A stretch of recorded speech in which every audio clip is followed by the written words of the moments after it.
Okay, should get some sound. Oh, because it's not discounted.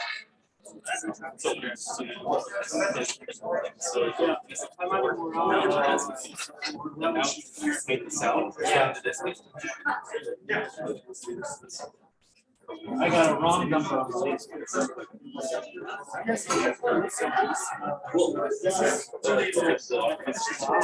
Yeah, and you take any part of it, you take it out of the box.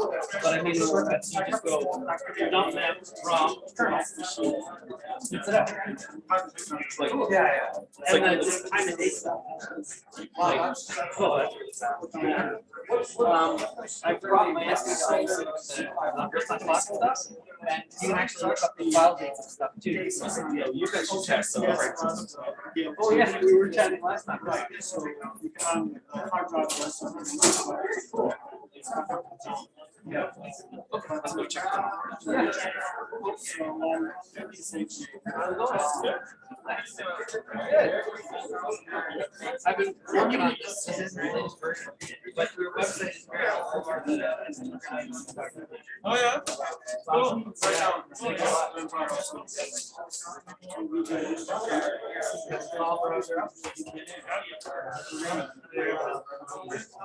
I downloaded for Commodore users Europe. Oh yeah? Which is a YouTube video. To put the video presentation on YouTube. Okay. But it's weird. I didn't have any. I think he's got his ultimate overclock or something. Yes. It's bugging me. I want to get the new version because it looks better. Well, I'm gonna hold it. Yeah, on the new version, so I added this one so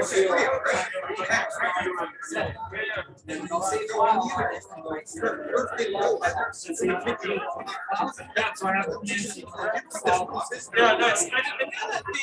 I mean, I know from documentation or whatever that there is support in the SD device for real-time clocks, but none of the SD devices that I have has a real-time clock on it. So what do you have to do? I mean, can you add the medium number? You need our specific version of SD device. I don't get rid of it. I just use it. Okay. Yeah. Oh, I can give you the like a microline sync. Yeah. Okay. I brought. Yeah. But does it have like a header for clock or something? I got a demo in 5 minutes. Yeah. My demo starts literally in 5 minutes, but I should show you that. Yeah, I'll go. I had to do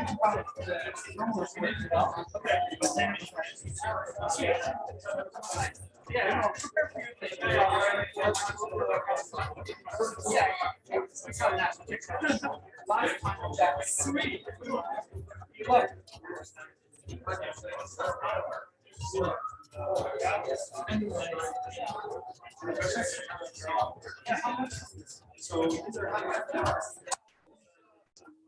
Yeah, I can see that.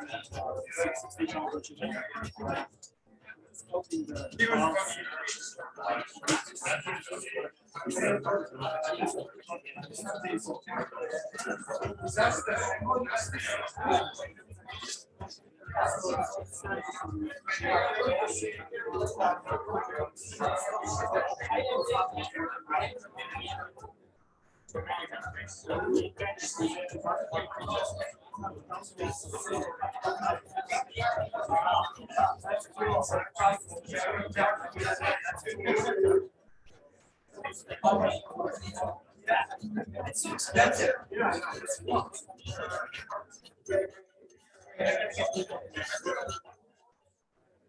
Oh.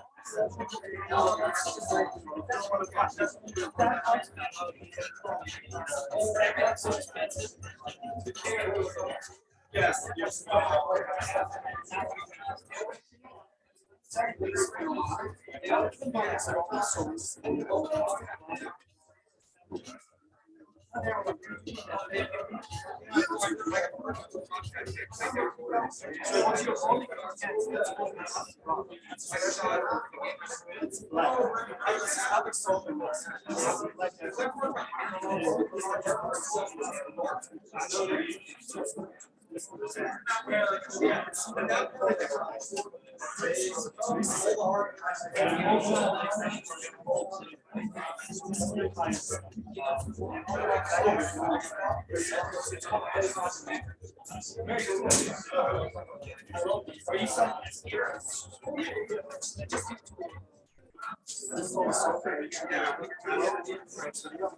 So this is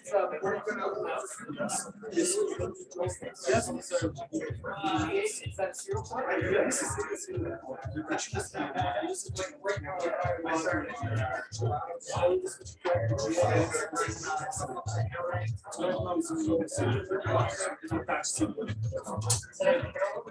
Oh, this one.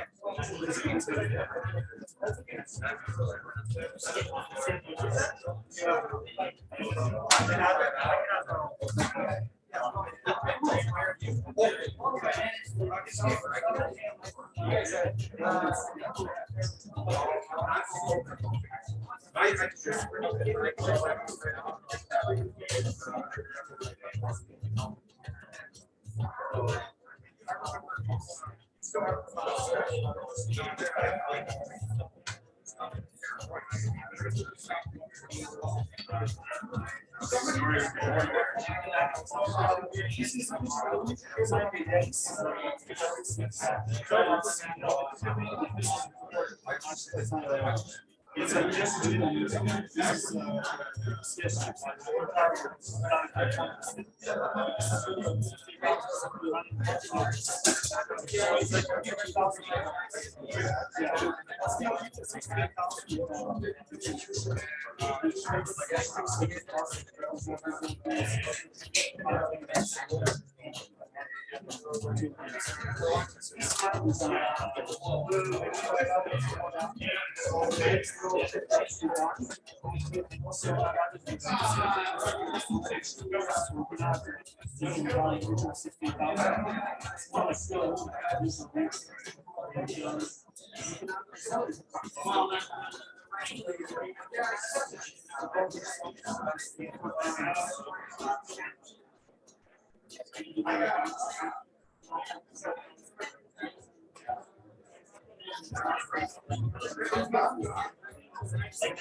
Hello, everyone. The first presentation of the day is starting in the other room. We'll be showing it up here, but if you want to interact, it's our only in-person demo of the day. And Greg Nasu will be showing off its C64 OS in the other room just down the hall.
between any two devices.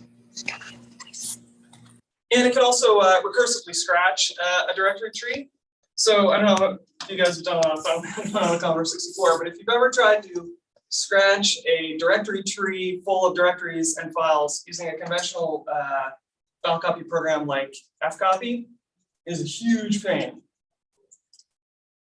So amidst the many features in File Manager, its main aim is to be most flexible, most powerful way to manage files on a Commodore 64.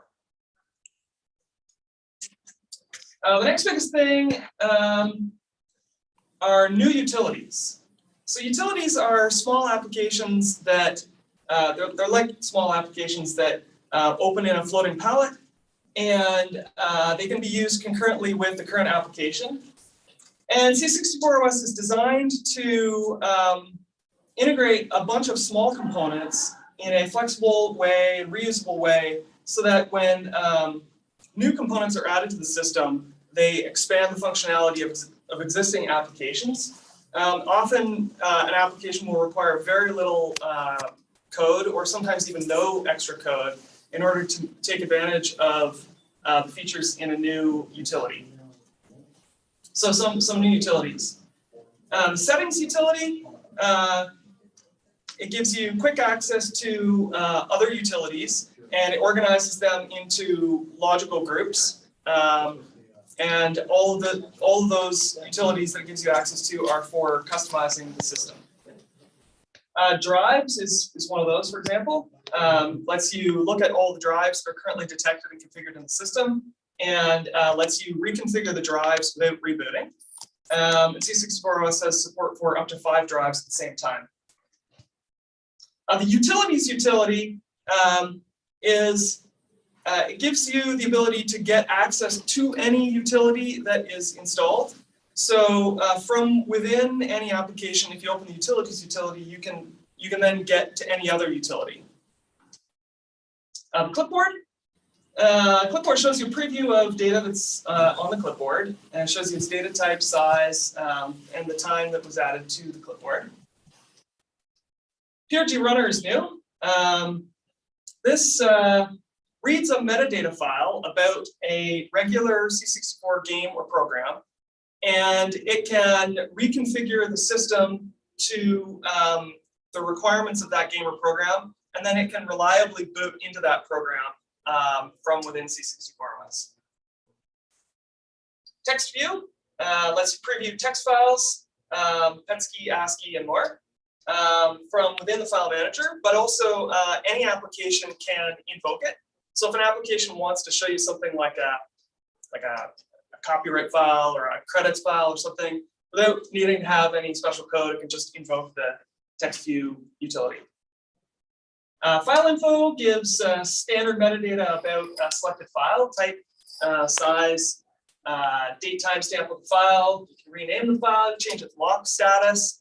You can even make a backup of a file. So when you're in an application working on a file, you can pop this open and make a backup of your file. And then copy, move, and scratch. So along with the file info, this is these four make up sort of a suite of file management utilities. So the file manager uses all of these utilities to do its file management tasks. But because these utilities are utilities, they're not directly part of the file manager, other applications can invoke copy, move, or scratch to perform recursive copying and moving tasks with very little effort. So these are some new utilities that join the existing ones, like the calculator today, peak, memory, color picker, and so on. And so I'm anticipating that at version 1 ship time, we'll probably ship with about 20 utilities. So under the hood, there are many changes to the system under the hood. Libraries. So there's a whole new shared library system. And there are about 15 libraries so far. New ones being created all the time. So this allows applications and utilities to share memory. So it decreases the memory load. It also makes the kernel smaller because some functions that used to have to be part of the kernel have been pulled out or can be pulled out and put into libraries. So for example, taking screenshots, the crash recovery system, the graphic split screen, that all used to be in the kernel. There's an icon library. This includes a set of 60 pre-made icons. More will be added. So applications and utilities can easily source in the pre-existing icons to use. And if you do use these pre-made icons, it'll give apps a more consistent look and feel. So it's easier for developers to build a user interface, and also it gives the user the ability to customize the system, because you could swap out the icon set, swap in a new icon set, and applications that use them would take on the new icons. This is a big thing. So the toolkit is now fully functional. In my demo in 2019, it was totally not fully functional, but I said that there was going to be a toolkit, and now there is a toolkit. So toolkit is an object-oriented UI framework. It includes 8 built-in core classes that are always memory resident. And there are currently 8 runtime loadable classes, and more runtime loadable classes are being added. So Toolkit allows applications and utilities to have a rich and flexible user interface with very little coding effort. Commodore is also now fully functional. It's integrated into apps, utilities, and into standard Toolkit classes. The data on the clipboard has a type and a subtype, so that applications that are receiving a paste, they know whether they can handle the type of data. And this allows you to easily move data between applications or between a utility and an application. And this is new. This is one of the last things I'll mention. mText. So mText is kind of my idea for a lightweight text markup language for doing standard formatting of text. I hope that it'll become a standard within C64 OS.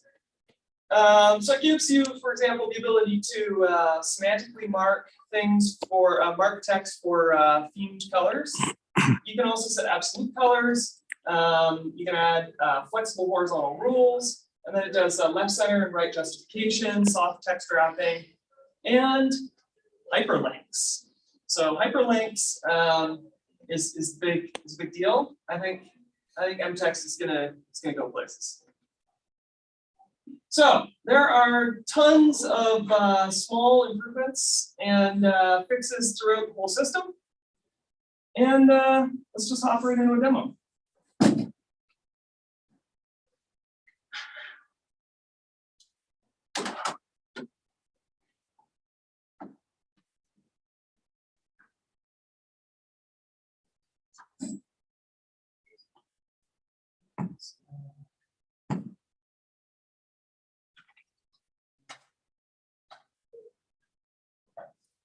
So amazingly, a Commodore 64 can be configured in a crazy number of ways. I've been working with some beta testers, and It's amazing how many ways you can configure it. And so, for example, do you have a mouse or do you only use a joystick? Or maybe you have a disk drive on device 8, but then where is your hard drive or ST2IEC drive? What device is that on? What partition is your OS installed in? What's the name of the system directory, and so on. So to accommodate that crazy stuff, there's kind of a first run configuration utility. So I'm just going to run that stuff first. So for example, we could do a fresh install, but I've already got it installed. So I'm just going to say change the installed location. So you can set the device where the operating system is installed. You can set its partition. So, and you can change the system directory name to whatever you want.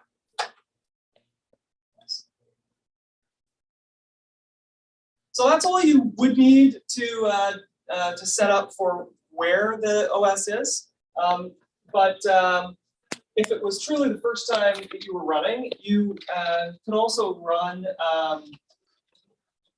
the configure utility. So I'm going to do a quick run through that as well. So this, I'm just going to run through these options.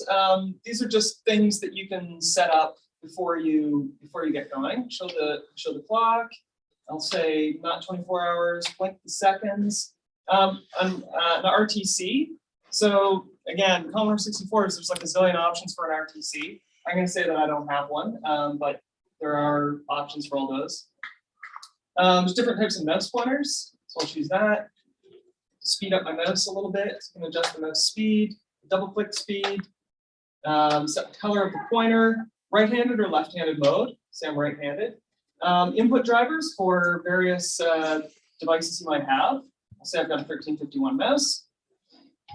These are system-wide keyboard shortcuts for activating certain features. I'm just going to accept all the defaults on those, but you can adjust those. The status bar can be started up in one of 3 modes. I like to have it start up in application custom mode. And you can also decide how to divide an REU. So I'll just say 256 kilobytes. And finally, for the free memory at the bottom, do you want it to display in 256 byte pages, or do you prefer kilobytes? So I'll just say kilobytes. So that would be the full first run config. And I will boot up.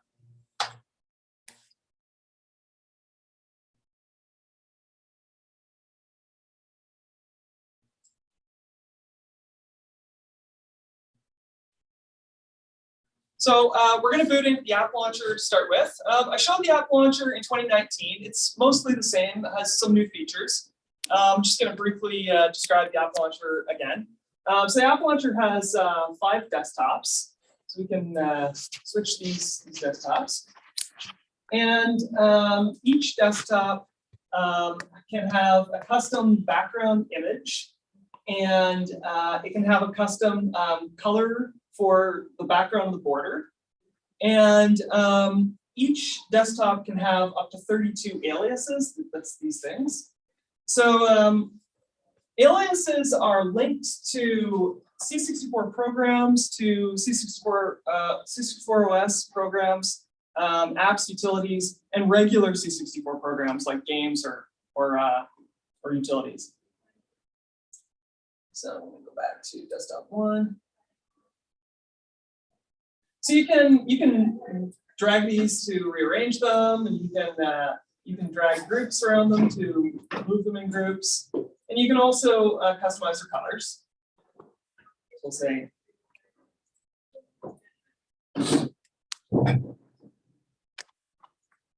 that.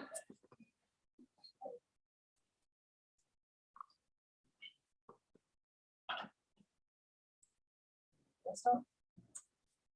So the idea is that you kind of set up your desktop in sort of themes for things that you care about. Like one of my desktops is just for games that I have installed. Now, there are various ways from anywhere in the system that you can open utilities. So for example, if we double click on the time, this is set by default to open up the today view, which is kind of a calendar program. But it could actually be set up to open any utility by name. And in the status bar where we have this free memory indicator, we can double click that to open a utility. So the first run config actually gave us an option between what to launch with that. But either of those two things can be used to open anything. So in addition to those, we have the utilities menu. So we can open, so that utilities menu can be configured to have whatever you want in it, although it's going to ship with kind of a standard set.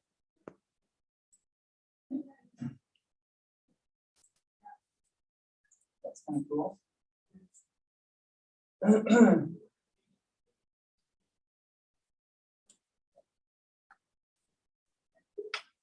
Over here to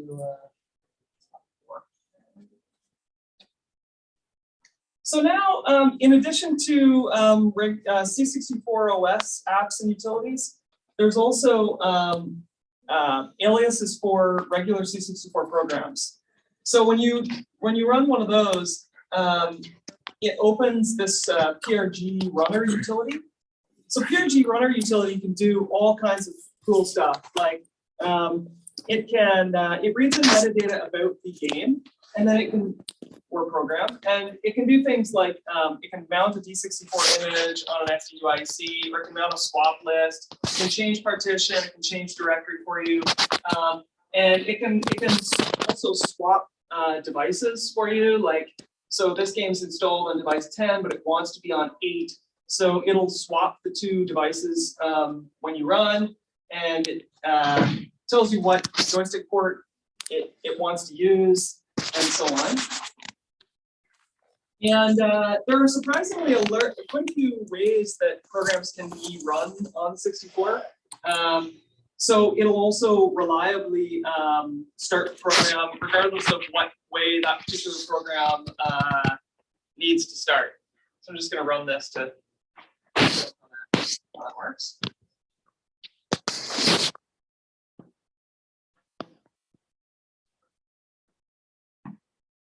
There we go, our Cosmos. It's pretty cool. Good.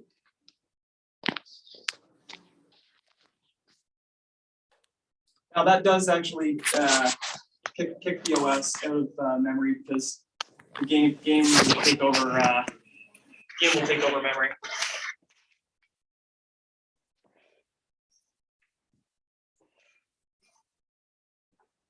So you can also see that when we boot back in, it took us back to the desktop that we were on when we left. That's because everything remembers its state before it gets before you switch to something else.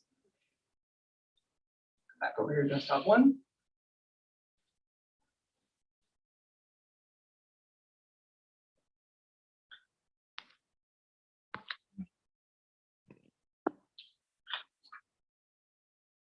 So now, as new utilities get added to the system, this menu is going to grow. So you wouldn't want to just, I mean, you could add more to it, but that would take up memory. So an alternative to that is this new utilities utility. So by putting the utilities utility into the utility menu, you can open it from inside any application. And then this loads in a list of all the utilities that are installed on the system right now. And that takes up memory, of course. But when you close this utility, whatever memory it's using gets freed up. So before I actually use this to open something, I just wanted to talk about this user interface for a second. So this is this utility is using the toolkit.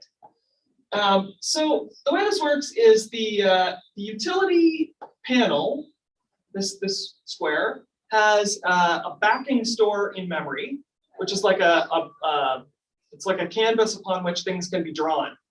And then the utility code creates a toolkit environment. And the toolkit environment has a pointer to something called a draw context. And the draw context has basically pointers and properties that that describe the backing store. Then the toolkit uses that draw context in the back to draw its data onto the backing store. And then the backing store gets composited onto the screen. Okay. So the toolkit environment requires that the system have, or the toolkit environment requires that there be one root view. So it kind of looks like there are three views here. That there's this scrolling section, and then there are these two buttons. But what you don't see is that there's actually a containing what's called a TK view. So there's one sort of containing view that that organizes the other three. And so normally a view is anchored. This is just the way the toolkit works. So a view is anchored and offset from its parent. Now a root view doesn't have a parent, so the root view is anchored and offset from the entire draw context. So the root TK view is anchored to all four sides of the utility panel, but then it has its offset from the top set down to make room for the top margin and that title bar. And it has its two side offsets set in to give you the side margin. And then it has three immediate children. So this area here is TK scroll view, and TK scroll descends from TK view, which means that it inherits the anchoring and the offsetting properties. So it is anchored sort of top to all four sides of its parent, but it has its bottom offset set by 2 to pull its bottom up off of the bottom to give room for the buttons. And then the buttons are anchored bottom left and bottom right, so that as their width flexes, they grow into that middle space. And so that's just how the UI kind of hangs together in a simple example. So we can manipulate the scroll bar, scroll up and down, and it's pretty fast. We can click on these buttons. You can click on the track to page. And then of course we can also click on the list, and we can use the keyword to move the selection up and down the list. And as we move the selection up and down the list, it sends messages back to coordinate with the scroll bar to move the scroll bar, and the scroll bar is also proportional. So there are multiple ways that you can open this. For example, you could double click on that list item. You could click on the button, or you can push return and it'll activate the default button, which is colored blue. So we'll do that. So then these utilities, they switch places because you only have one utility running at a time. And so this is the drives utility that shows the current configuration of the devices that I have set up in the OS.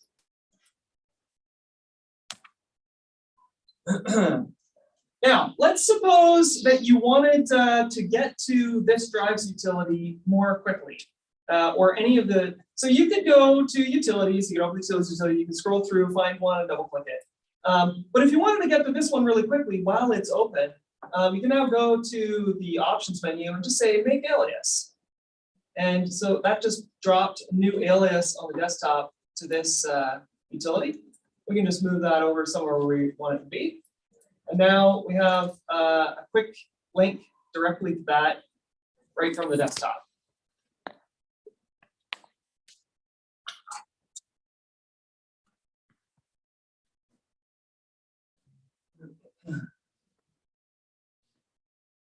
Okay, so now let's launch into the file manager. So to get to the file manager, I'm gonna say go file manager. The reason for that is because the app launcher and the file manager are both kind of two halves to a whole that's called the home base. And whichever home base application you're in last, you will get returned to. So if you switch into an application and then you go home, you'll go back to whatever home base you were in last. And then from File Manager, if we want to go back to the app launcher, you just say Go App Launcher. And there's keyboard shortcuts for making that quick. So this application is entirely built on the toolkit and its classes. And what's nice about that is it gives you a really flexible user interface. So for starters, this bar with this little grippy is a splitter. So we can resize the whole section here, and you know, and as we have less room here, we have a horizontal scroll bar here, and you know, things clip, which is pretty cool. We have these 4 tabs up here for the 4 different places, and they change size.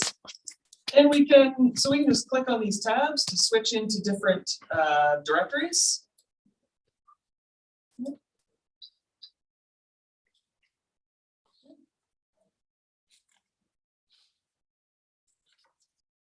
Now we also have this this sidebar is showing the list of devices. So the check mark is beside the device that this directory is on. So when I go to tab 2, check mark's on SD2IC because this is a directory on the SD2IC. When I go to tab 3, check mark switched over to 1541. This is the current disk that's inserted in the virtual 1541. So we can reconfigure these devices on the fly. So I'm going to show that. So we'll open from the utilities menu. We'll open the settings utility. So this is the settings utility I mentioned before. So these are also examples of icons that come from the icon library. And we can open the drives utility. So now what I'm going to do is pop into the 1541 or the Ultimate 64's menu, and I'm going to turn on another virtual 1541.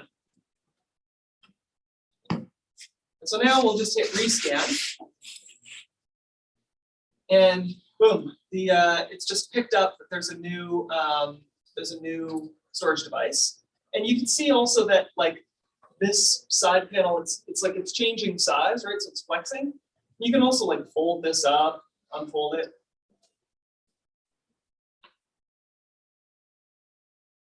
So I'm going to remove that device now. So to remove a device, you just click on the device, hit the eject button, and then I'll go back into to disable the virtual drive.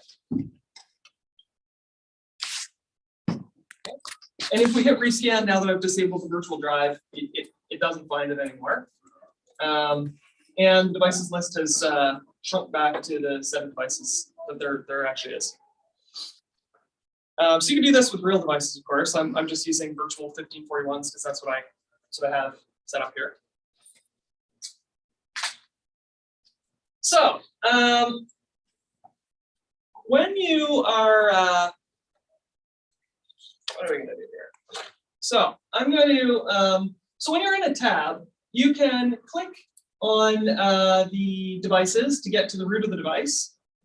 And then I'm going to go into, a partition. And I'm going to go into directory. And I'm going to go into another directory. Okay, so we can navigate the file system just by clicking into directories. And as we do so, we can also see that this path up here is showing us where we're going. We can click back on the path to navigate back up. And the list of files is displayed in a table view. And the table view is quite flexible, so we can do things like we can resize the columns, resize the column. We can sort by these columns, so I can click on a column and sort by size, sort inverse, sort by name, sort by type. And in addition, you can also do things like you can filter. So I could say, I only want to see the PRG type files in this directory. Like that. Now I only see PRGs. Or I could say, I only want to see the seek files. This is telling us how many items we're looking at. So 11 items there. So go back to show me all. Now we've got 13 items there. Okay.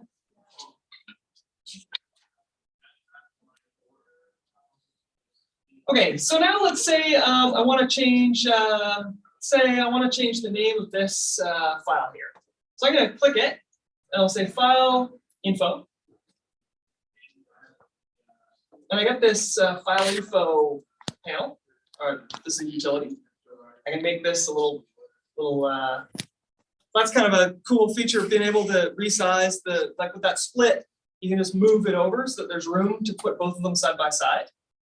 And these fields are nicely editable, so I can maybe I'll call that math floats.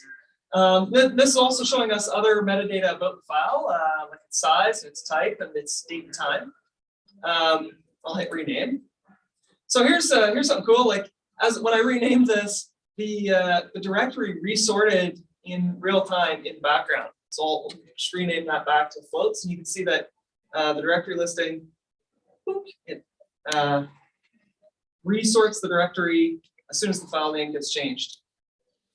And if we click on the file over here, we can say cursor through the list of files. And as soon as we sort of pause on a file for just a half second, the file info utility that's open auto picks up the new file that's selected and shows it to us. So it really is like, it kind of behaves like a floating tool palette. And of course, messages are being passed back and forth between the utility and the application to make that possible.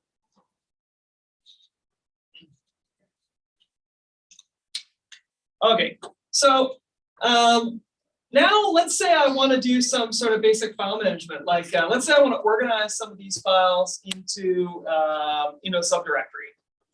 I'm going to go File, New Directory. Okay. So now I have this new directory and it's sorted alphabetically. So I can click on it, and I've left the file info utility open. So make selections, clear that out, and I'll say this is maybe, I don't know, alt docs or something.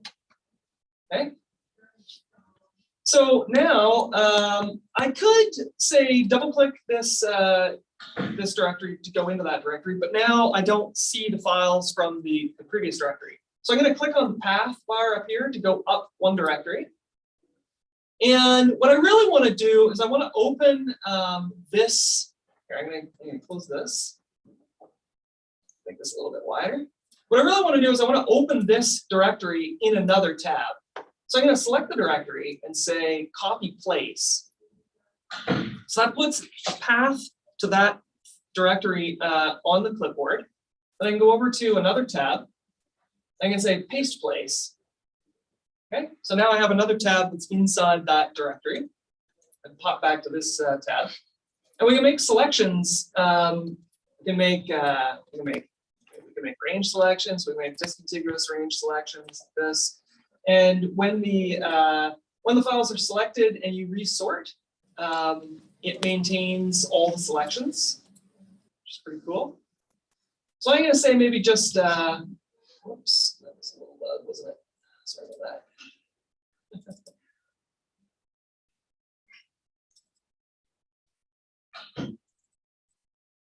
Okay.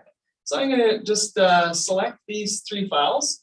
Now, to move them, I'm going to say, file move to tab 2. So that pops open the move utility. Now I could cancel that move utility by just closing the utility, or I could start the process by hitting start. So we'll hit start, and moves the files. Get a cool little animation showing a little file moving between folders. And so that's remove the files from this folder and put them back and copy them into this folder. Now I can also say, now I can say select all these. I can copy them back. I'll say they copy to tab 1.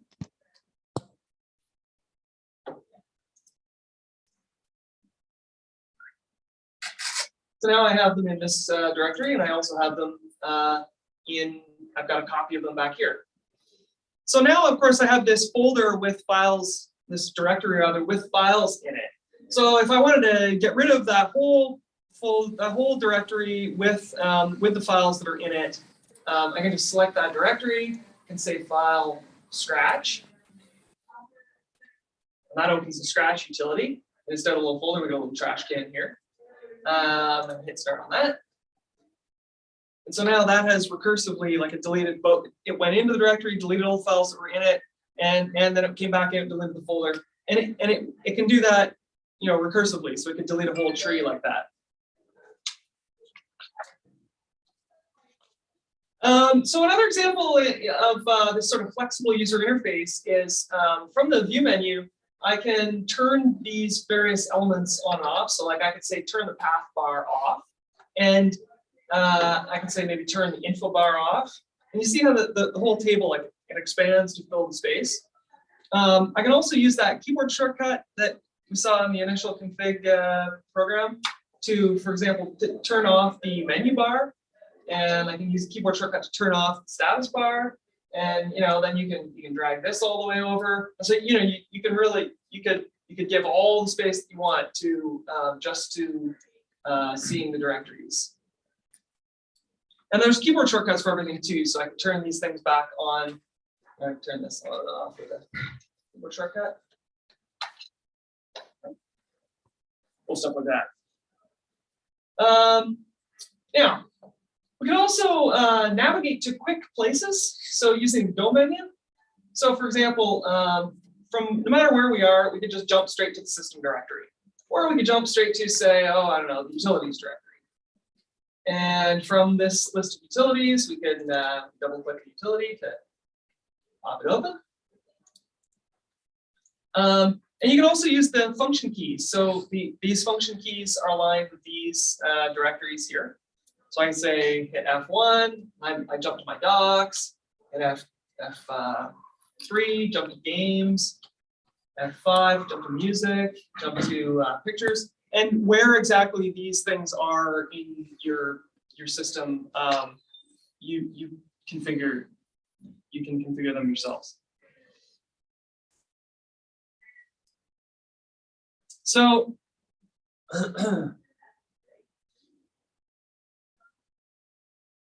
yeah, so now what I'm going to do is I'm going to jump into the test ground application. So from the file manager's applications directory, we can double click on, say, test ground, launch into that app. It's a cool little splash screen when you're launching an app. Okay, so so the test ground is basically an app that's set up to, I'm going to open source this so that you can see how developers who are interested can see how to program for the toolkit. This sort of showcases most of the classes that there are. So there's another split view here, and you can see here that like the split bar, you can make it either a split bar if you really want there to be a division in the screen, or if there's already kind of a natural division like this, this scroll bar already kind of makes a natural division. You can condense the scroll bar so that it just becomes a little nub at the bottom of the scroll bar. So we can resize that. And so on this left-hand side, you know, you can see things like this title in the middle is a label, but it's centered, so it's centering itself as the split moves. And then we have all these different controls that are laid out one on top of the next, but there's too many to fit in the height of the screen. So the scroll bar, the whole thing can be embedded inside a scrolling view. So we can scroll that whole thing up and down. Just things like radio buttons, just standard stuff, you know, sets of radio buttons, checkboxes. This is kind of cool. I'm gonna check this checkbox here, and it just for test turns the footer on and off. We have these cycle buttons. These are kind of like the Amiga cycle buttons. So when you click on these, they cycle through a set, and then they simply wrap around.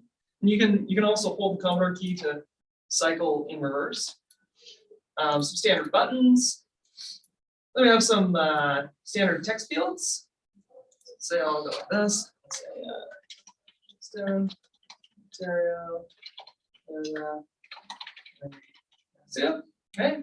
And so you see like the content scrolling inside the box. I don't know if you guys know what the Commodore 64 is like, but this stuff's pretty.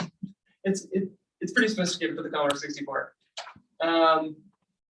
And I will make this panel quite a bit wider just so I can see more of. So you can see these text fields can grow and scroll within them.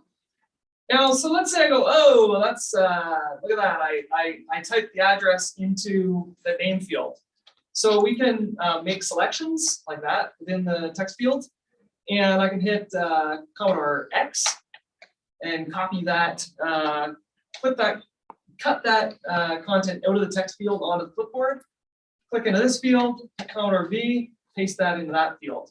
So, that's an example of the clipboard being used and integrated into toolkit views. So now say this age one, there's a content filter on this one because it's expecting a number. So when I type letters here, nothing appears, but if I type 64, if I type numbers, it'll accept them. So what I'm gonna do instead is I'll open the calculator. And here I can go, say 2021 minus the year that the Commodore 64 first was around. Get a number.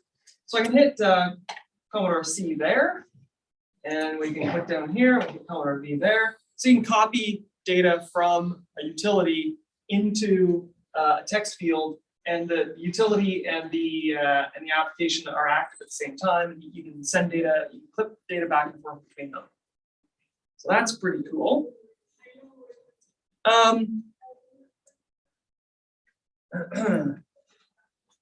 Yeah, so there are also kind of some cool hidden things that you wouldn't necessarily think of right off the top.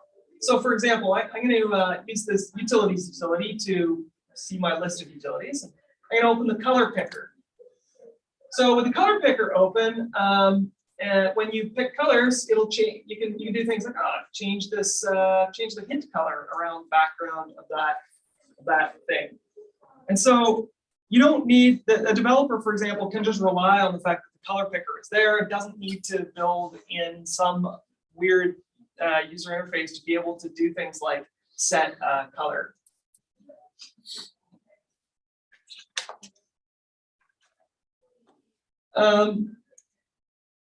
So over here on this side, we have a tab view again, and it's showing some cool stuff. Like you can put icons on the tabs. These are icons that come from that icon library. It's got tables, lists, text view. We can scroll through. So this is a multi-line text view. We can scroll through that and check this out. It does soft wrapping, and it does look at this. It re-soft wraps in real time. Yeah, isn't that amazing? So as we make the space wider, you can also page through this. You can page with the keyboard, read, we can scroll through it. We can turn the footer on and off and get more room. Yeah, that's pretty cool. So now I'm going to go back to the file manager. So I'm going to say go home. I'm running out of time.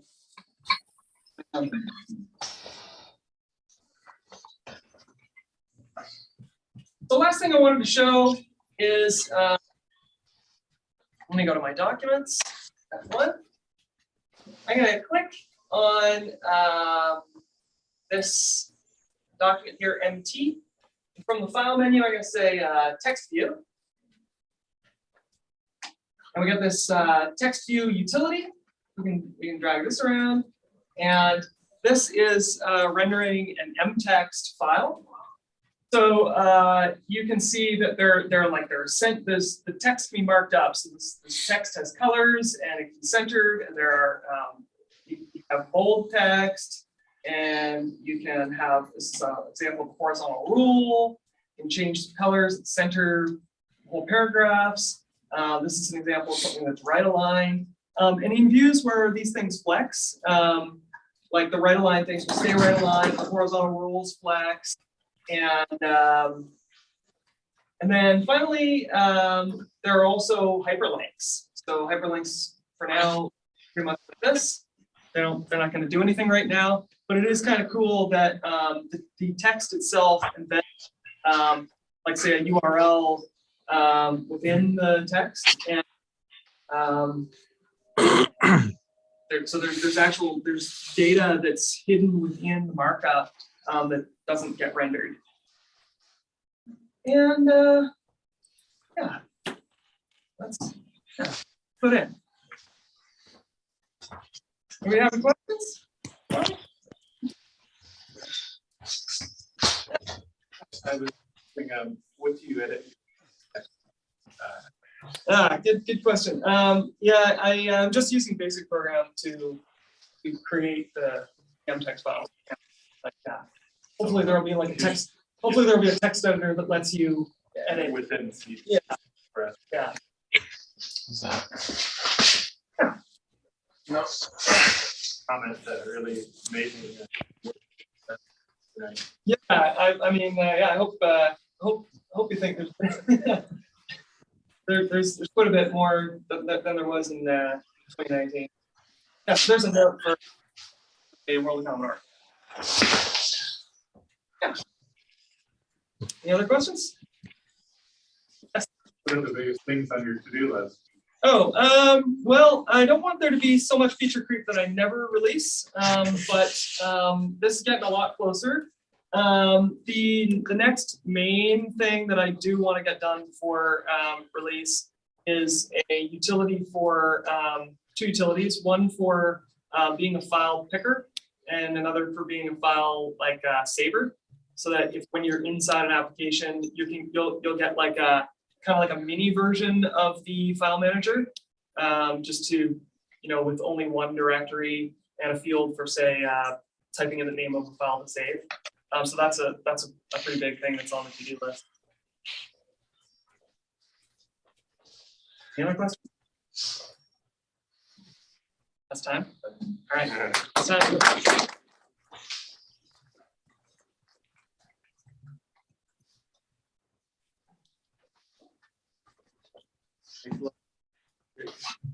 Very good. That's fine.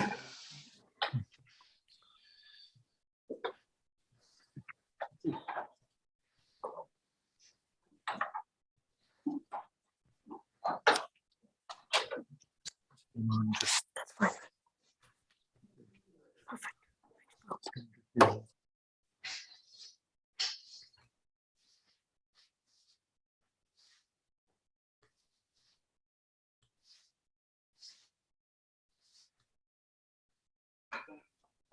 Let's be back online in just a moment.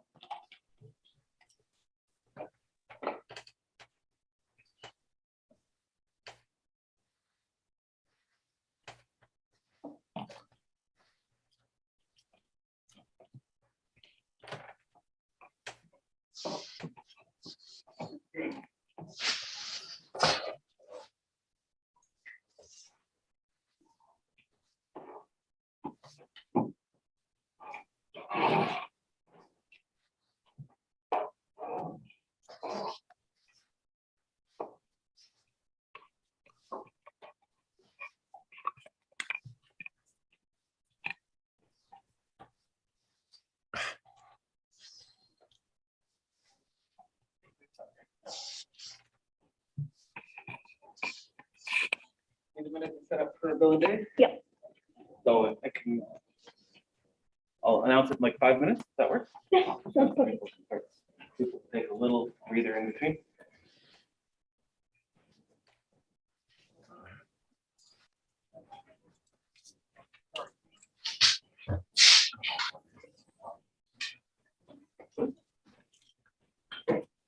There it is.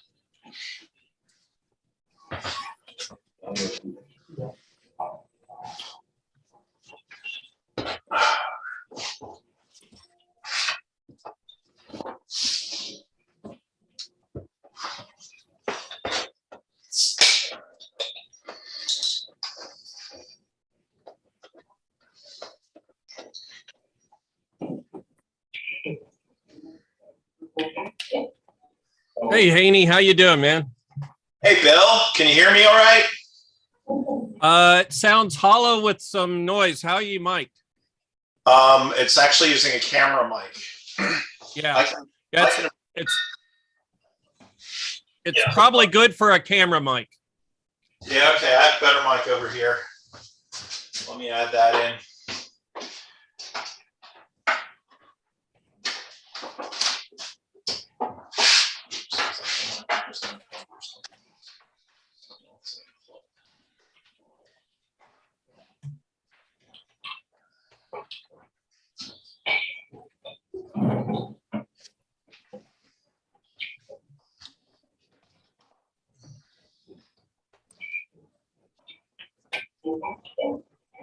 Hey, Haney, how you doing, man?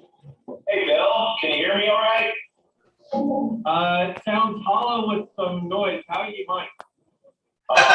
Actually using a camera mic. All right, I'm hearing an echo of a conversation from a minute ago. I don't know where it's coming from. Yeah, okay, I have a better mic over here. Stretch my wings. Add that in.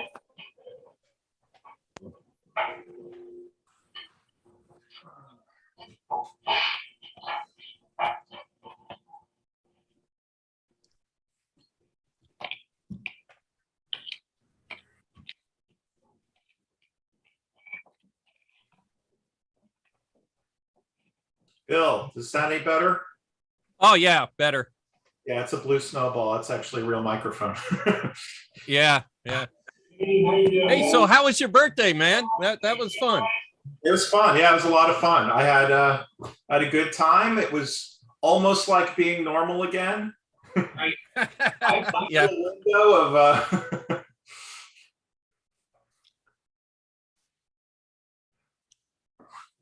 oh, let me see this.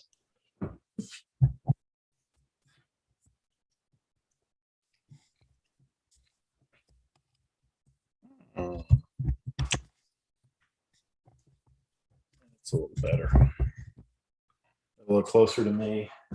Yeah, that sounds good there. Yeah, I could be doing this from my desk, but I have this couch set up here in front of a 55-inch TV, so why not do that instead? Yeah, yeah. This is from my my he shed down at the beach. Yeah, it looked like your beach stuff there. Yeah, yeah, it's coming along. I've been building this all summer.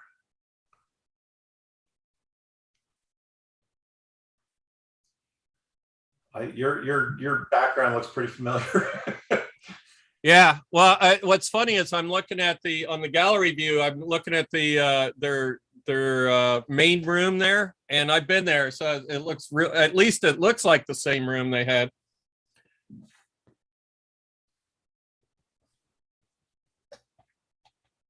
I think I've been there. Yep, you have. It's the same room.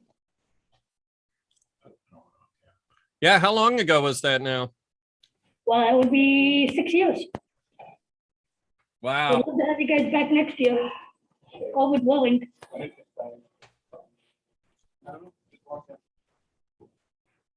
Fingers crossed. That's all I'm gonna say for now. Okay.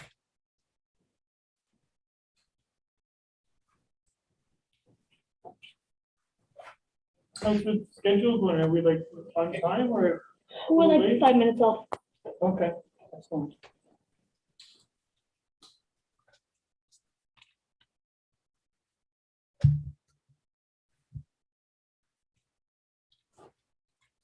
So it looks like the musical group ABBA has joined us.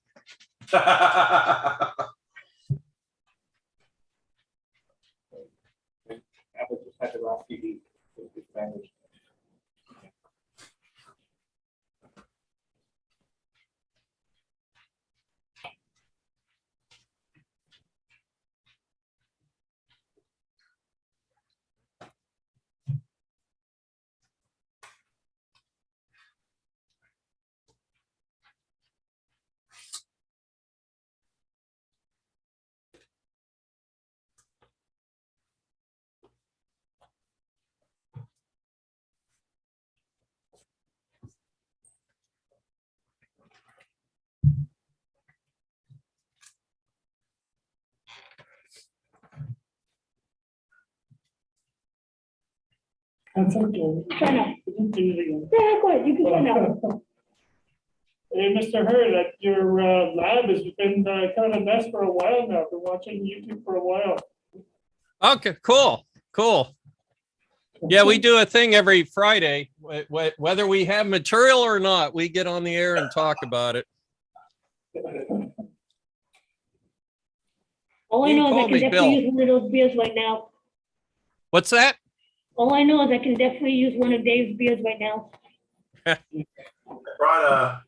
brought a Canadian lunch box lunch. Works for me. And I hope you don't mind if I call you Dave. I never did ask for permission. Yeah, I have to stick to diet sodas. Yeah, ditto here. I just because I need the caffeine. Actually, I drink caffeine free. I get way too excited with caffeine. I actually gave up diet soda, all soda completely, like 5 or 6 years ago, because I was working at a place that gave it out for free. Ooh. And it was always the kind with caffeine in it. And it's like, yeah, coffee is fine in the morning, but if I spent all day sitting around drinking Coke or a Diet Coke, I'm not a madman. I'm not drinking it with sugar in it, but yeah, I would just I would be like, so I just said, okay, I'm not gonna drink that anymore. They have a nice bottled water too. Yeah, usually I avoid Coke during the day, most times. 2 coffees a day and I'm happy. Today's different.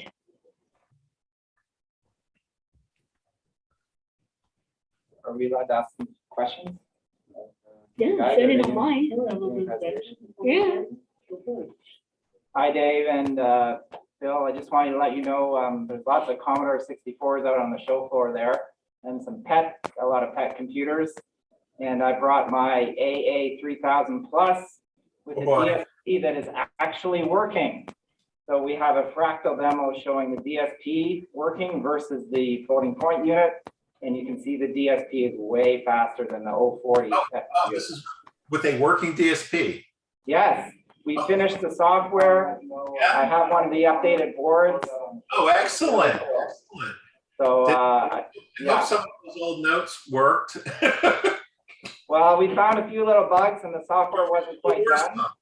But we got it working. Excellent.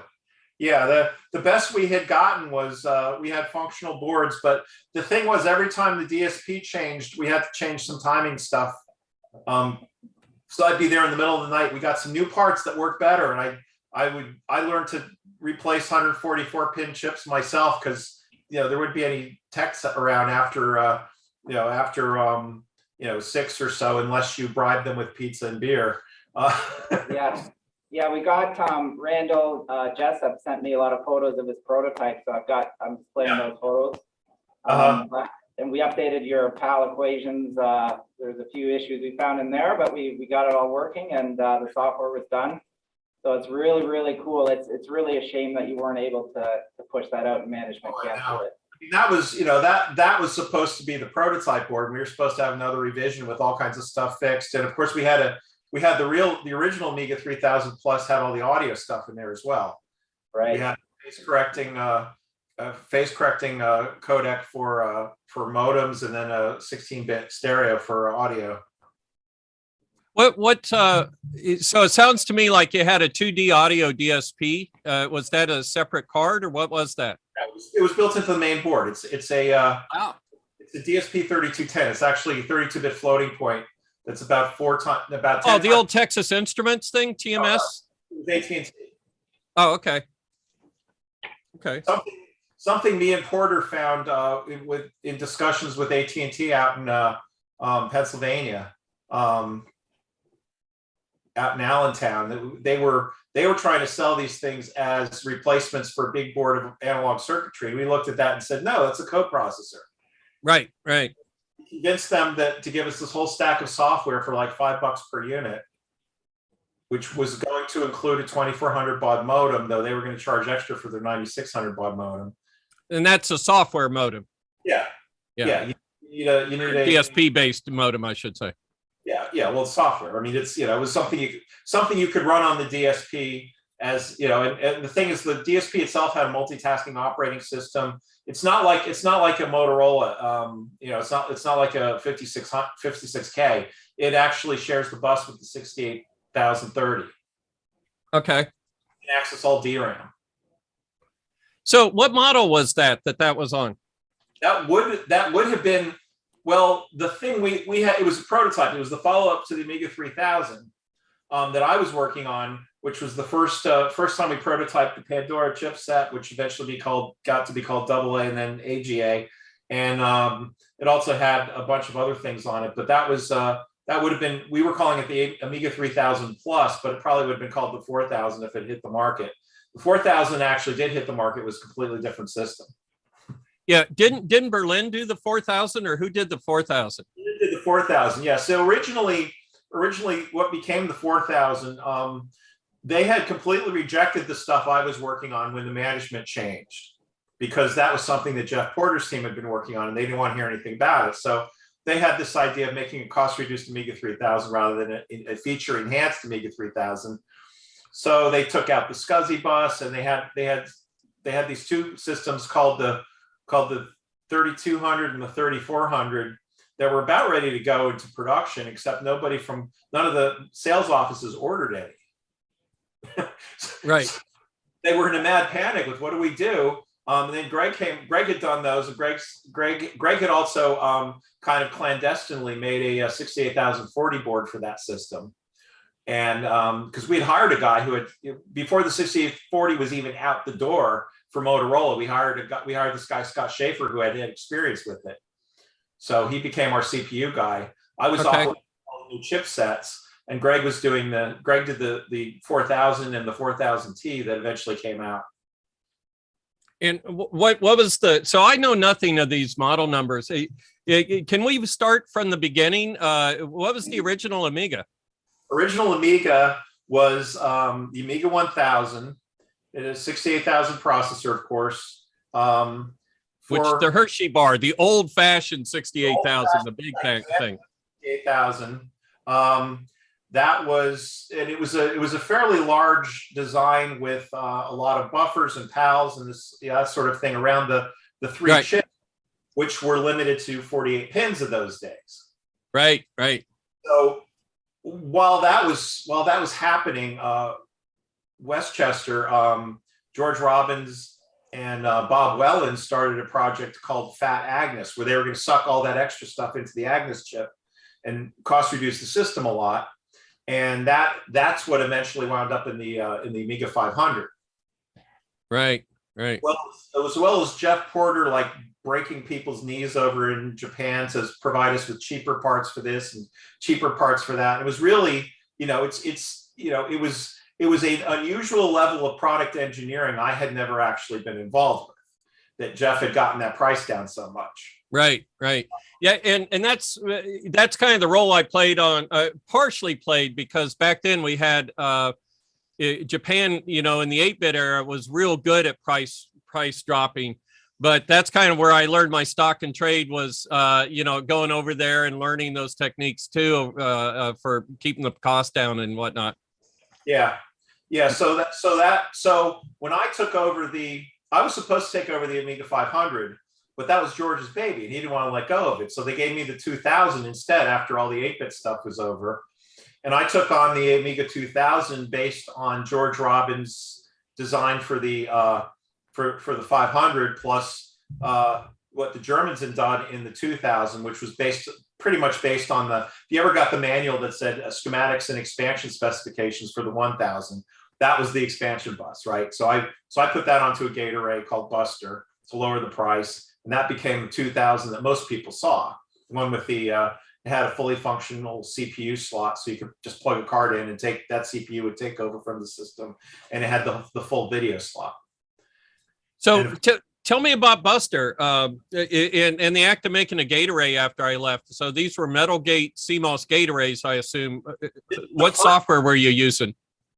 Actually, the first ones we did, we were using some simulator that ran on the VAXs. I mean, this was all based on this was actually being farmed out. We did the first ones outside the company. Later on, we brought the gate array process in-house. The process for laying it, because I know MOS never made CMOS, so you always bought the CMOS parts overseas, right? Actually, MOS did make CMOS at the very end. Did they? Yeah, they had 1 micron CMOS. Okay. Not terribly. Yeah, the Lisa chip had been made at Commodore a little bit, but it wasn't. They weren't getting a lot of yields, and they actually they made most of them in 0.8 micron at Hewlett Packard. Okay. The gate arrays, the gate arrays were NMOS. We originally started at Commodore. Okay. I thought they were CMOS. All right. They were NMOS. They were such low power anyway. Like no one really cared. No one was thinking that much about it. But my recollection was that they were definitely. I'm pretty sure that they were. We may have switched over when we switched over, because we originally started out with Sea of Gates. They came up with a new process in-house. We originally started out with channel arrays. Then they switched over to Sea of Gates. That was very late. That was around Amiga 4. That was around Amiga 4000 time, because they used one of the Buster chips as an experiment for that process, and it came back running at quarter speed. Wow. Now, how did you do the design? Did you use like the Mentor systems, or did you use you didn't use Verilog, right? Or VHDL? Not that, no. Though at the time, the AAA group, and I think probably some of the AA or Pandora group, were using Mentor's M language, right? It's a little bit like Verilog. It was based on C language, like Verilog is. But we were doing it. We were just doing it with we had standard parts library we could use for each gate array family. And so basically, you're sitting in a Mentor terminal to do this work, though, back then. Yeah. Okay, as opposed to one of the VAX terminals or something. No, the VAXs were the only. You did the circuit design on the Mentors. You did the simulation on the VAX. Right. And that produced a page of numbers. Right. And it turned out that so they had written their own internal visualization tool. In fact, Bill Gardai wrote it. It was a thing that allowed you to use a Tektronix graphics terminal to see.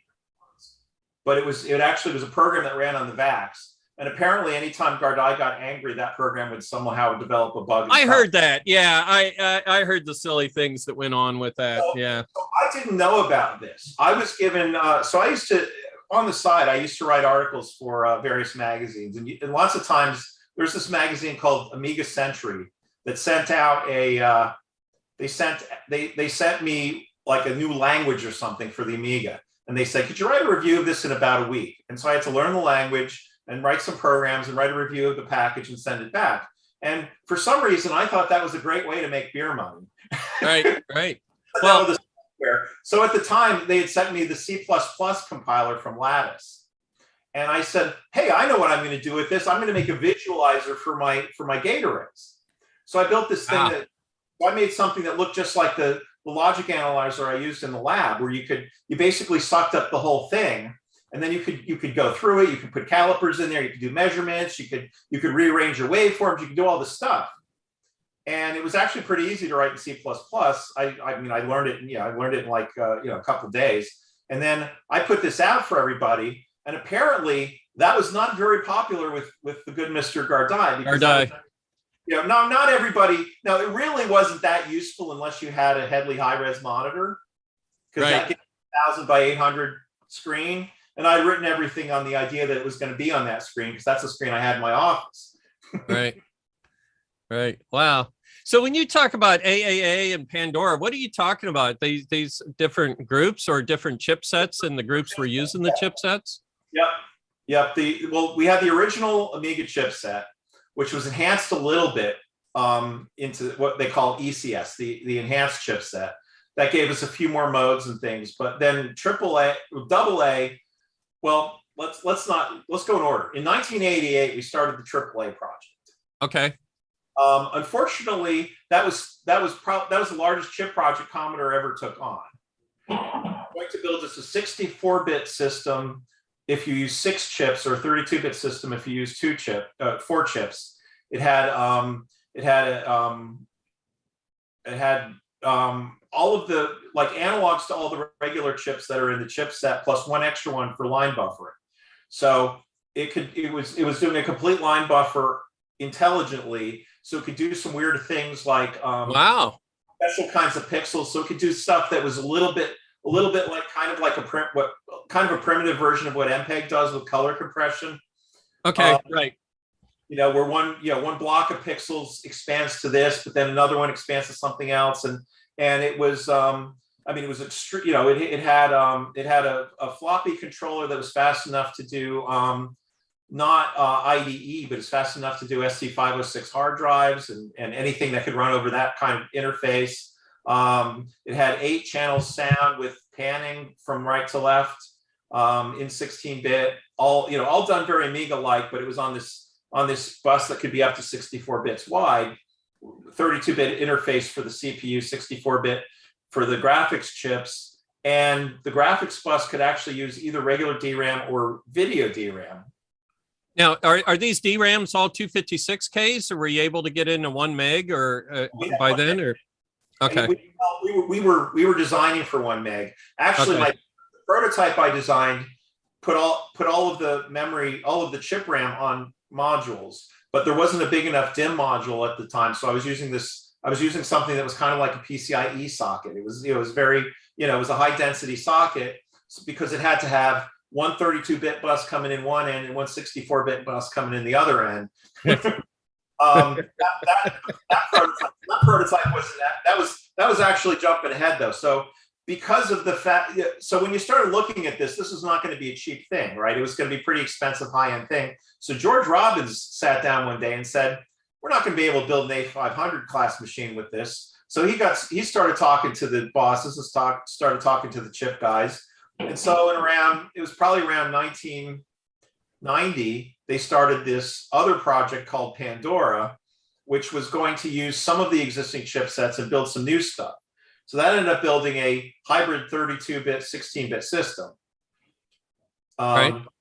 It would actually, for video fetches, it could actually fetch 64 bits per cycle, but the cycle was the same as the traditional Amiga chips. That way, the blitter. You could still split the bus.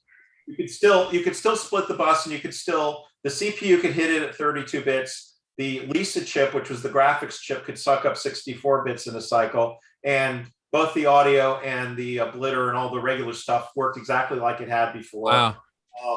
The copper lists were more sophisticated. We had 8-bit color with the 24-bit, well, actually 25-bit lookup table, because there was always a Genlock bit in there as well. Wow. So when we talk about splitting the bus, we're referring to the fact that in a 68K family, it's only using half the cycle time. So we could give half the cycle time to a video processor. And I was going somewhere with that. Oh, so my question wasn't there some instructions though that never worked, like read, modify, writes, that just never lent themselves to splitting a bus with the Amiga chipset? So the 68,000 read, modify, write sort of requires a bus lock. Yeah, there you go. Okay. If you're accessing the bus with the blitter, you can't actually lock the blitter out because no. That's its memory. So, bus locking worked fine on what we call fast memory. And of course, if you've got a 68,030, it can run a 2 clock cycle. It doesn't have to run a 4 clock cycle, and it's running it at 25 megahertz or whatever. But the chip bus was always based around that 68,000 cycle until you got to AAA, and that was a completely different thing. So how'd you deal with, did you just not use read, modify, writes, or were you able to slow the clock down, or just tell people not to use them? You didn't trust the bus locking. You moved it up a level, so the software needed to protect things that use semaphores and things like that. Right. On the old C128,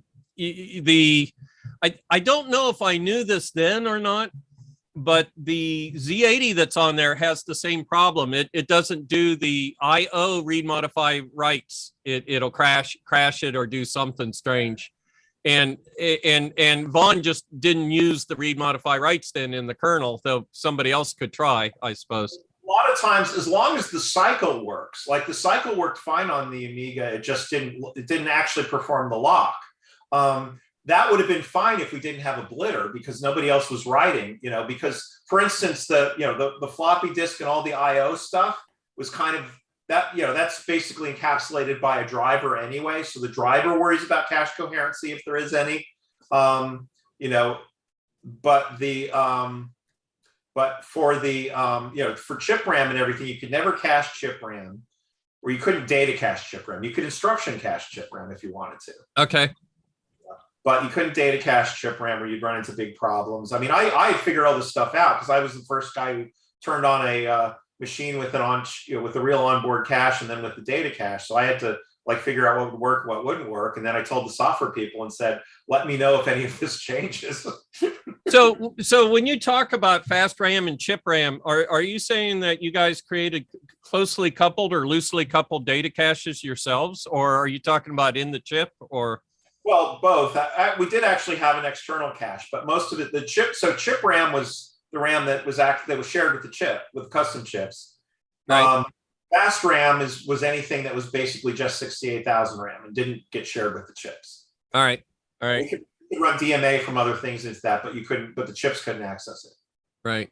Now, you've been talking about blitter. Can you explain to everybody what blitter is? Assuming that, unless nobody wants to know, but I'd say that blitter is a pretty Amiga function, Amigoid function.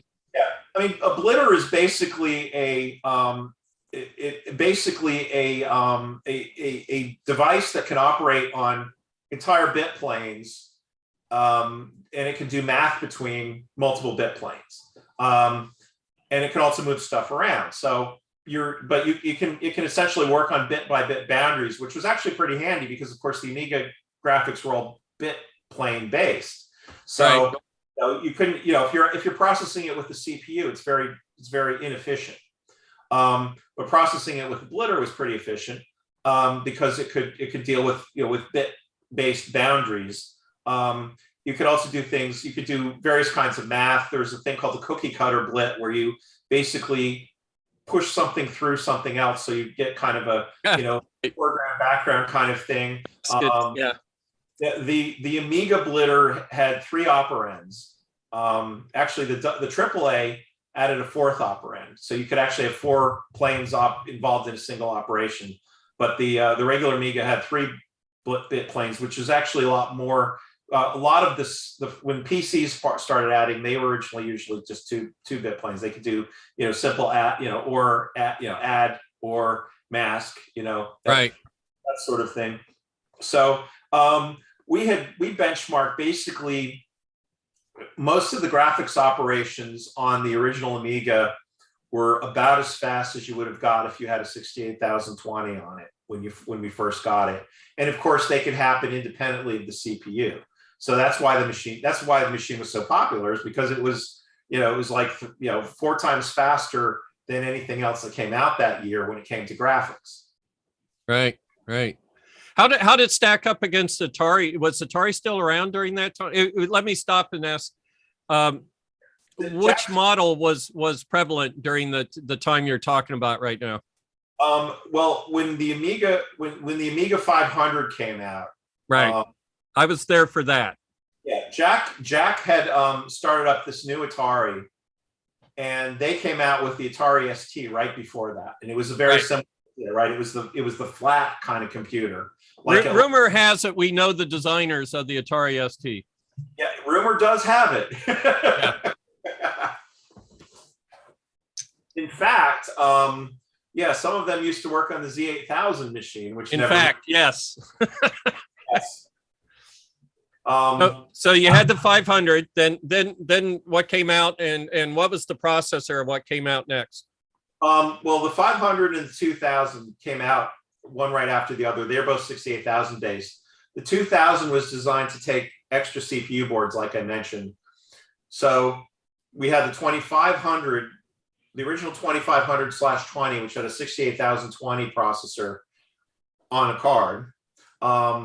that was actually, that one even had the MMU on it, because that project had been started by Bob Welland, who was one of the Amiga Unix guys. They really wanted to run Unix on our Right. machine. Right. And Unix needs an MMU is kind of a rule of thumb. We You had can this, get around it, but it's a rule of thumb. we had this big 68-851 MMU that had to sit there, and that complicated things immensely, but it worked. And Did the MMU complicate then your cache RAM, or did it live okay with that, or were you making exceptions for the RAM? the fast RAM was actually on the 68 on the 020 card. It had to be, because everything off. There was no fast RAM in the 2000 per se. You could add in fast RAM cards into the expansion bus, but those were like 68,000 speed. They weren't 68,020 speed. So Okay. All right. How much faster is the 68020 when we talk about the 020 versus the 68,000? What's the difference, to tell everybody what we're talking about there? 68,000 runs a 4-clock cycle to memory at whatever the bus speed is, 7.16 megahertz in a regular NTSC Amiga 1000. The 68,020 that we put into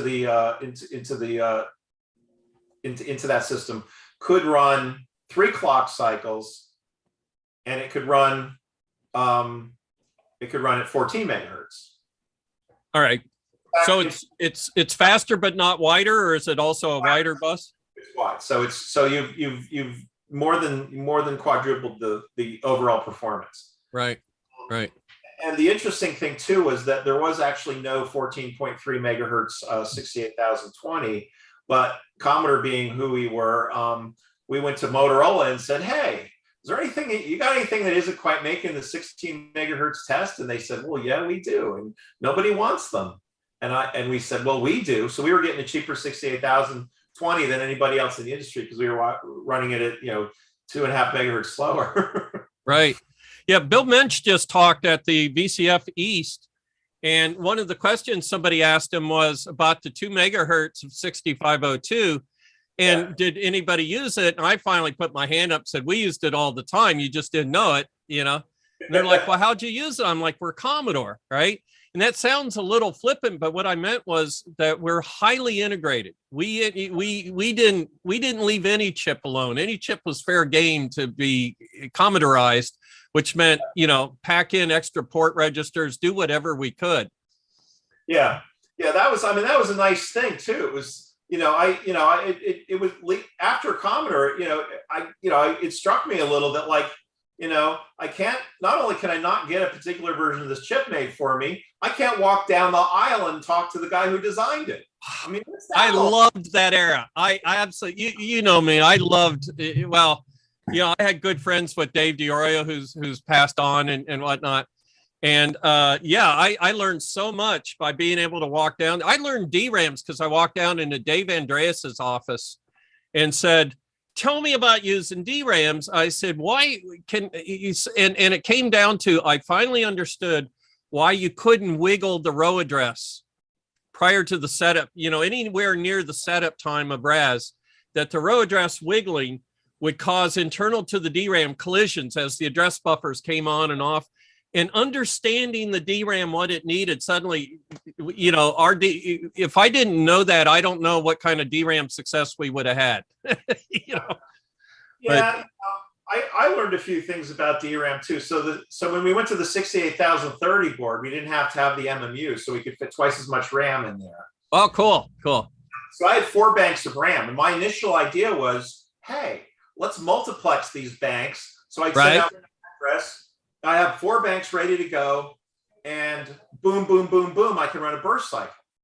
Well, were you able to use? Yeah, I was going to ask. Were you able to use the burst cycles and it wasn't the nibble mode, but it was fast page access.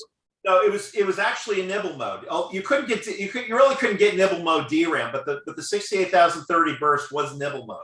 Okay. So I was doing it with banks of RAM instead. Right. I made it work. The only problem was most of the time they burned up after about a week. it just turned out that the output buffer wasn't fast enough. Right. I was getting too much, Contention. but I was getting too much contention, and eventually Yeah. they gave up. And it turned out that somebody else had that same idea, and that's where EDO DRAM came from. You could do it with EDO DRAM. Okay, what's EDO DRAM for everybody? Basically, what they do is they have they have something that's intentionally just like building in a buffer. Right. So it locks the data, it can hold it after the DRAM cycle. So you cut the cycle shorter, you can leave the data out there longer. Right. It basically all of the PCs in about the 2630 was in 1989. By about 1992 or so, everything was EDO before they switched to synchronous DRAM. And that was an important issue with the 8-bit era, was that we've got the 6502 clock cycle, and data absolutely has to be stable and valid at the end of the cycle. But the DRAMs, we really wanted them to be on doing their next. We needed to start pre-charging them for the next cycle and stuff. And it's like, but you can't start. You got to hold the data. You got to hold the data. That was exactly, yeah. That's EDO. You could start the next cycle while there's still data hanging out there. Right. Now, how did it work on a write? Well, yeah, it would have latched the data earlier in the cycle, so it worked the same for a write cycle too. Then, yeah. Write wasn't the problem. Yeah. Yeah, write's not the problem until you wiggle the data lines just a little too early. Well, write does become a problem, no question about it. Yeah. Well, and then that's what I had to learn about DRAM corruption. Is the VIC chip issues and the C64 corruptions. Memory is being written to, but not during a write cycle. And that's the definition of one of the definitions of corruption for me. And that's what we had to deal with. What's that say there? Commodore. Well, I remember George Robbins had put a 6-pack of San Francisco Anchor beer or something like that in Berlin's. And Berlin had for everybody that doesn't know, Greg Berlin, who did the 4000 and he did the 1571 disk drives and whatnot. He had one of those small, what's that? This t-shirt, yeah. He had a small refrigerator in his office, and people would put beer in there. We charged a beer tax, which was, if you put a 6-pack of beer in there, we're probably going to take one or two. But I just remember that one 6-pack, that when they went to get one, it was all gone. And Berlin and I had to say, sorry, this time the beer tax was 100%. We drank all of your beer because it was really pretty good beer. I remember that. So if you could get fresh enough Anchor steam, one of the problems with that was always getting a little stale being sent over from California when they first started shipping it east. Yeah. Well, those pictures of the CES show that Ryan took, Terry Ryan, who wrote BASIC for millions of people and doesn't remember doing it. You see us all with Coors cans. And back then, you couldn't ship Coors east of the Mississippi. And so the moment we would cross the river, we all switched to Coors being our favorite. And in all these pictures, I think there's a picture of you with a Coors can on your head. I'm about to dump a Coors on a disk drive. That was our CES beer of choice. That is officially Canadian beer now, by the way. Is it? So who was the target for all of these? I mean, this sounds like scientific and high-end business use, these computers with 4 planes of DRAM and these high speeds and the MMUs. Was marketing, I mean, we're going to get into the bane of Commodore here. I just know we are. Were you guys just making the best computers you could, or were you getting instruction, or were you being told to do stupid stuff and you were doing what made sense in spite of stupid instructions? We were mostly doing what we could. Right. Kind of like you and I did. Yeah. Like to build the 26, to build the 2 enhanced Amiga 2000s, it was, Bob Welland had started it. I jumped in there and finished it up while he was leaving to go to work for Apple. Right. Worked on the Newton. Yeah. So I got that working, and then the obvious one was, I mean, really it came down to it was probably, I don't know, 3 or 4 months before the Amiga Developers Conference in Washington, D.C. And Jeff Porter, was it Jeff Porter? No, it was Jeff. Yeah, I think it was Jeff Porter came to me. Maybe it was Gerard Bucas. But anyways, one of the bosses came to me and said, "We're getting a 68,030 in next week." That's Wow. all they said. And Right. by the time it came, I had finished the design. I was working late nights, but because it's like, well, I got to have some place to put it. The circuit, and not only that, I said, well, I don't like 14.3 megahertz anymore, so I'm going to make this run asynchronously to the Amiga bus. So, I cranked it all up to go maybe as high as 33 megahertz. I wasn't quite sure how fast I could. Right. Actually, I was sure how fast I could go. I wasn't sure how much they were willing to spend on 5 nanosecond PALs. Right. So the trick there is to get your weight logic to work fast enough, I assume. Well, there's the weight logic, there's synchronization stuff. It was a bunch of little things that had to be fixed over the original architecture. So we were really cranking this thing out. And, Fisher did the layout. We got the boards back. The CPU had been laid out in mirror form. But fortunately, it was a through hole. So we just slapped the CPU on the back of the board. Right. And, probably 24 blue wires later and a bunch of PAL equations updated and everything, I had the 68,030 up and running. And we showed it off behind the scenes at the developers conference. Right. Oh, they must have loved that. So now, were you using PAL were you still using the PALs? Were you still doing them outside of the Mentor environment, or? Couple, but yeah, it was outside of everything was a separate tool. For a lot of the stuff, I even wrote tools. I had a tool that did netlist checks, because for a circuit board, Mentor tools didn't really understand circuit boards. We had to manually check netlists back when I was there, and that was part of being an engineer. You would grab your beer or whatever and go visit with Fisher and his cronies and sit down, and somebody would mark it off here and somebody would mark it off there, because we were hand typing in the net list. The good news is once it was done, then, they never lost a trace after the net list was confirmed.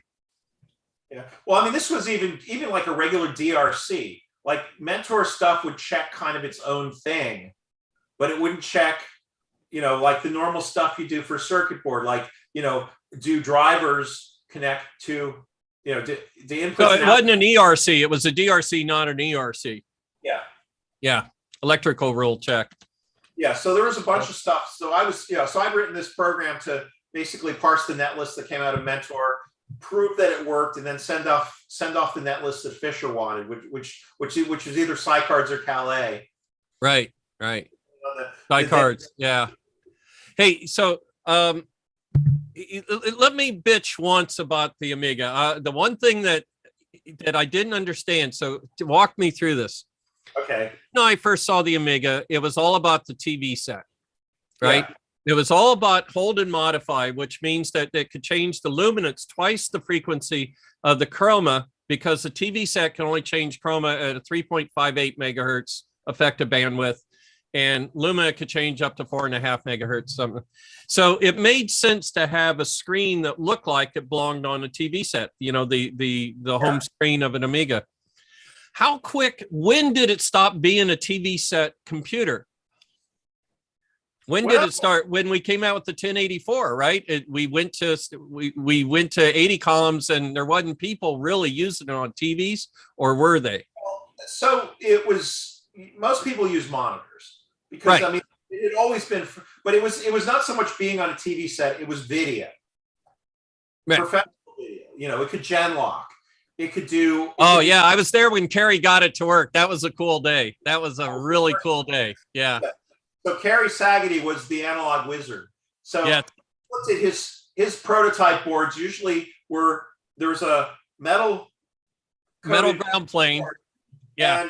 and there would be like towers of transistors. And I mean, this guy, I also had him look at something that I had done. So I worked on the audio for the Amiga 4000, and Kerry Saggedy was in for some reason, whatever. And I said, you know, I'd gone through and thrown all this stuff out, and he looked at it and like threw out a few more things.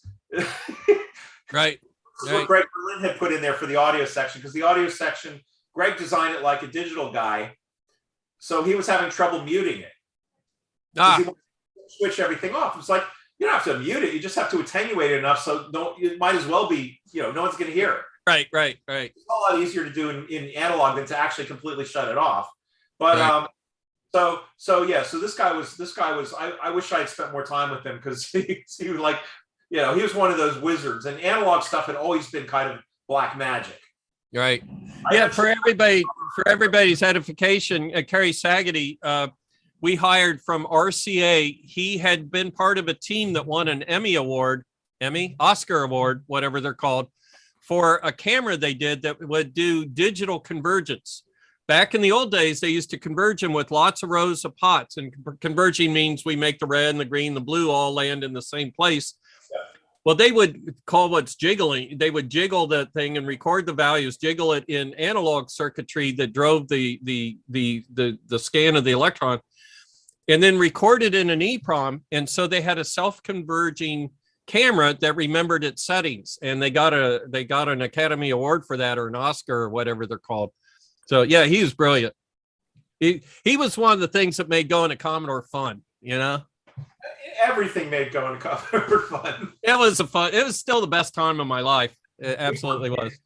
So to finish my question then, so the thing that kind of, I don't know, irks the wrong word, but after the Amiga became monitor based and everything, I guess it's still NTSC monitor. Well, it was, so if you want to go through it, in the Amiga 2000, we had a few people who had come up with a way to scan convert the NTSC resolution up to VGA resolution. Right.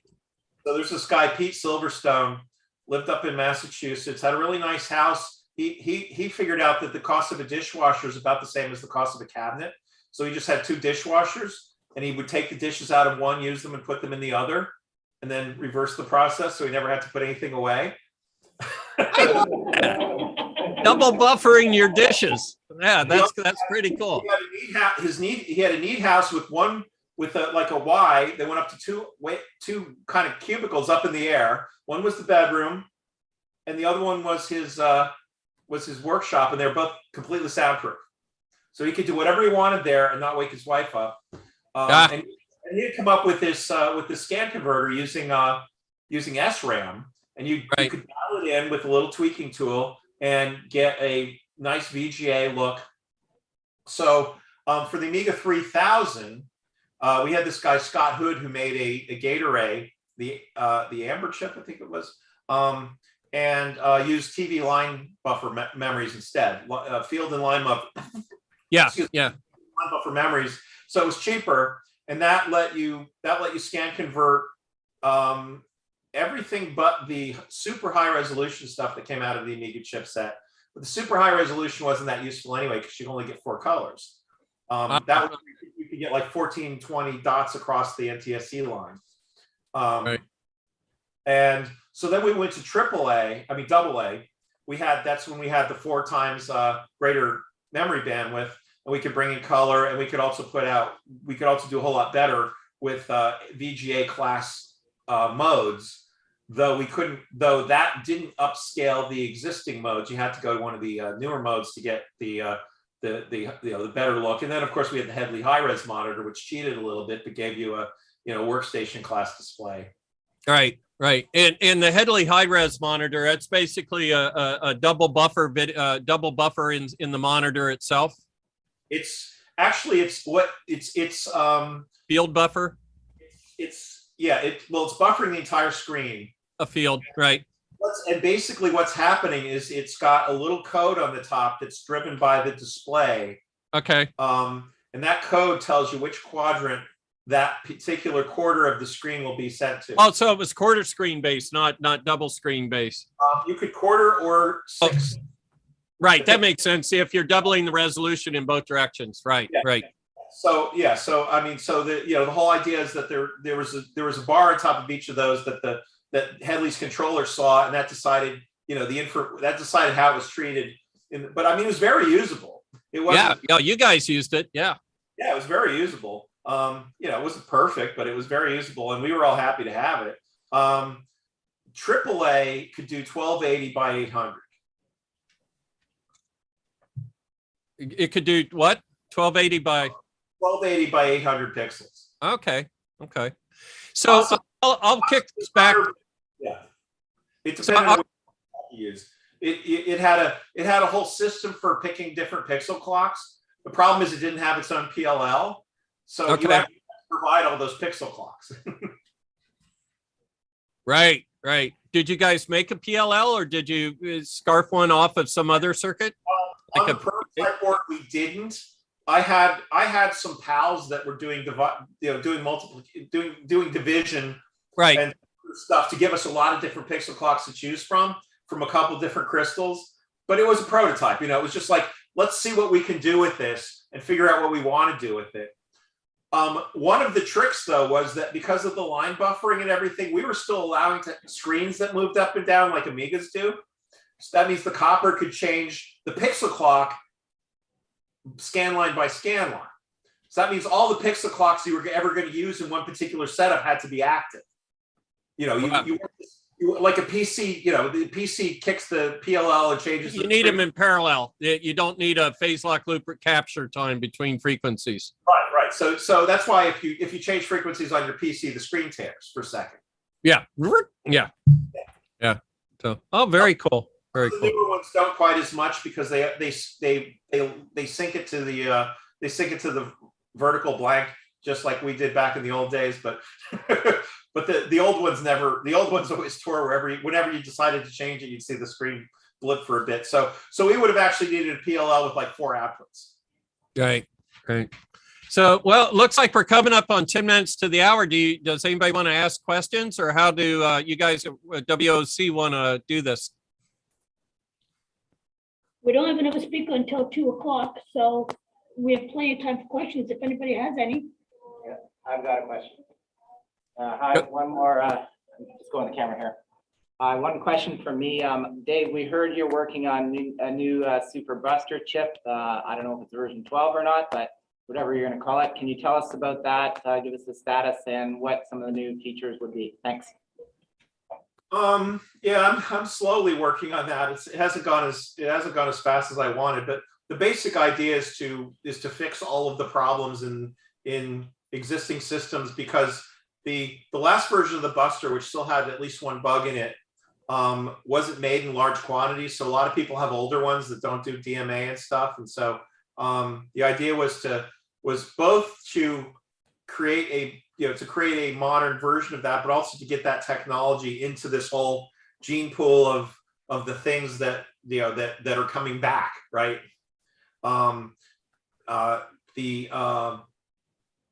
So that's the genesis of it. I'm trying to get back into that. It's been a very hectic year. So what are you writing that in? VHDL. So why VHDL over Verilog? Do you like the niceties and the strictness of VHDL, or it's just what you're used to, or doesn't matter? I've just had more experience in VHDL. I did a little bit of Verilog recently, just because I was using a chip that didn't have a VHDL compiler. But yeah, I mean they both work. In what platform you're doing this at home? I've been using I'm actually working with a guy in Germany, so he wanted to use Altera, which is Intel now, the Intel system. Yeah, well, I won't use Xilinx ever since they screwed Greg Berlin. Yeah, I think it was one of the early Spartans, and when Greg went to run it at full speed, it wouldn't run. It was for his a DVD player he was working on, and they didn't tell him that they knew it was their fault for like several months. and then said, okay, now we can tell you because the new one's coming. Well, they should have told them as soon as they knew it was broken. Told them this is the problem. It's being fixed. We expect the results. We expect the new Right. version. Yeah. It's not you, it's us. They should have had that conversation with them, and they said, I know how Greg thinks the same way I would. It's like, what am I doing wrong? yeah. So, any other, more questions for Greg or for Haney, for Dave? We call each other by last names half the time, everybody. It's just something we do. It's not rude to us. Well, there were like 5 Daves, there always are. Right. And several Bills and all. It just worked out better. Yeah, names like Headley, you use their first name, but otherwise you use their last name. And I had been in the Army, and that's why I started that. And we didn't have a Commodore paging system, so you'd hear like, "Yo, Haney." We had a Commodore paging system. That was it. Yeah, you screamed at the top of your lungs. Yeah. Hey, it worked. More general question. Go ahead. So at the time here, what do you guys, where are your sources of inspiration coming from? Like, are you looking, are you going to the computer conferences, you're looking at what competitors are you're buying them, ripping them apart? And also, okay, so that's one aspect of the question. And I'm also, when you talk about the Amiga BitFlitter technology, it sounds like this is like forming into more standard of what we have today, GPU processors and stuff. Is that the right place to categorize that kind of development? You guys working out the technology for like making a completely separate GPU chip, which is like the standard thing these days, and then the GPU, it's all separate. Commodore was actually moving towards a GPU and faster than you would have thought, considering that I guess NVIDIA's first they had graphics chips, so the first GPU was in the later 90s. Commodore, so AAA was not a GPU. AAA was a graphics system. We had a blitter and a copper that did, the copper could make decisions and all, but it wasn't super sophisticated. On the other hand, the follow-up to that was the thing that it never got off the the designer's CAD system, but we had a thing called Ombre following that up. And Ombre had a PA RISC processor that was designed from the ground up by Ed Hepler with 3D instructions. So it was both 3D and GPU, and had we kept to a normal schedule, which meant that the bosses weren't trying to kill the company and it didn't fail and all. AAA should have been out in 1990, 1991. Ombre should have been out in, say, 94. We would have had the first 64-bit system on the market. We would have had the first GPU on the market. If, given the time that we were working on those could have been milestones that we hit if the company had been, correctly run. A big part of it too, and I think Bill remembers some of this, was that when you're Commodore and you're paying your CEO $3 million a year, and you're paying your other bosses $3 million a year, and the CEO of IBM was making maybe $1 million. I think he was making like 900,000 or something, and and that's IBM. They made a lot more money. So all of this money that wasn't being spent on engineering did have its effect. Yeah. We had great people. Most of us were doing 2 or 3 jobs.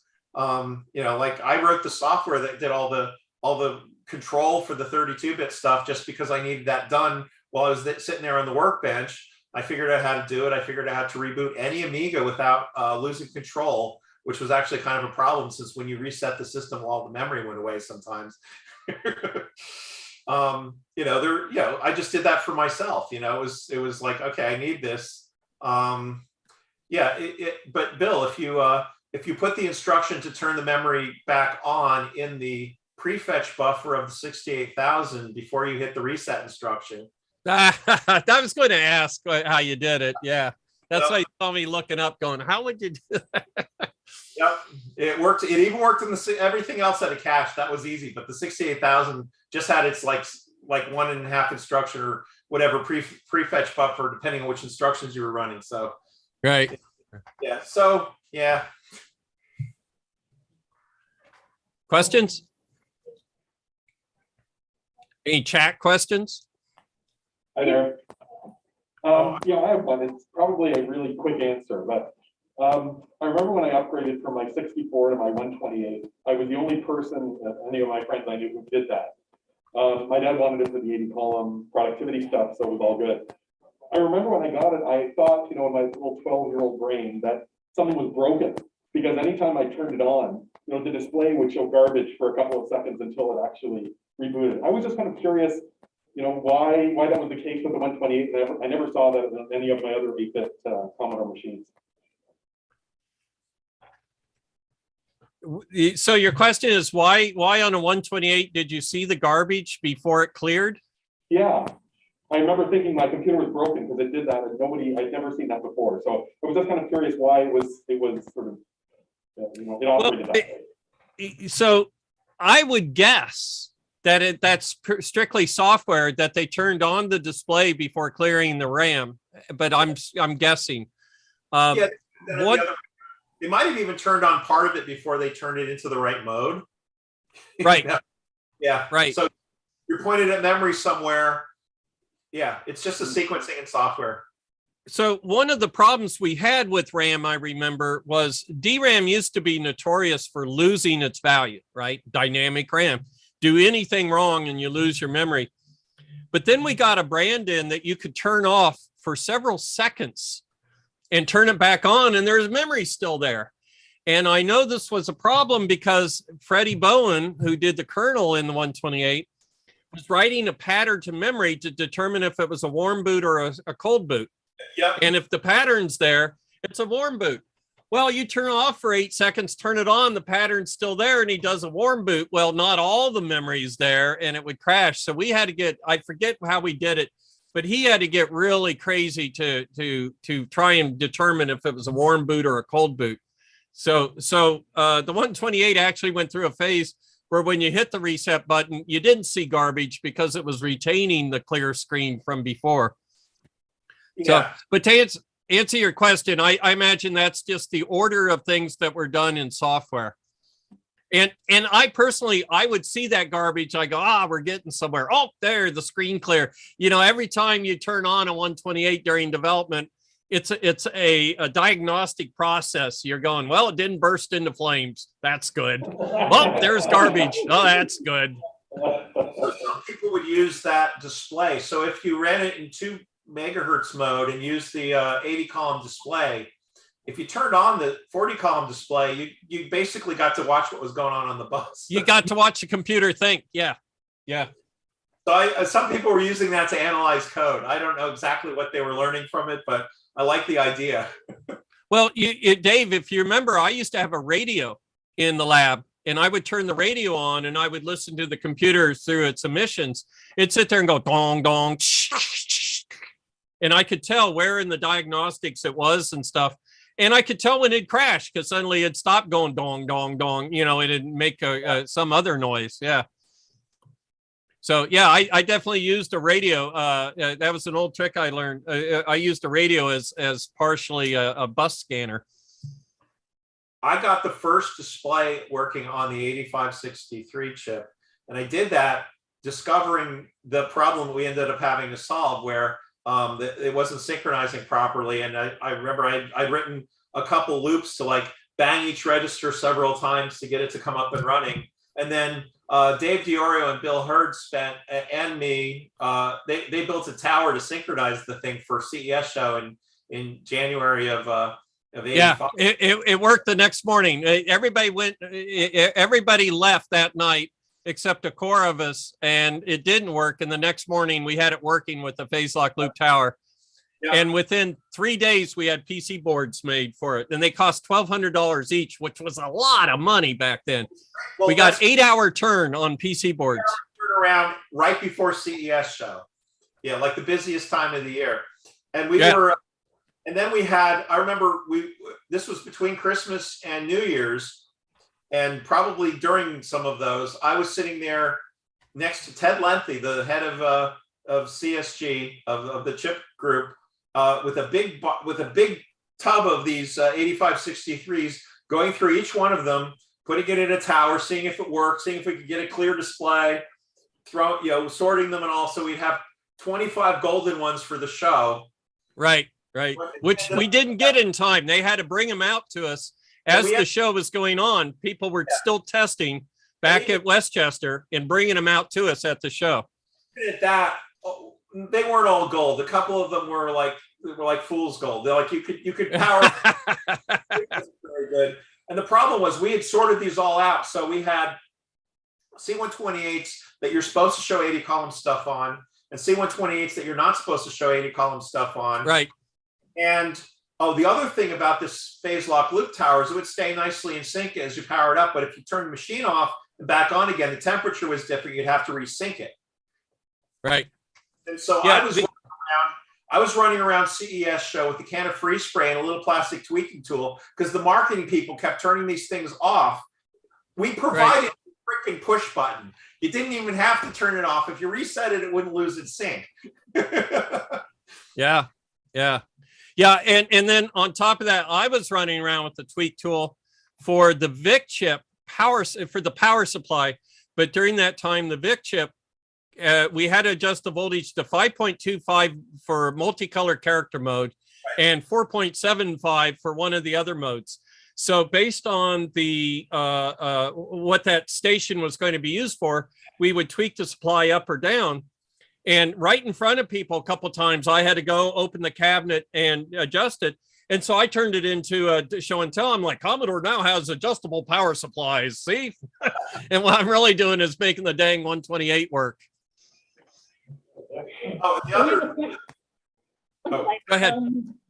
We have a question in the Discord channel from SX64 man.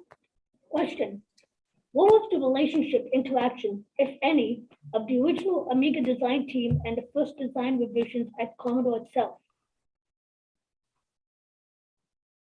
So you mean like the Dave Needle team probably that designed the original and what's his name? What? Oh, now I've lost his name. Who had the dog Mitzi? Who am I trying to think of? Oh, RJ Michael. You're thinking of Jay Miner. Oh, Jay yeah. Miner, thank you. Yeah. Dave, I'll kick that one to you. They showed up with the Amiga at the 86 CES show, and then we did a handoff after that, is my memory, but I could be wrong.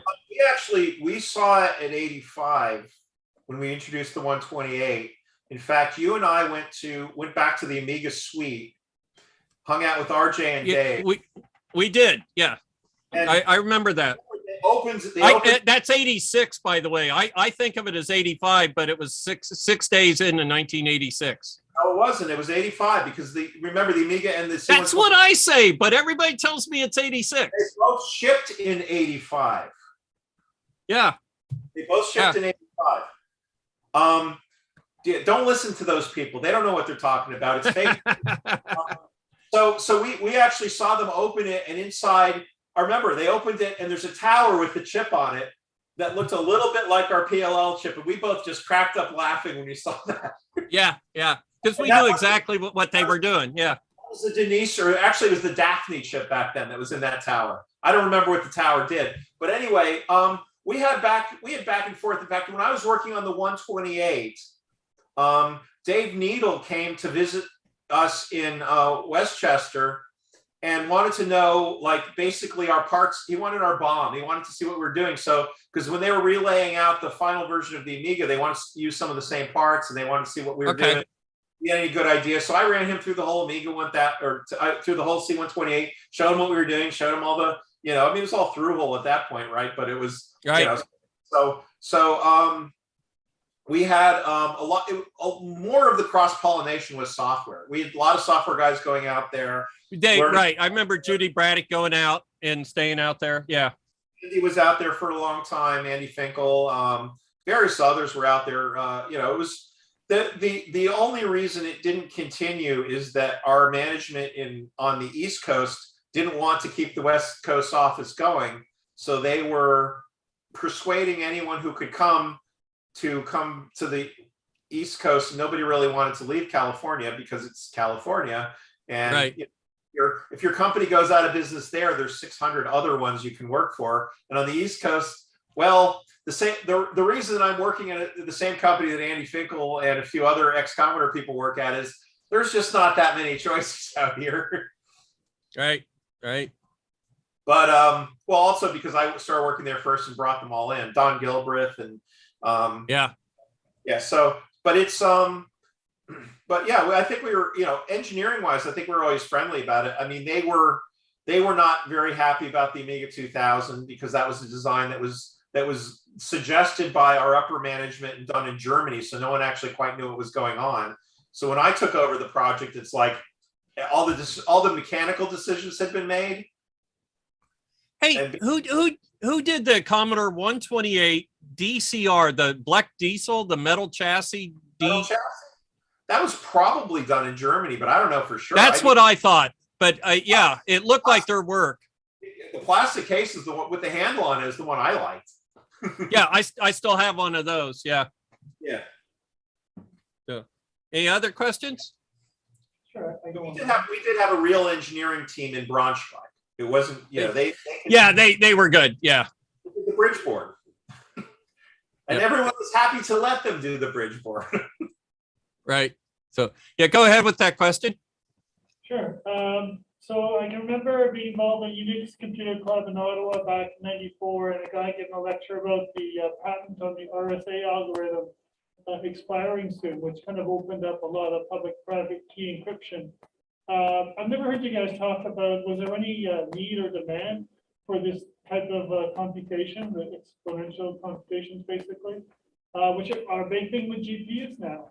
But also, back in mid-90s, 94, it was big news that Microsoft had embedded an NSA key in their operating system. I think Windows 95, maybe even 3.11. So I'm wondering, did you ever hear anything about NSA coming to visit Commodore? And it might be a little bit past the time frame you're talking about, but just thought I'd pose the question. Yes, I mean, after that, I would have thought that the blue chip would have been perfect for that. Dave, I'll kick that one to you. I've never heard of anything other than, I mean, I've really never heard of anybody, outside the web browser, enforcing it, doing any sort of encryption on Amigas. It was just, that wasn't quite where everyone was back then. It was, right. That was kind of, that was fairly heavy lifting in those days. Yeah, processors were in the few megahertz range still, or tens of megahertz. Yeah, once you got to web browsers, which the World Wide Web sort of hit in, well, it was really about 94 when it really started hitting. Which was kind of post. I mean, it was around during Commodore, but it really hadn't gone anywhere. Most of the other protocols weren't really doing security. I mean, there'd be low-level security, like there's a login or something. We weren't doing block encryption or anything like that. We weren't doing authentication. I mean, I've done a little bit of work in that. I built a Suite B radio at my current company. In fact, working on the second one right now. I built actually everything except the encryption processor, but I know a lot about it. But we weren't really. There really just wasn't the horsepower for that. In fact, or the need. In fact, even really fast computers these days can't do very good encryption unless they have either an encryption processor or encryption instructions. Like all the latest x86s and latest ARMs have encryption instructions. But if you go back to even like earlier cell phone processors, an ARM Cortex A9 or something, there's not, the encryption, if you're doing any sort of real security on that, it's going to be pretty slow. Yeah. That was many times faster than any of the processors. It was 40 years ago too. Yeah. Though I will point out that 30 there- years. there's if you look at the Vampire accelerators for Amigas now, they actually have added multimedia instructions to the 68,000 instruction set, and they can do AVC decoding in software. Ah. A regular Amiga can't do MPEG-1 decoding in software without really, maybe a 68,060 could, but I mean, you'd have a hard time getting a stock Amiga to do an MPEG-3 audio decode. Right. Processors have gotten a lot faster over the years, and Yeah. and we've been throwing software at stuff, and it's actually kind of interesting though that lately the hardware guys have been coming back. Like a lot of the phone stuff has decided that maybe it's better to do it in hardware just because it uses less power. Like the CPU could do it, but if we throw, everyone's going to need to watch video. We throw an MPEG, we throw a big video engine in there. It can play the video at half watt rather than at 6 watts. Right. Yeah, I hadn't thought of it that way. Anything else? Anybody else? Hi there again. So you were talking about the 128D. I don't know whether you were around when this was happening, but I'm really curious to know why, if the DCR, the metal one, was designed in Germany, that's pretty much what we got in North America. Yeah, it seems like the plastic D with the handle was only available in Europe, and we never actually got it here as far as I know. So, any ideas what sort of drove all those decisions and why we didn't all? Yeah, that happened after my time. Yeah, that was a pisser for me because I felt that was that was the better model. Yeah, it was my favorite model. Yeah. My recollection was that they launched the C128D in Europe first, and then they hit. That's probably why the Germans made the metal case. There was a lot of people who didn't like the design of the plastic case. There was maybe some FTZ problems or FCC problems with it or whatever, but it got through FCC. That I got it through FCC. 128D had not been launched in the United States at the time. They launched it in Europe first. They came up with it may have just been an economics thing that like this one's cheaper. I think it was. I think because this is the time when they canceled the LCD project, and what Porter told me, Jeff Porter, was that Marshall Smith had decided that there was only enough money to release one new computer, not 2 or 3. And so the LCD didn't get done in spite of the fact, and I'll go on the record, I've already been on the record saying, if it had been a choice between the C128 and the LCD, we should have chosen the LCD. That thing was evolutionary. The 128 was, yeah. You could have put the 128 off another year for that matter. The LCD was evolutionary, yes. Yeah. Whereas the 128 was just kind of one last step in the 8-bit world before, it was meant to fill a hole between the availability of the Amiga and, where we had just been. Yeah. And who could have possibly imagined that a portable computer would be useful? Yeah. Right. So, yeah, everybody knows I did a book, right? This is where I plug the book. I don't even have one to show, but there's a book out about my time there, and my time's only a couple years there. Dave stayed throughout the whole from when he's actually in the book. His interviews in the book from then on, and he stayed till the end of the Amiga, till the end of Commodore, and I was only there a couple of years actually. I'm never actually going to have to write a book because I keep getting included in everyone else's books. Yeah. We're definitely happy to have you guys. Yeah, it was a pleasure. It's always a hoot talking to you guys.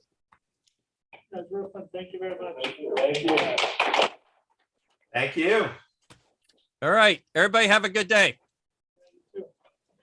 Gentlemen, thank you for your time. I think we all really, really, really appreciated this. My pleasure. Maybe we'll see you again next year. Give us a shout. You can always try. And note that we have a virtual conference tomorrow, strictly online. There'll be no physical people here. If you gentlemen want to join in, I'm sure we'd love to have you, and there will be more questions for you there. All right. Yep, I'll see what I'm doing that time of day. Awesome. Thank you, gentlemen. Excellent. Take care.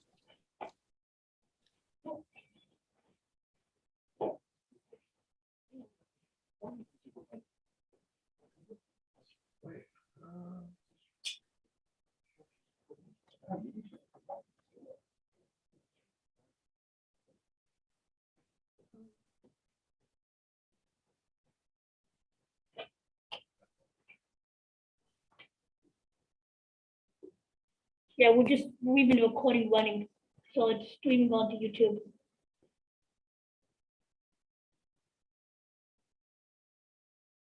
Okay, that went over quite well. I'm quite happy how that went.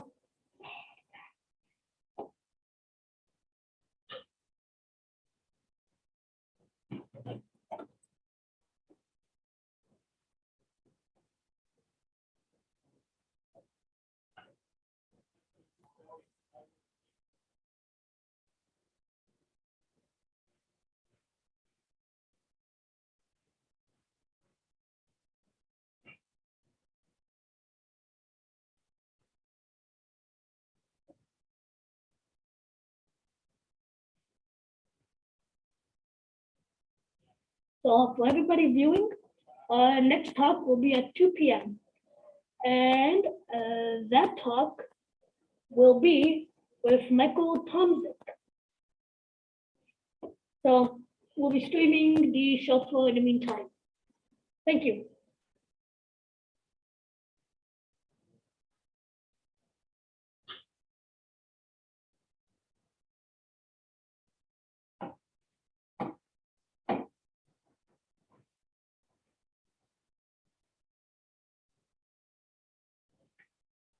Then are you going to stay here for a few minutes? If you watch it, okay.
So this is the original computer designed in 2006, originally. The battery is named Stainless. And it's open source. So I use the schematics and I start developing further. So I've separated CPU and socket, and I added level shifters. So now Minimeter can run original CPU. This is the same CPU that sits in the Amiga chipset is standardized and add more RAM. So as a consequence of this, you can run accelerated boards. So yeah. This is crazy performance for Amiga. I mean, this is like ridiculous.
No, there was a problem.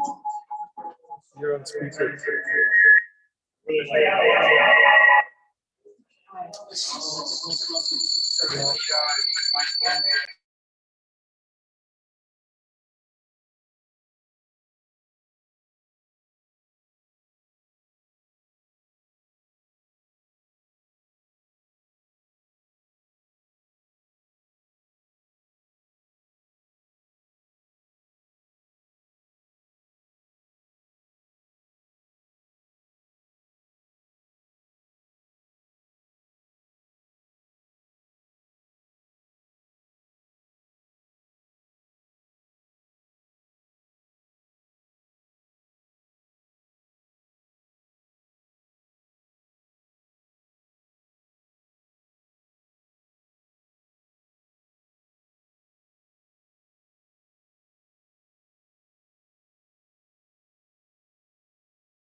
Hi, Michael. We're pretty much set for you.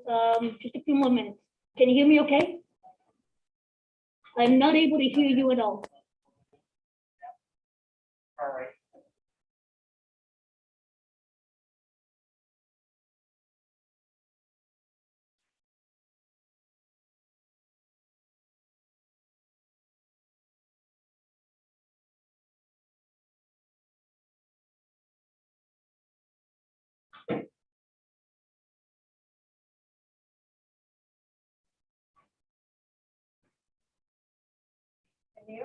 Yes. I can go get food with Joe and Tom. We'll be right back. Sounds good, bud. Do you want anything?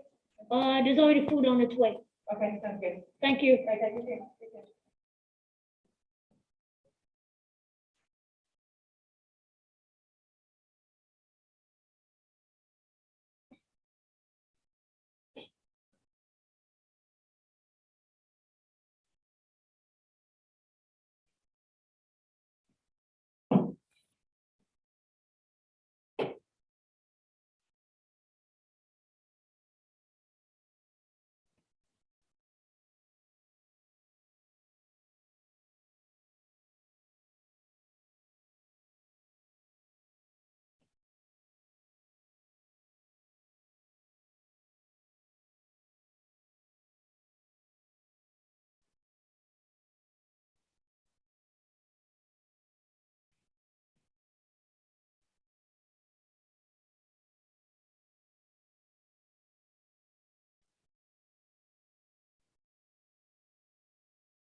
Test, test, test.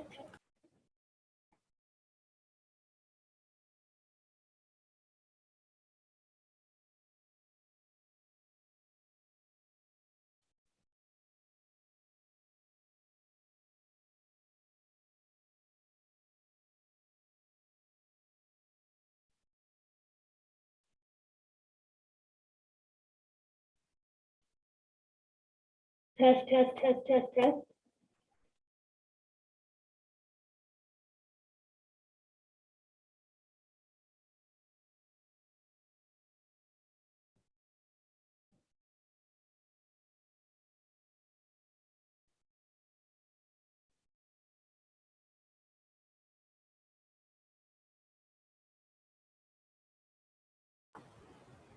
Okay, Michael, you have to unmute your mic in the lower left-hand corner for us to hear you.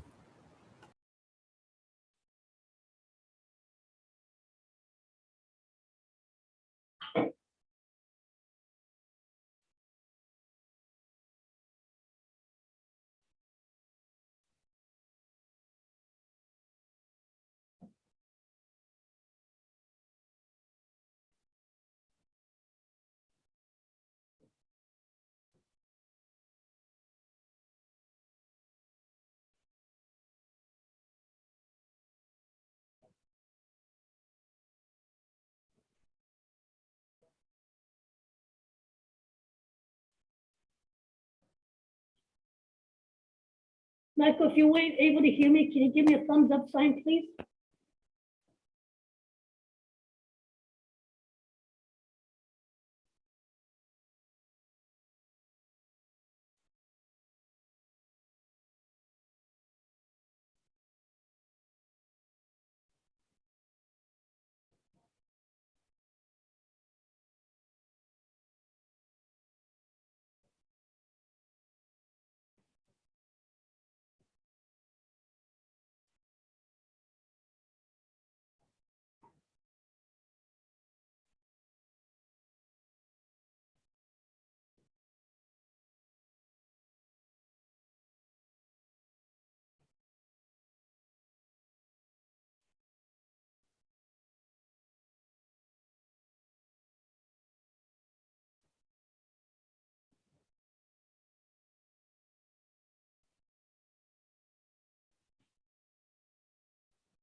he has a USB headset. It's one of the best things you can use with.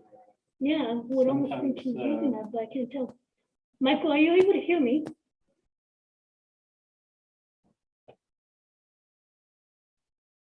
Sometimes when you have Microsoft Teams open at the same time.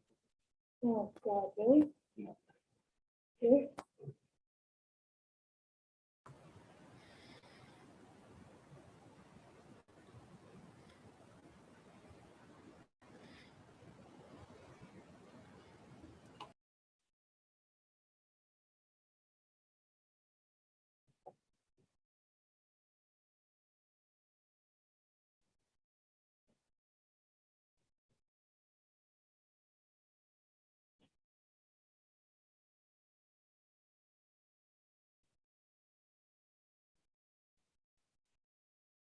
Chatting with him on Discord. No, I'm chatting with Brian. His mic is not on. He has to press the microphone button, maybe. Looks like he has a microphone. Yeah. He's got the icon.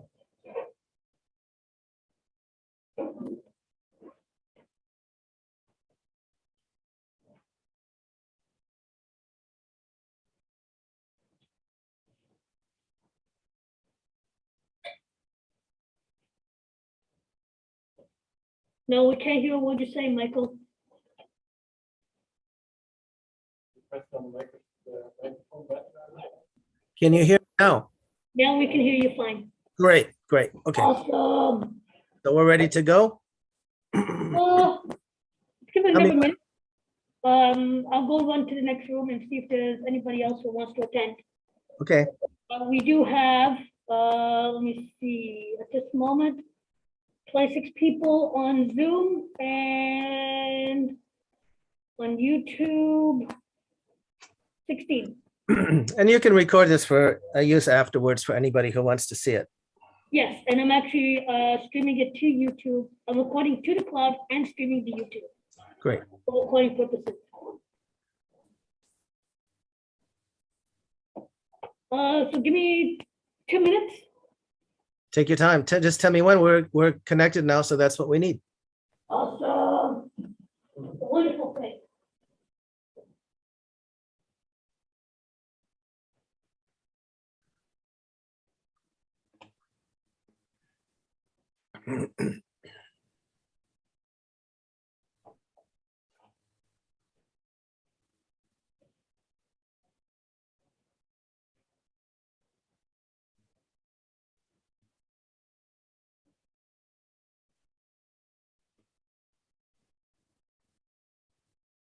So just doing another announcement. And forgive me, this is my lunch.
Wow, 40 years is a big claim.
Is that it?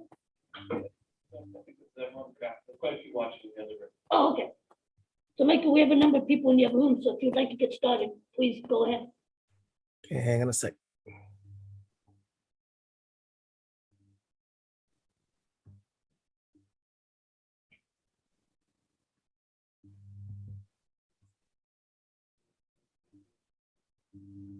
Okay, good afternoon.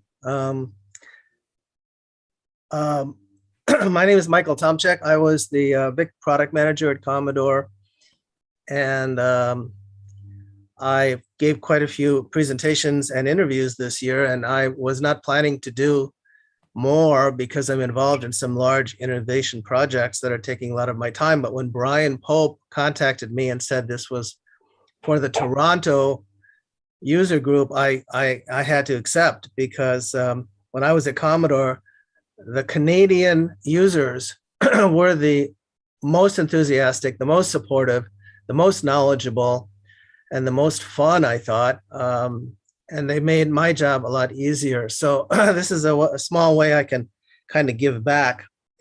And what I'm doing today, I thought it might be interesting to tell you what it was like to be a product manager of the first home computer at the dawn of the computer revolution. I'm going to talk about my decisions and contributions as a product manager and try to give you some insights and a feel for what that was like. I'm not going to talk about engineering or other marketeers or other contributors, but there was a legion of people at Commodore who contributed to this and other products, and I want to acknowledge them. But I'm going to talk mostly about my experiences. So this is mostly my story and what I did, and some insights that come from my recollections. I was born and raised in Oshkosh, Wisconsin, which means I'm almost a Canadian, because Wisconsin is right on the border there. So always felt a kindred spirit with Canadians. I spent a lot of time in Canada. Basically, for about 20 years, my hobby was competitive bass fishing, and I spent 3 or 4 weeks a year on the Thousand Islands competing in bass tournaments. I always did well there. I always cashed a check because I had figured out where the largemouth bass were in the Thousand Islands when everybody else was fishing for smallmouth bass. I also had some interesting experiences. I almost got eaten by a bear in Algonquin Provincial Park.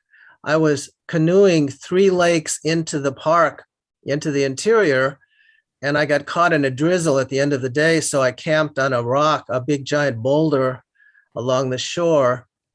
And in the middle of the night, a bear tried to break through the brambles and the thorns behind me. And luckily I was able to discourage the bear, but I beat a hasty retreat in my canoe and had to like paddle around until the sun came up. And so I've had a lot of very interesting experiences in Canada. I majored in journalism in college. I wanted to be a writer like Ernest Hemingway. And since Hemingway had seen war, I enlisted in Army ROTC, and I planned to somehow find a way to experience combat in Vietnam, like Hemingway and Steinbeck and some of my writing heroes. So in the Army, I served tours at Fort Bragg in Vietnam and Korea. I always worked in military headquarters. I'm kind of a lifelong maverick, a rule breaker, a risk taker, and I broke a lot of rules in the Army. It was very surprising to learn that, for me to learn that you can break a lot of rules in the Army. And in fact, that was the secret of my success. At Fort Bragg, and you can see the upper left-hand corner, I jumped out of helicopters and cargo jets and transport aircraft. Sometimes an alligator would stray onto the field, and so that we captured this little alligator and had to relocate it. In Vietnam, I was on the general staff of the 1st Signal Brigade, but a friend of mine was a platoon leader and he kept saying, hey, you want to be Ernest Hemingway, you have to come out on a combat patrol. So I did. I kind of slipped away for a couple of weeks. And our mission was to chase some Viet Cong off of a hilltop where they had a bunker complex. They were sending mortars into a civilian village. So we had to capture and destroy this bunker complex. And that's me standing in the entrance to a tunnel. So I did experience combat, and as a result of that and some other things I did, I was awarded a Bronze Star and Army Commendation Medal. I also did pretty well in the Army. I was a captain in 2.5 years when it actually normally took 4 years.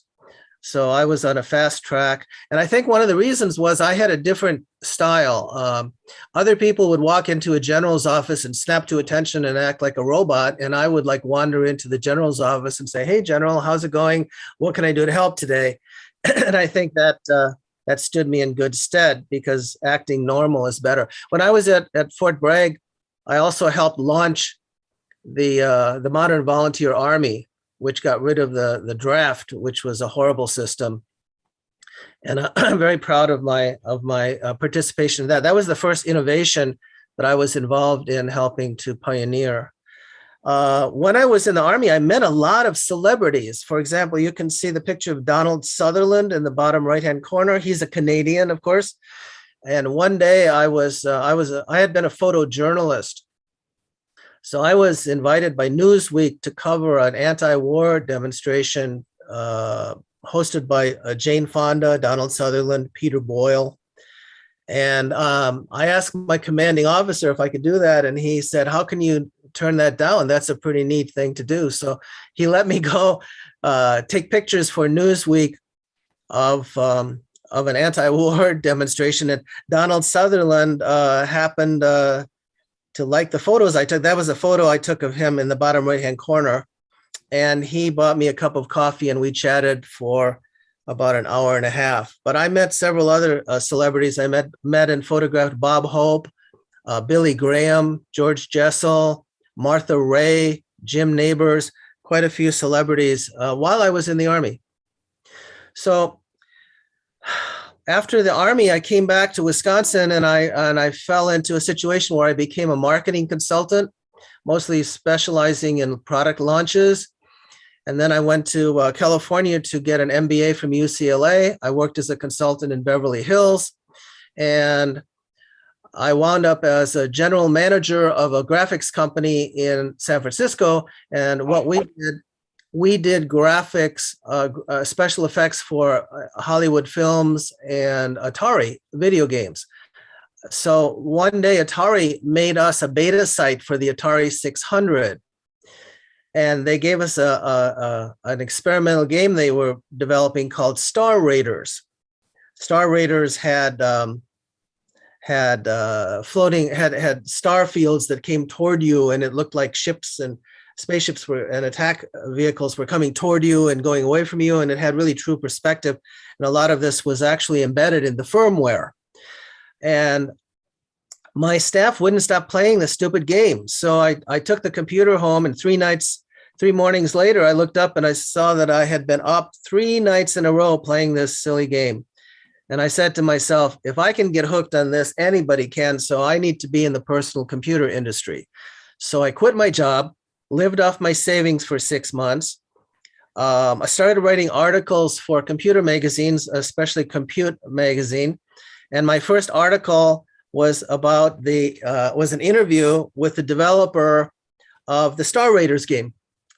So I started hanging out at Apple because I did some interviews there. I also interviewed Conrad Judson, the VP in charge of computers at Atari. And Wozniak and Jobs offered me a job. They said, go in the cafeteria, pick out a job you want and whatever you qualified for, and we'll hire you for that. That's a pretty nice offer. Conrad Judson offered to make me director of software, although I was a marketing guy. And with 2 job offers in my pocket, I decided to go to Commodore because at that time I had a funny feeling that Apple had too many geniuses, and however smart or effective I was, I would be lost in the crowd. Atari had not enough geniuses, and I wasn't sure they were going to succeed. They were very successful in the market, but actually, as a company, I think they lost about $1 billion in 5 years. They didn't do as well as a lot of people thought financially. So I went to see Jack Tramiel. It was on or about April Fool's Day, which I always thought was a little bit ironic. So I drove down to Santa Clara. I didn't know if I had enough money to pay for the gas to go there and get back. So I had to have some money wired to me from Computes Gazette the night before to make sure I had enough. I literally had $10 in the bank and $6 in my pocket. That's the truth. But I had offers from Atari and Apple, so I had nothing to lose. So I went down, I met with Jack. I told him about 20 things that were wrong with the company. They had packaging that looked like the 1940s. They had the best operating system, but nobody knew it. They had bad relations with user clubs in general. They had horrible marketing and PR. The software was terrible, and there was no customer support. I could go on and on and on, and Jack heard me, and I said, I can help with all of that. And Jack hired me as assistant to the president and marketing strategist, and he told me to meet him in London. There's a big international meeting, the first meeting of all the general managers around the world, and also the top execs, the top decision makers, and the top engineers. I happened to ride on the plane to London with Chuck Peddle, who's in the bottom left-hand corner in that top picture there. And Dick Sanford in the upper right-hand corner was the second in command. He was executive VP, and he was a really tough, but a really wonderful professional manager. And it was a pleasure to work with, by the way. So Chuck and I talked on the plane, and Chuck told me all the things that I needed to know to work for Jack Tramiel. Chuck had a running dispute with Jack that year in 1980, and he wanted to introduce another personal computer, a color personal computer that's pictured there. And as you can see, it looks exactly like the Apple II. It has the same form factor. And Jack had seen a prototype of a smaller color computer at the CES show earlier in the year. An engineer at MOS Technology, which was our semiconductor division, had taken a chip that we tried to sell to Atari and Mattel, but they rejected it. It was called the video interface chip. And they rejected it. So Bob Yanis turned it into a little prototype computer, which Jack had seen.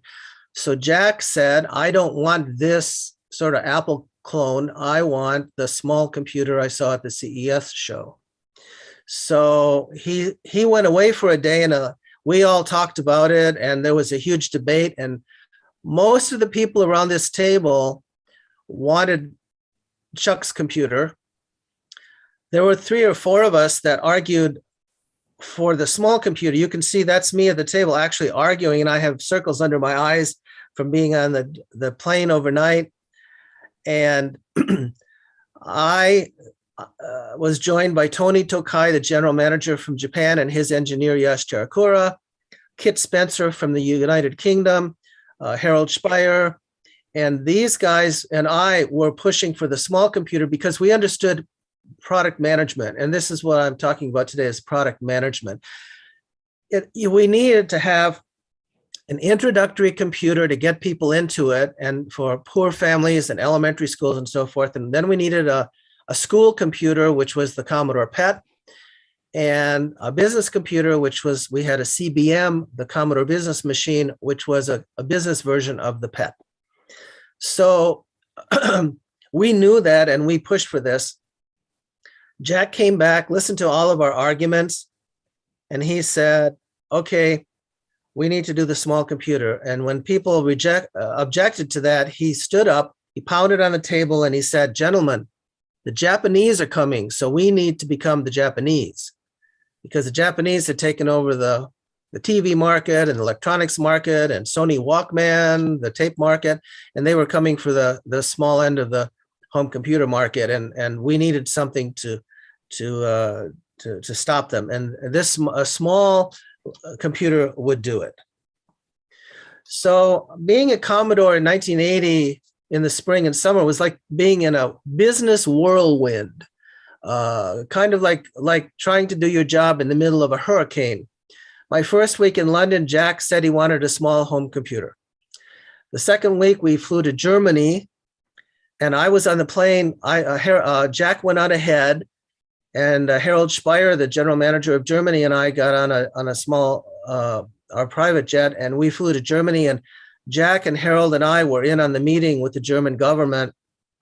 Jack made a very strong, compelling case and requested the use of a factory in Braunschweig where he could make computers for Europe. It was a failing company that was doing accessories and assembly work, an electronics company.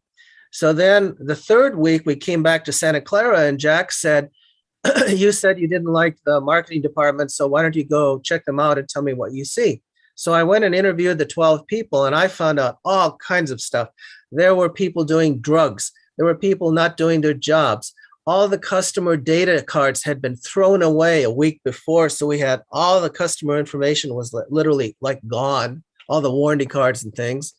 The software contracts had lapsed, and one of the top executives there was having an affair with his secretary.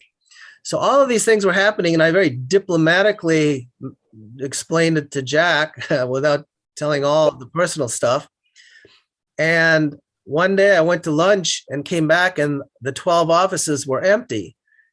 And I said to the secretary, where are all the marketing people? And she said, well, Jack came back and fired them just before lunch. And I said, you don't seem concerned. Does this happen a lot? And she said, actually, it does.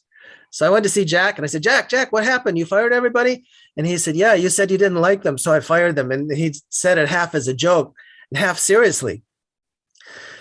So he said, look, you go hire a marketing team that you think will do what we need to have done.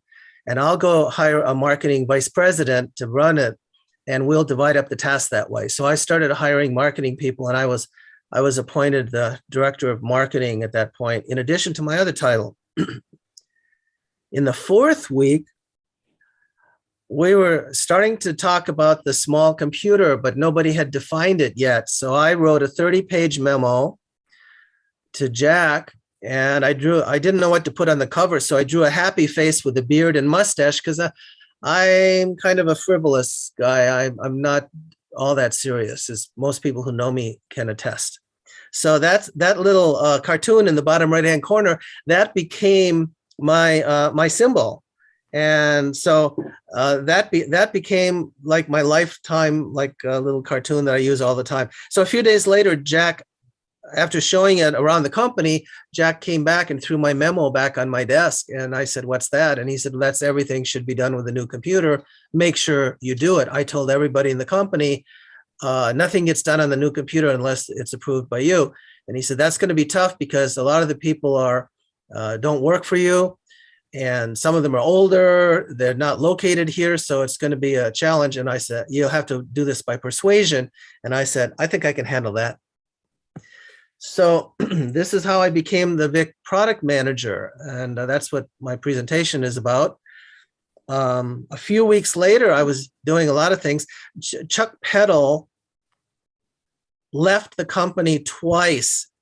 The first time he left and came back, and the second time he left and stayed away and started his own company called Victor Computers. And he had a major falling out with Jack, and took some engineers with him, and the engineers didn't want to do the VIC anyway. So a lot of the work was tasked to engineers in California, the remaining engineers in Valley Forge, and the engineering team in Japan. So I wound up working really closely with Tony Tokai in Japan. And actually, Tony and I did most of the product management work for the VIC. I went to Japan a couple of times, and I was there. We decided to launch the computer first in Japan, and we launched it in September 1980. And it was really fun working with Tony. Tony and I were totally in sync. And I had worked in Asia. I had lived in Asia for 2 years when I was in the Army. And I had been to Japan and took all over Asia. And while I was in the Army, I always found reasons to travel. I once took a 30-day trip all over Asia and visited all the countries. So I was very comfortable working with Tony in Japan and Yash Terakura. So after we were going along and things were progressing, I said, Jack, I'm doing the product manager job. Can I have the title product manager? And Jack said, no, I don't believe in product managers. So what can I be? I asked. And he said, well, you can be the Vic Czar. I said, Vic Czar? And he said, yeah. There was a gas shortage in Washington. The president had appointed an energy czar. So Jack said, you can be a Vic Czar. And I looked at him. I said, can I put that on my business card? And he said, sure. So I put Vic. I had a business card for a couple of weeks that said Vic Czar. And then when Jack saw that things were going well, he finally relented and he made me the product manager. And that's my business card as product manager. And that's how I became the product manager. I actually started out as Vic Czar and then became product manager. So I had a lot of meetings with engineers. I'm not an engineer. I'm not that technical. I was ambidextrous. I knew what features needed to be done. When I was taking computer courses, I worked with Apple and Commodore. I learned what features those personal computers had and the features they should have. So I gave all the engineers, whenever they gave us a briefing, I gave them I said, the prime directive, like Star Trek, is this computer must be user-friendly. And I waved the flag, user-friendly, user-friendly, user-friendly. And I said, that's the thing. And when I said that to Yashi Terakura in Japan, he looked up at me with a big grin and he said, Michael-san, of course this will be a friendly computer. I am a friendly engineer. And I thought that was the cutest comment of my whole Commodore experience. That summed it up. So in our meetings, one time the engineers came and they presented us with a membrane style keyboard, which looked like what later became the Macs. There was a Macs machine later with a membrane keyboard. This looked like that. And I said, no, absolutely not. I insisted on full-size typewriter keys. I talked to Jack about it, and we decided that it was affordable and that that we could make a nice profit even with full-size keys. And then when I was in Japan, Tony Tokai took me to a little building where Japanese companies market tested their products. It's very weird, but a lot of competitors would actually show their products in like a little mini trade show. And so I happened to see a PC 5000, which was made by NEC, and it was a prototype. And they had orange function keys right where you see the VIC function keys. And I insisted on function keys if we could do it. And I was told, yes, we can. So that's how we got programmable function keys on the VIC. And I thought it would be good for software developers because they could assign software function to those keys, and some things could be done just by clicking one of those keys. And that would give us a big edge in terms of getting software done. Now, as a product manager, one of the things a product manager does is name the product and set the price. So my job was to name the product, and we had a lot of nicknames for it as we started, but I wanted to call it the Commodore Spirit and play off the fact that the Commodore PET was the third largest selling personal computer in the US and the #1 computer in Europe. So I said, let's call it the Commodore Spirit. And I was all ready to go with that name. And then one afternoon, I got a call from Tony Tokai. And he said, Michael-san, you cannot call this the Commodore Spirit. And I said, why? And he said, Spirit means Casper the Friendly Ghost in the United States.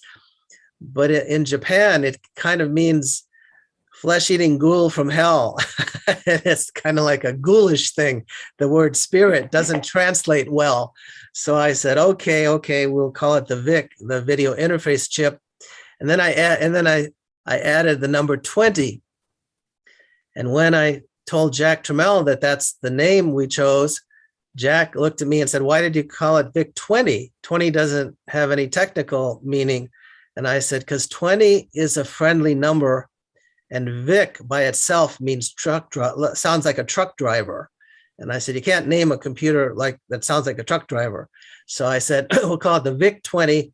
And, 5, 20, 100, those are friendly numbers. And Jack looked at me and smiled and he shook his head and said, yeah, makes sense. Then he said, what are we going to charge? And I said, $299.95. And he said, why not 300? And I said, because it's a marketing trick.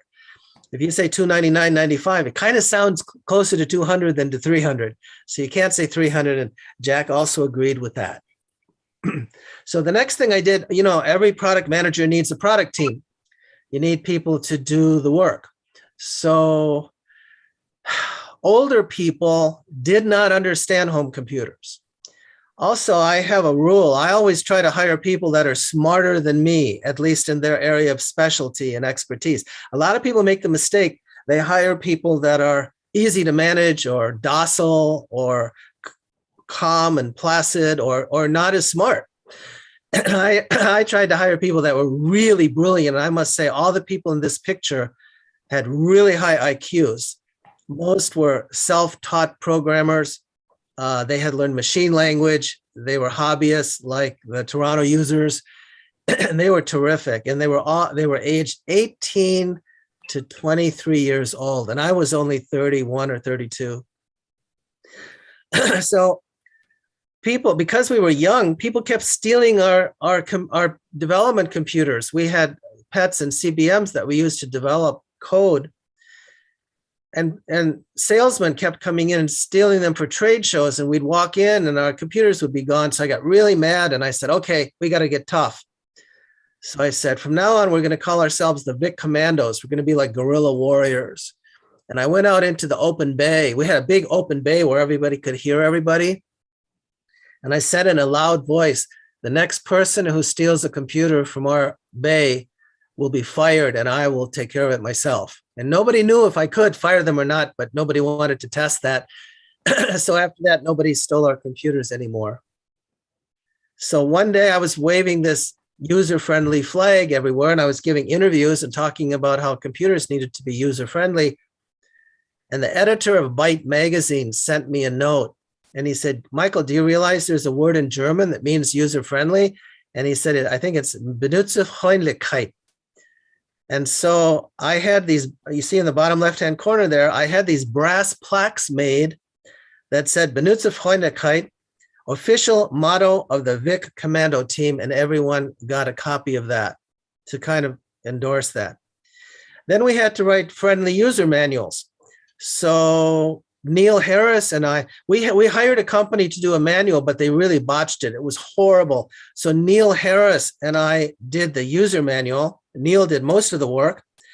And then I said, why don't we do a reference guide for programmers so they can know where all the addresses are and things they need, so they don't have to figure it out themselves, and they'll have a running head start writing software for this computer. So the four of us wrote what I call the programmer's reference guide. And then Andy Finkel actually served as the editor of that. I think I wrote one of the chapters and some of the examples, but most of those guys did most of the work. So then we needed software, excuse me. So then we needed software because software sells computers. And one of my gripes about Commodore was they didn't have enough software. So I asked our guys to do 2 tape 6-packs. One with productivity software like a mortgage calculator and a personal budget, inventory system. And the other one was a game 6-pack. I think I gave the name to one of the games, Blue Meanies from Outer Space. I think I gave that one that name. And you can see they were individually packaged. They could have been packaged in a 6-pack and saved money, but I knew what would happen. We sold these as a 6-pack shrink wrap, but we packaged them separately so that the retailers could break them apart and raise the price a little if they wanted. And that's kind of what they did. And that helped sell it, believe it or not. Then we needed some games on cartridge. So Scott Adams had these marvelous adventure games. And they took a low memory. They took a very low memory because they were text games.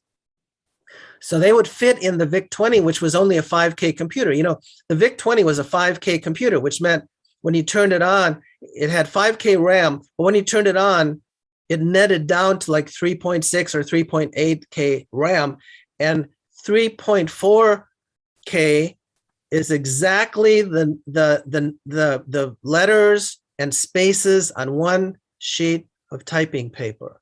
So the RAM in the VIC-20 was the equivalent of the letters and spaces on one sheet of typing paper. Anyway, Scott Adams, I called him up on the phone, and he was so congenial and welcoming and helpful, and he instantly agreed to license his games and help convert them over. And so one of them was called The Count.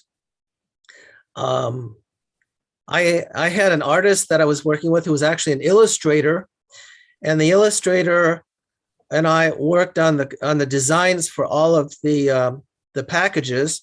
So we did these really great looking packages. One time he came in and he showed me this picture of the Count, and the artist said, what do you think? And I said, that's Frank Langella from the vampire movie. We're going to get sued for copyright infringement or something. And so I said, make it look a little bit less like Frank Langella. So it still kind of looks a little bit like Frank Langella. The graphic design was actually developed in Europe.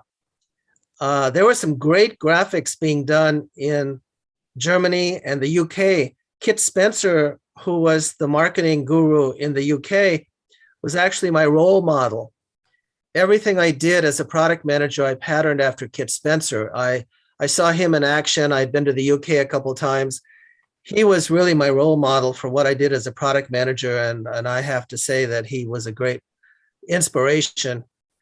So in the bottom right-hand corner, last month, Scott Adams and I keynoted the Vintage Computer Festival in Brielle, New Jersey, and Scott and I are still very good friends.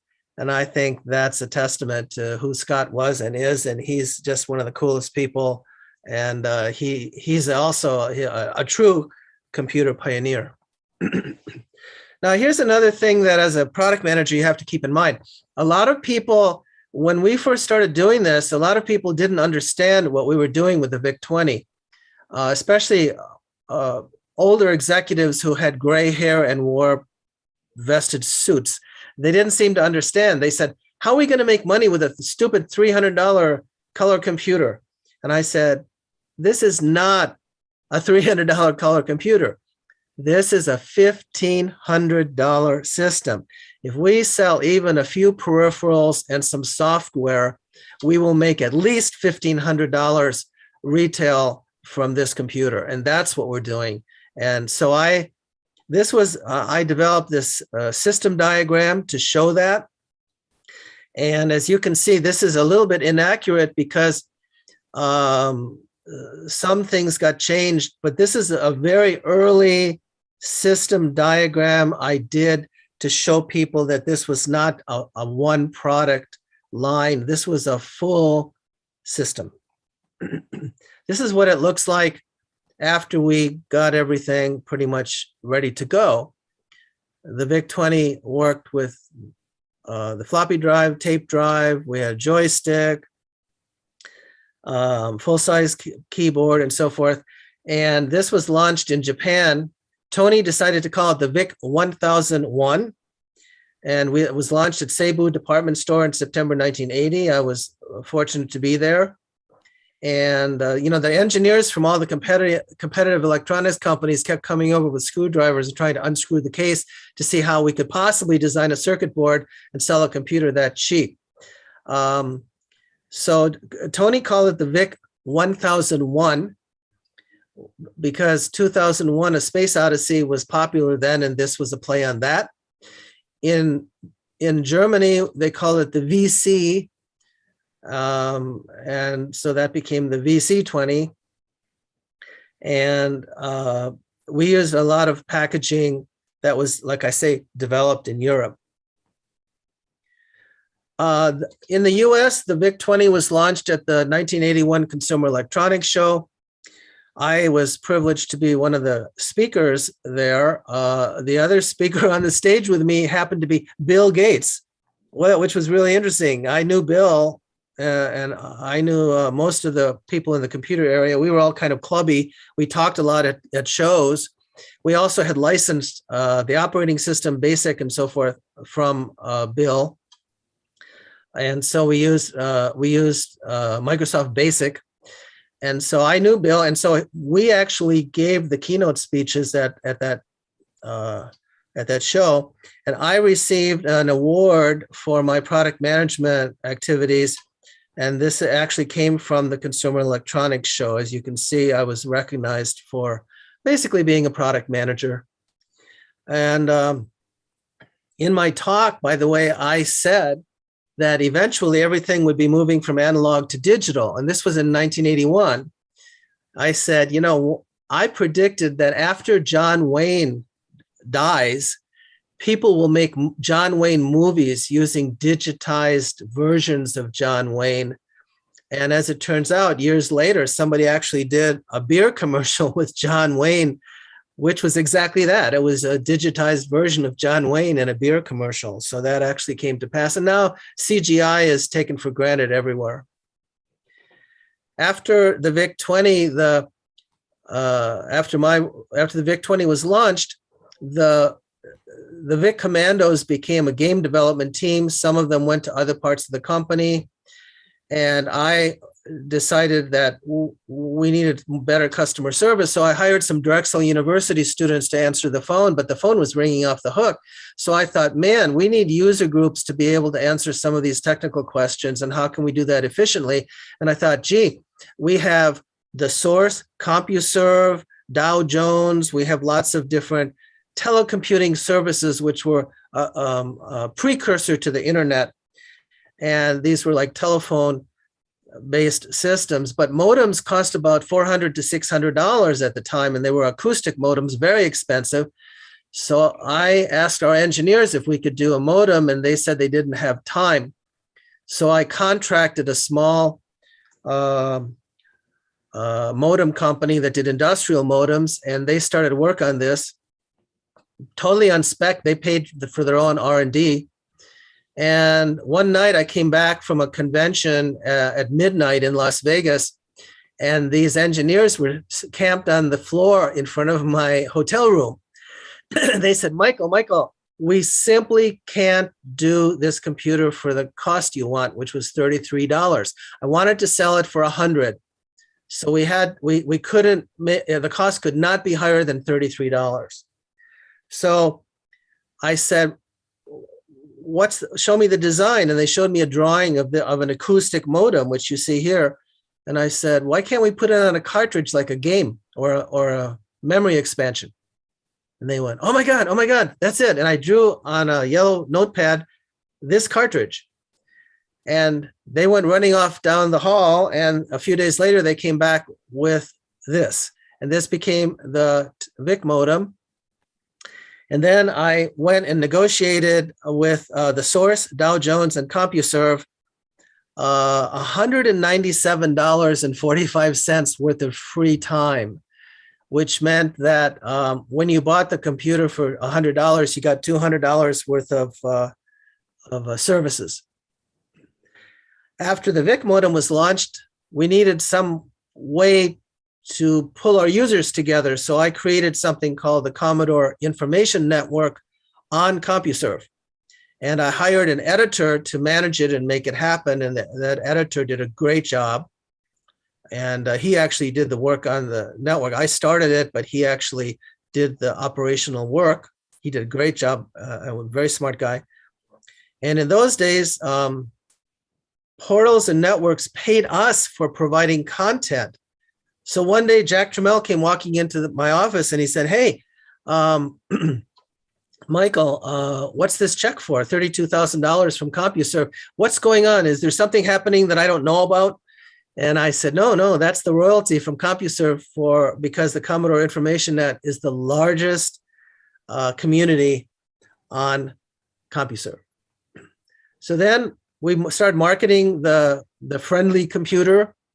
We hired, we had a great advertising team. And again, this, I'm talking about my experiences, but our advertisers did most of this work. They recruited Henry Morgan, who was a very iconic, he was like a game show. He was on game shows on TV, and he had this very ironic, sarcastic voice. So the voiceovers for our ads were done by Morgan. And then we hired Bill Shatner to be our on-air and print ad spokesperson. And Bill was terrific. And we pushed the friendly computer.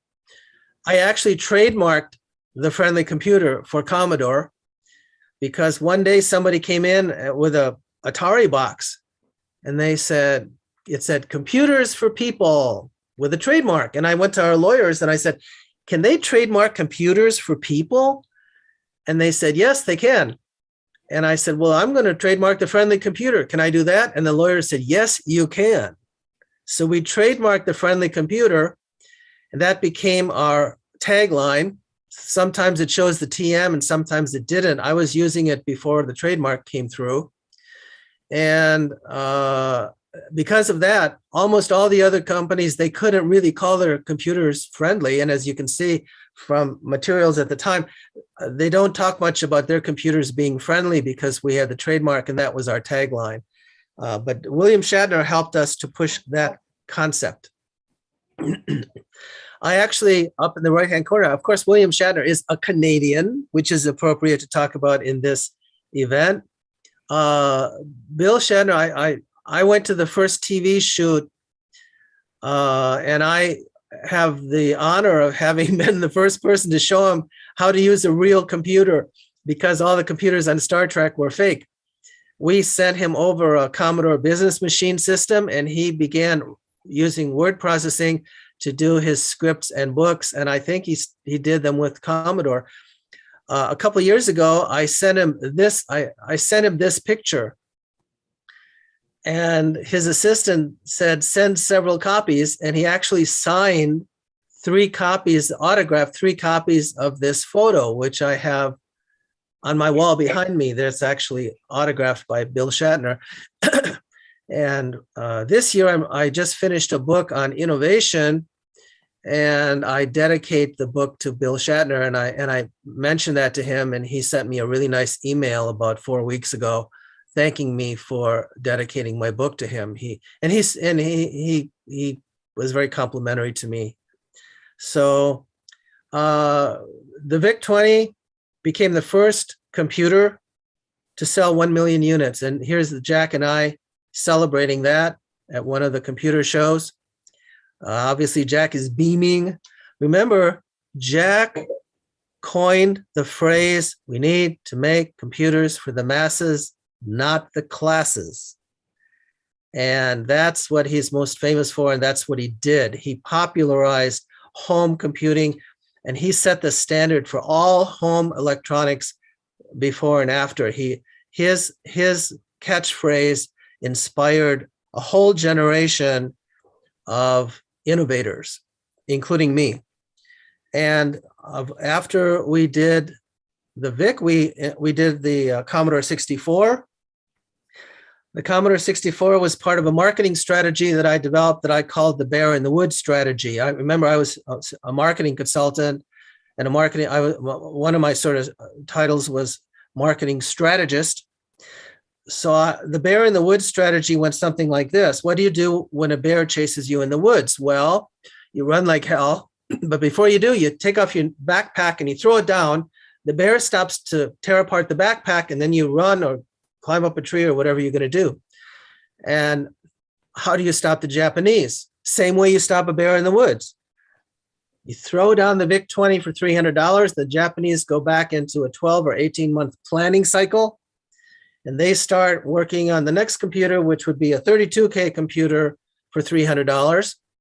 But while they're working on that, we throw down the Commodore 64, which is a 64K computer for about $500. And that stopped the Japanese cold in their tracks. It was a very effective strategy. It was part of our product marketing strategy. So what's the significance of the VIC-20? Well, it was the first full-featured computer priced under $300. You can call it the first home computer because no other computer was priced at that level with this many features. So I call it the first home computer. Some people say other computers were in the home faster or were cheaper, but they weren't full-featured or they were more expensive. And a lot of computers that people talk about as home computers were actually personal computers, which is a different, higher category. This was really the first home computer. It was the first microcomputer of any kind to sell 1 million units. The VIC modem was the first modem to sell 1 million units, and I'm very honored to have been an inspiration and co-designer of that. The VIC, by pushing out these units, jump-started the home computer revolution. We knew what we were doing at the time, all of us involved, the VIC commandos, the marketeers, the engineers, Jack, all of us knew what we were doing.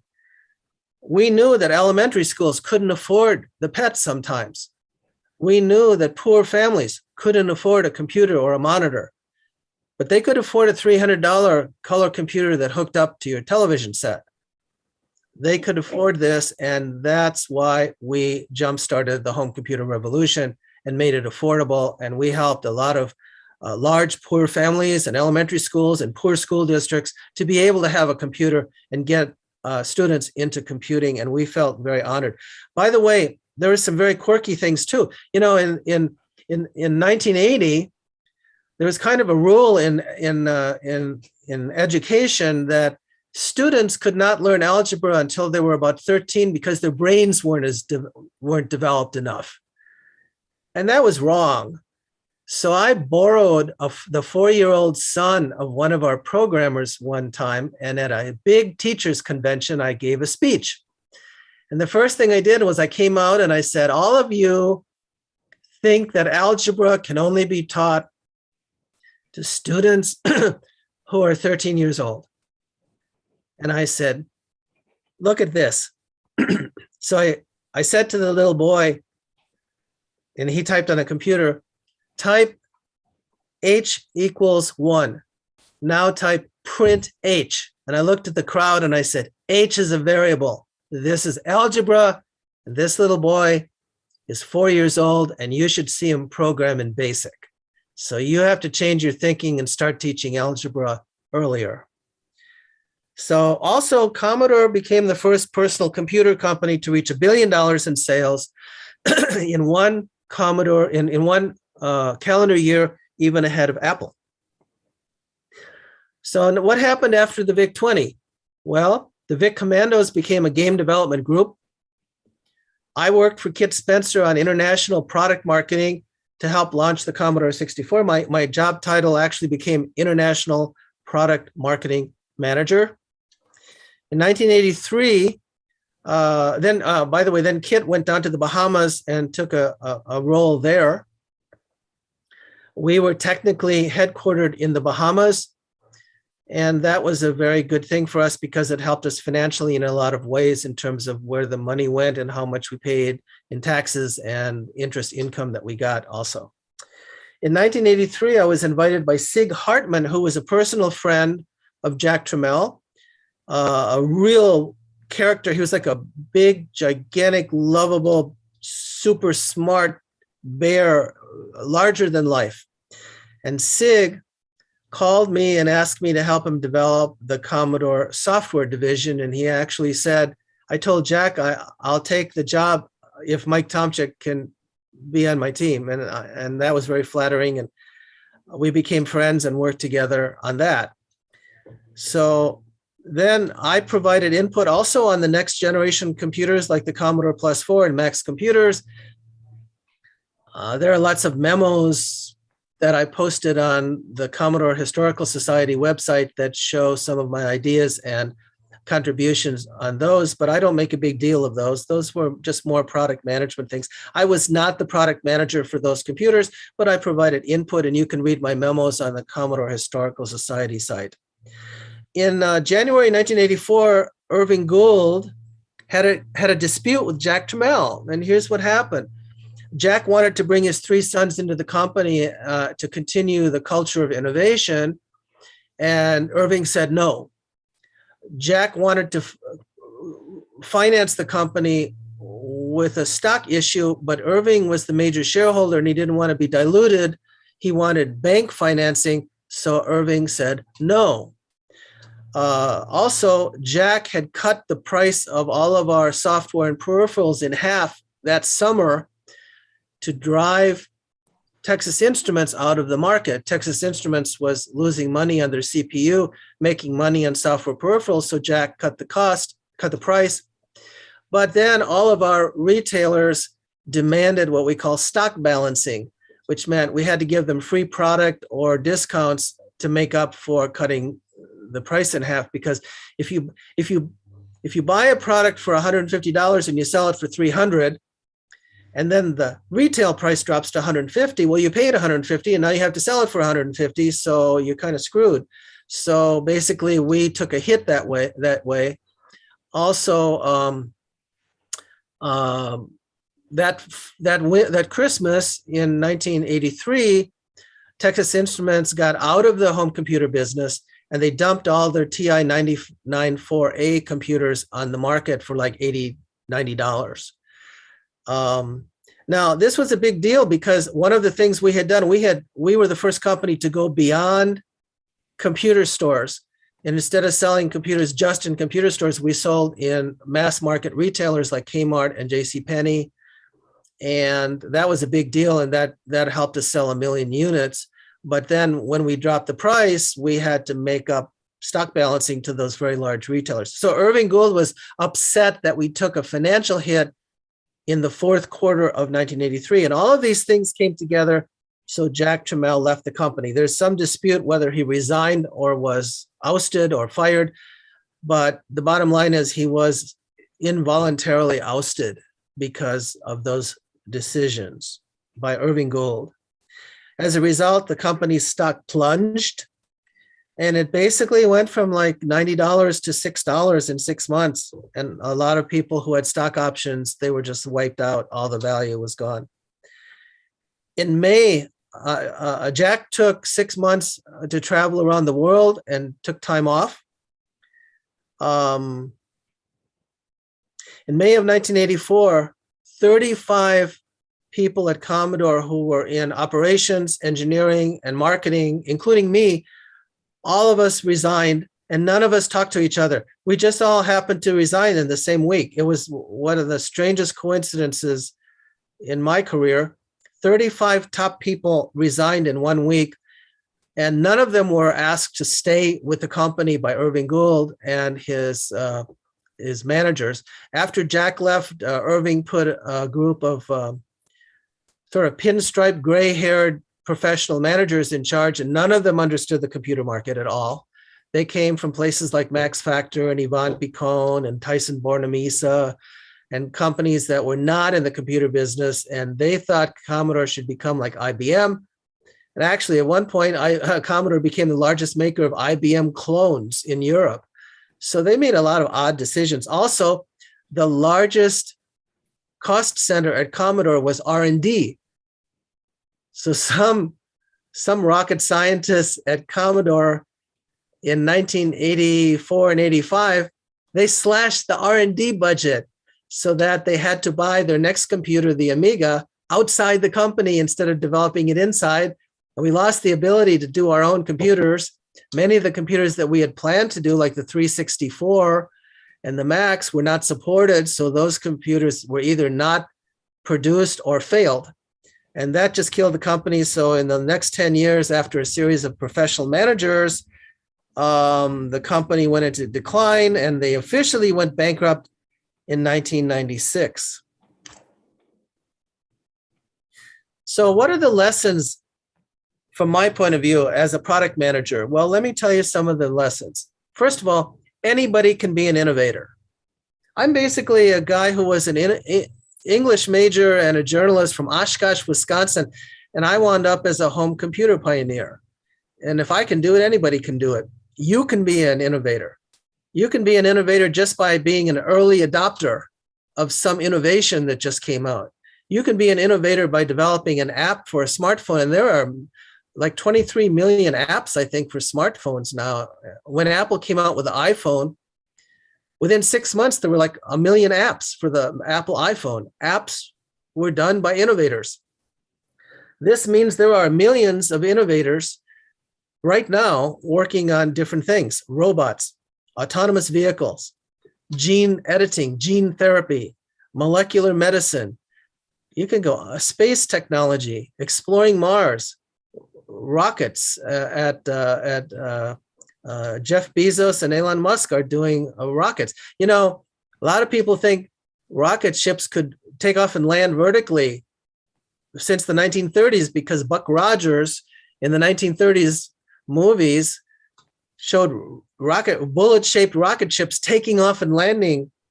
But that didn't happen till like 2015 or 2016 when Jeff Bezos and Elon Musk started pioneering vertical takeoff and landing of rockets. So despite the fact that we've seen that in science fiction for 100 years almost, that really didn't happen until a few years ago. So there are a lot of things that need to be invented or innovated, and you can find a lot of that in science fiction. By the way, if you want to see 3,000 examples of technologies that exist today that started in science fiction, go to a website called technovelgy.com, and that site shows technologies that exist today that had their start in science fiction, that were first described in science fiction, and now they exist. So here's another lesson: always include young people.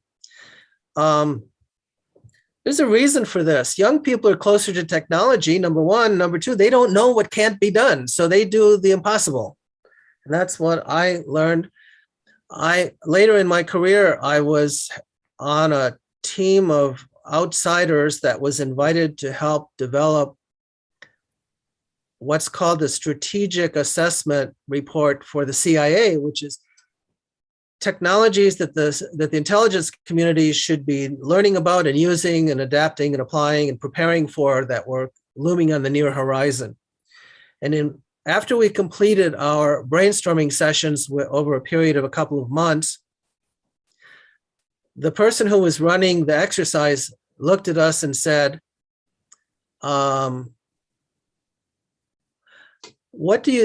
is there anything else that we didn't cover? And I raised my hand and I looked around and I said, everybody in the room under the age of 30, raise your hand. And nobody raised their hand. And I said, you need to get some young people in here.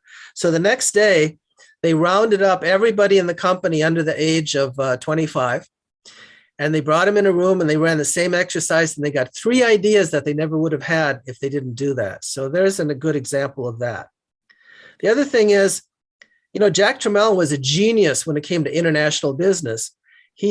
Commodore was the #1 personal computer in Europe in 1980, and #3 in the US. And the reason for that was that he took computers to Europe first. He took the Commodore PET to Europe first when he found out that when he offered it for $600 in the US, he got a deluge of orders and people paying in advance.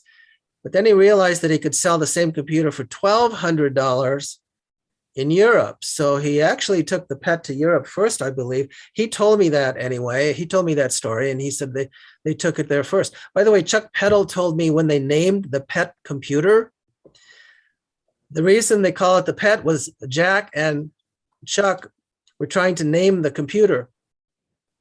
So Jack said, what about PET? Because the PET rock was very famous and very popular, was like a gimmick.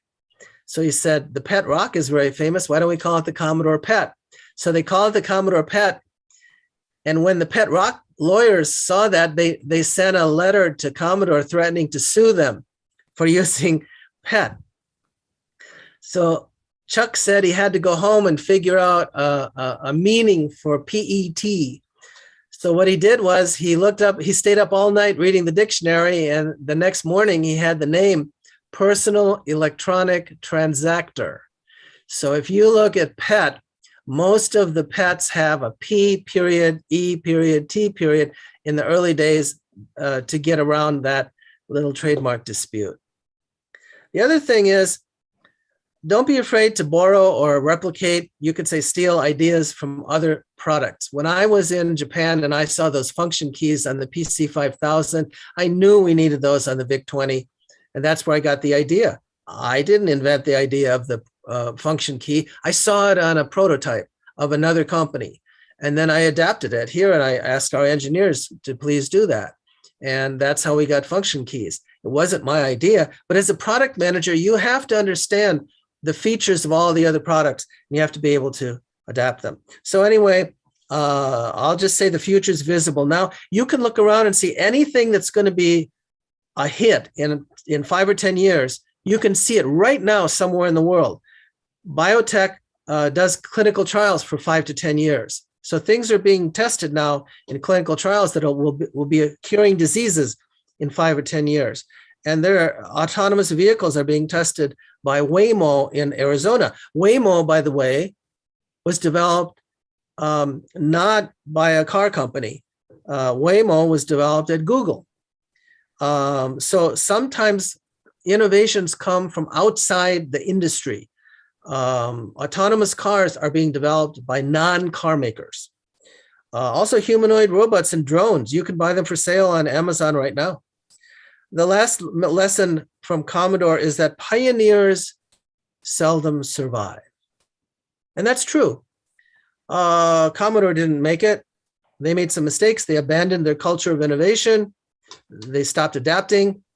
They just fell into a rut. And so many other companies did the same thing. Texas Instruments was a pioneer. They didn't stay in home computers. They came back later and did other things. They networked calculators, did all kinds of interesting innovations. But a lot of times the pioneers don't last. So what happened to me as a product manager? Well, after Commodore, here's an interesting thing. A lot of people were really devastated when Commodore failed, when Jack left the company, and they didn't know what to do, and they were sort of distraught, and it was kind of a traumatic experience for a lot of people. But I was fortunate. I had been very successful before Commodore. They say, and researchers have shown that if you have a taste of success, even in grade school, when you get older, you have a better chance of achieving success because you had a taste for it, or you have an experience with it, or you know how it feels, or you know what has to be done. So my life after Commodore was pretty good. I wrote a memoir, The Home Computer Wars. I asked Jack if he wanted me to write a book about him, and he said, no, make it your story, just your story. So I did. So The Home Computer Wars is about my experience at Commodore. And by the way, I took really, really detailed notes because I was a journalist. So I have files and files of notes. I even copied down conversations that I wanted to include in The Home Computer Wars right after meetings so that I could include them in the book. And you can see many of them in the book. So I was very diligent in capturing what really, really happened. Some people who weren't there or who were in other states or even other countries, today they say, well, we don't think that happened. Well, hell, I took notes about everything that happened to me at Commodore and I put it in my book. So that's how I can assure you that the things in my book really did happen. Those conversations really occurred. And anybody who wasn't there doesn't know what they're talking about. So anyway, after Commodore, I was a corporate executive. I ran my own consulting firm. I went into academia. I had an interesting philosophy. I said, if I don't make a whole bunch of money as a millionaire and become a millionaire or get some major what we call FU money, by the time I'm in my 40s, I'll become a tortoise.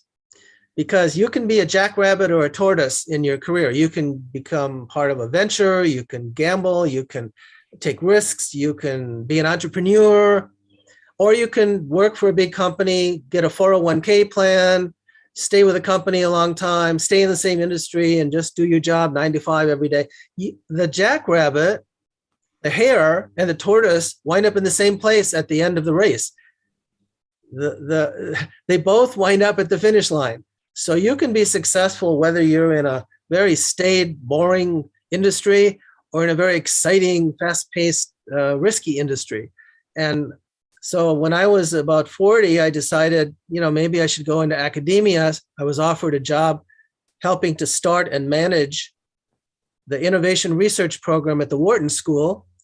And I wound up staying there 18 years as managing director of the Emerging Technologies Program and the Mac Institute. And I retired from Wharton in 2013. Along the way, I earned a master's degree in environmental studies. After I retired, I became innovator in residence at Villanova University for 3 years. In 2015, I published a book on nano innovation because I couldn't find any good books on innovation and nanotechnology, so I wrote my own book. It's kind of a classic. I served on the Triennial Review Committee of the National Nanotechnology Initiative. Every 3 years, they invite outside experts to come and evaluate the program because they spend about $1.2 billion a year on that initiative. So I worked on that for a year. And then in 2021, I thought I was going to kick back a little bit. And I ran into a colleague who's from Bangladesh. He has a PhD in software engineering. He told me he was starting a venture. His name is Dr. Saiful Kandakar. And Saiful and I have been sort of business brothers, developing with a team of colleagues and experts, fintech innovations.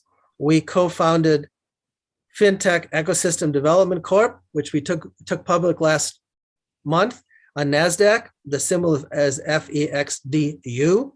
We also have a private company called Fama. If you look at famacash.com online, you can see Fama.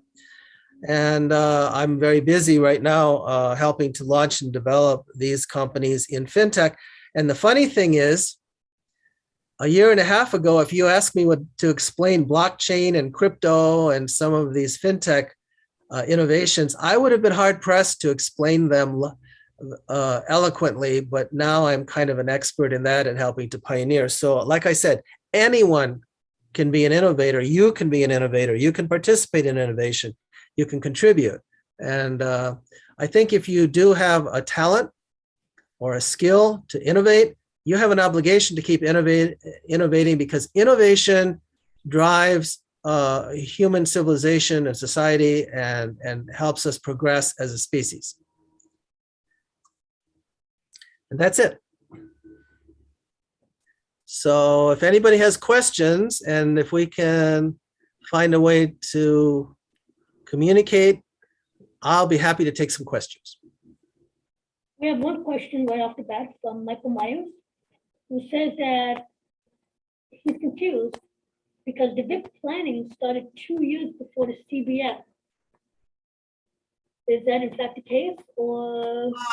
The CBM was,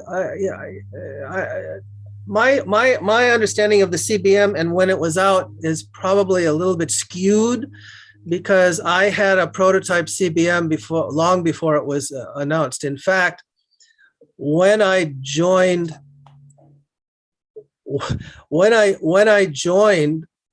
Commodore, I asked Jack if I could have a CBM system.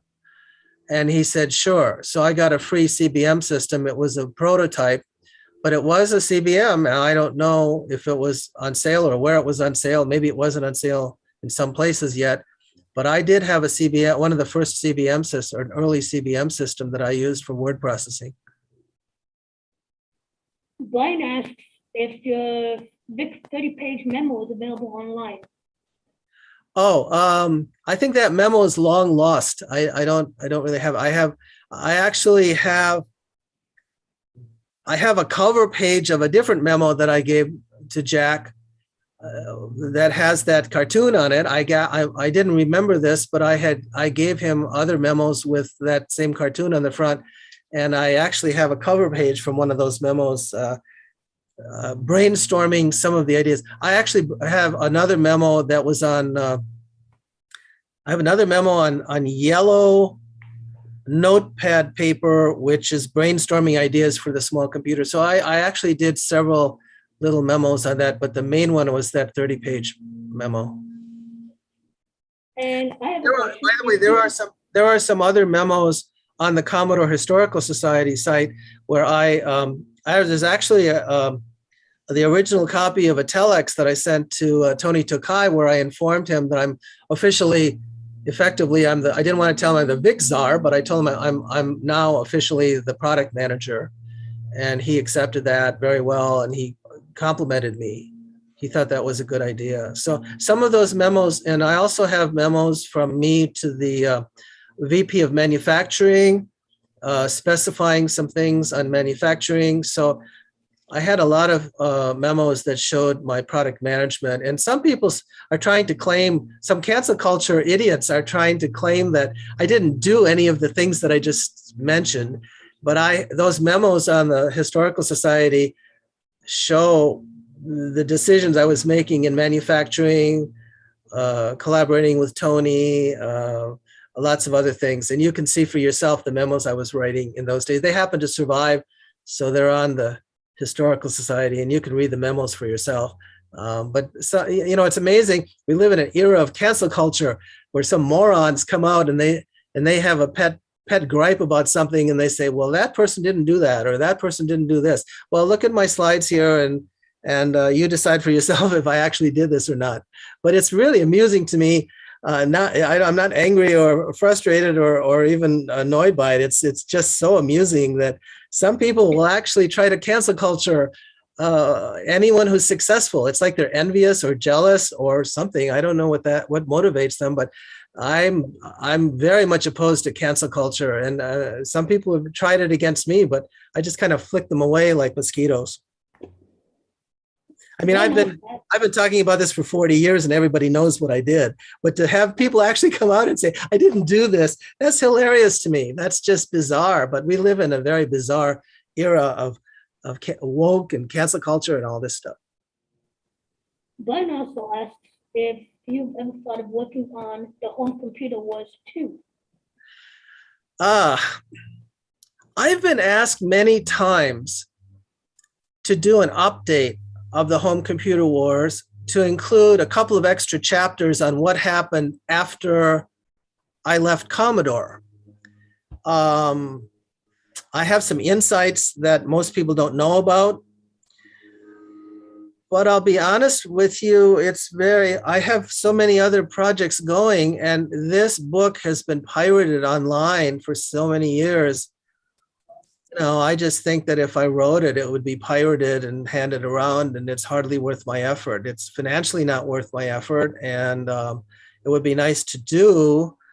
But there's another thing, I asked Jack how he dealt with the experiences at Auschwitz. He was an Auschwitz survivor, and he worked he actually helped build the Autobahn. One time we were driving on the Autobahn in Germany, and he looked at me, and he was driving on the Autobahn, and he looked at me, and he said, I helped build this road. It was a sick joke because he was on a slave labor gang in Auschwitz, and it was very sad, but he thought it was kind of humorous that he was driving now on a road that held up all those years, and it was so ironic. Anyway, I asked Jack, how do you deal with the memories of Auschwitz?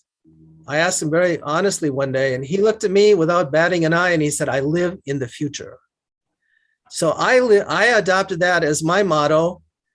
And as an innovator, I always say I live in the future. That's one of my personal mottos.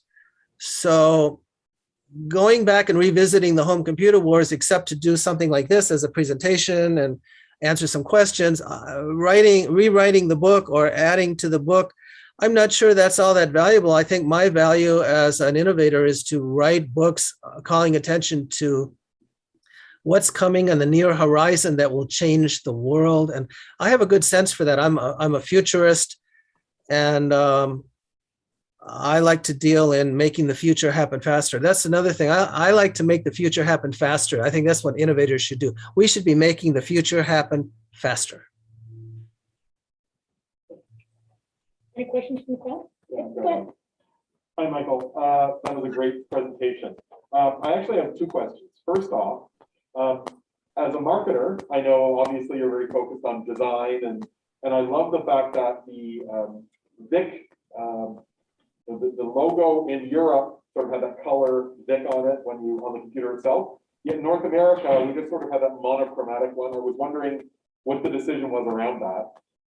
And secondly, if you had it all to do over again, is there anything you do differently with the launch of the VIC? Good questions. First of all, a lot of people seem to be commenting on the little rainbow VIC on the computer. Well, Europe was much more stylish than the United States, for one thing. In fact, I took the package design from Europe, and that's why the Scott Adams adventure games look like European designs, because I took those. They did a great job on that.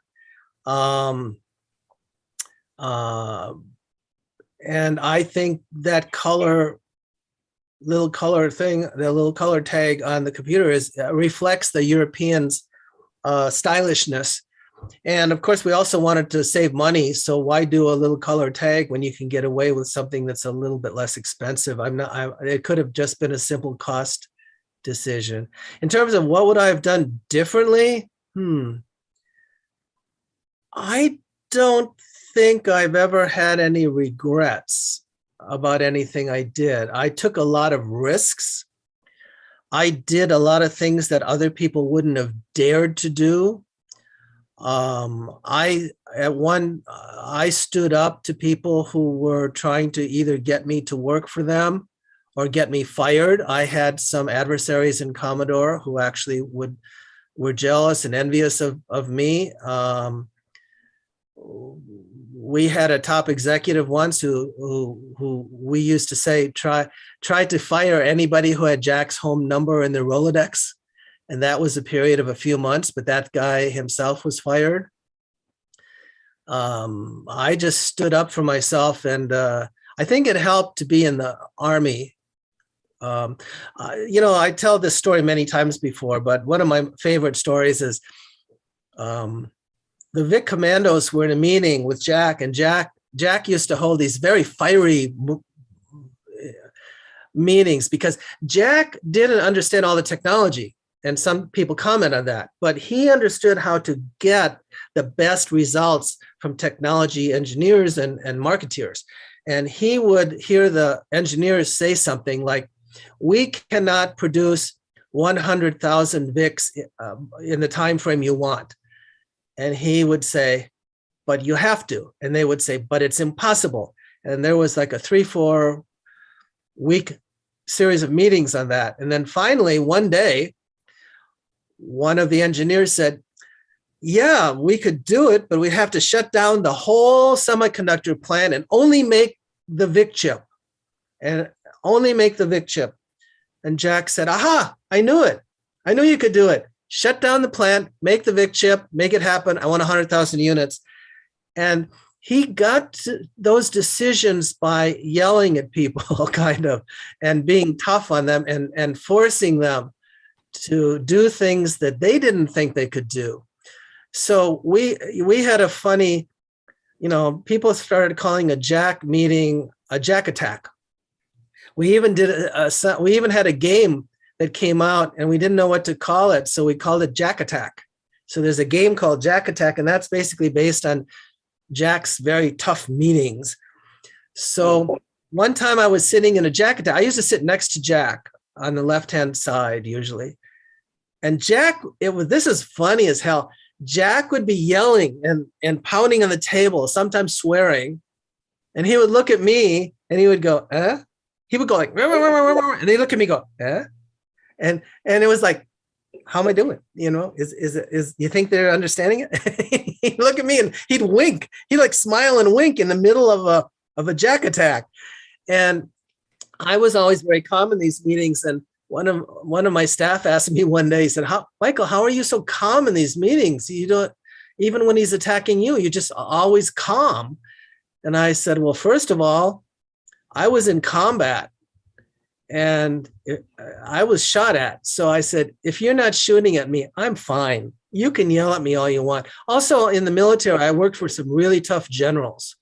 I worked for some really tough guys and they would yell and swear and they would be tough. And so I learned to just be very calm in those situations. And I took karate in college. So there's not a lot that really bothers me when I first heard my first shot in combat in Vietnam, I pointed my camera at myself. And when the first shot was fired, when we assaulted the bunker complex, I took a quick picture of myself, and I have a picture of myself, and I'm just looking very calm and determined. So I don't really get scared of things. Hemingway said, courage is grace under pressure. And this can be social, I'm from Oshkosh, Wisconsin. So when I was young, I was in a lot of situations where I was over my head socially and so forth. And I had to like fake it till I made it. So I would say that I'm very proud of the things I did at Commodore. I wouldn't change a single thing, not a thing. Any more questions from the crowd? Anything at all. You can ask me what I'm doing now too, or in the future, or other technologies, whatever you like. We do have more questions online if nobody in the crowd has any more. You can do that. You can ask questions online. I'll be happy to respond. Awesome. So first question is from Jess, and they ask, was there any consideration to put 8K in the VIC? Why go with 5K? I actually don't know. I did not make those engineering decisions, so I'll defer to engineers. Maybe Bill Hurd or somebody else in engineering can answer that question. I kind of went with the engineering specs that we had. It could have been with the ability of the VIC chip to address certain amount of memory. I don't know. You had mentioned something about fitting on a page of a sheet of paper. I don't remember your exact wording, unfortunately. Say that again. You had mentioned something about a sheet of paper. Oh yeah. I always thought it was very interesting that, I know if you look at how much I used to be interested in how much would fit in the memory of something, because I'm a writer, so I wanted to know how much memory does one page of typewritten words take up. So it's about 3.4 K, and that includes letters and spaces on a 80 column across sheet of paper. So then I realized that after you turned on the VIC, it netted down to like 3.6 or 3.8 K. And that's just about one page of paper's worth of data. So that I always thought that was intriguing. And the engineers and the programmers and the VIC commandos and people like Andy Finkel, who wrote some games and programs, they just did miracle work squeezing stuff into those memory constraints. And we talk about the VIC-20 as if it was easy. It was not. It was an engineering miracle. I had a lot I could market. I was blessed with a device that was easy to market, and I added a couple features to make it easier as a product manager. But the real miracle was the tricks they did to engineer the internal circuit board and the specs. I take my hat off to the engineers. They just did a miracle job with that computer. Dave McMurtry asks, what was the nature of your relationship with Bill Wade? Was he one of the adversaries? Bill Wade and I had a love-hate relationship. Bill disliked my approach to management.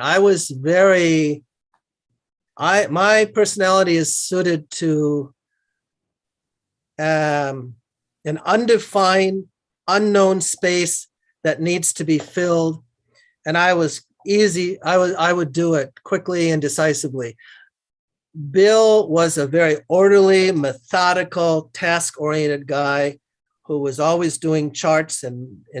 Bill was the guy who actually put us into retailing. He did a whole bunch of charts and graphs and calculations and negotiations, and he put us in retail stores. He did mass marketing. And Bill and I could have a knockdown, drag out fight over something. And then Bill would storm out of the office, my office, and then he would turn around and come back and say, "Oh, Michael, let's talk about this other thing." So we would like fight, but we had this wonderful respect for each other, and that helped a lot. Bill actually at one point convinced Jack that he should take over the Vic Commando group.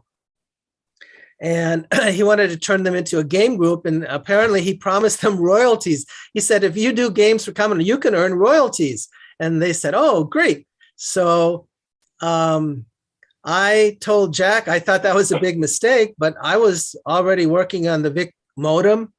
I had some other things I wanted to do. I wanted to work with Kit Spencer. A lot of people don't know this, but I really wanted to work with Kit Spencer on international marketing. So I was ready to move on. So I didn't fight very hard. I told Jack I thought it was a big mistake because I think in 6 months, I don't think the game group actually developed any games. They certainly didn't get any royalties. So they were sort of sold a bill of goods by Bill. And so the Vic Commandos broke up. But you know what? In retrospect, and at the time, I thought that's not a bad idea. They can go off and do other things. And if they can make some money, God bless them. And I always respected Bill Wade. Bill Wade did not like my management style. I would never work using Bill Wade's management style, but we respected each other a lot, and we were both very effective with our own styles. I mean, if you know how to be a task person and a very orderly, organized person, you can do great things. And if you're a very wildcat, maverick rule breaker like me, you can do great things. But I don't say one method is better than the other. So we had this love-hate relationship, and we respected each other, but we disagreed with how we managed things. Does that answer the question? I think so. And Brian asks, yep, was Jack being hard on people or doing things like Jack Attack? Do you believe in a way his intention was to push people out of their comfort zones? Absolutely. No question about it. That was he also often didn't understand, for example, engineering technologies, but he could make engineers do things that they didn't even know they could do just by pushing them and hammering at them. And what's wrong with that? And I have a question myself. In your second to last slide, I believe, you mentioned that innovators don't usually survive. So if you're an innovator, how do you keep going? Well, you have to adapt. Now, here's the reason I say that. I spent 20 years at the Wharton School managing innovation research conducted by faculty researchers, not only at Wharton, but at other schools. And one of the things that we realized is that incumbents, marketing incumbents, even pioneers, often don't make it through a couple of iterations. Blockbuster was renting videos, and they never picked up on streaming videos. Kodak actually pioneered digital photography, but they got in too soon and the market wasn't ready for it. And then they backed away a little bit. And when the market took off for digital photography, Kodak got caught flat-footed and they basically failed. General Electric wanted to do green technology before green technology was commercially viable. And GE kind of failed, and now GE had to break themselves into a couple companies, and GE was a pioneer.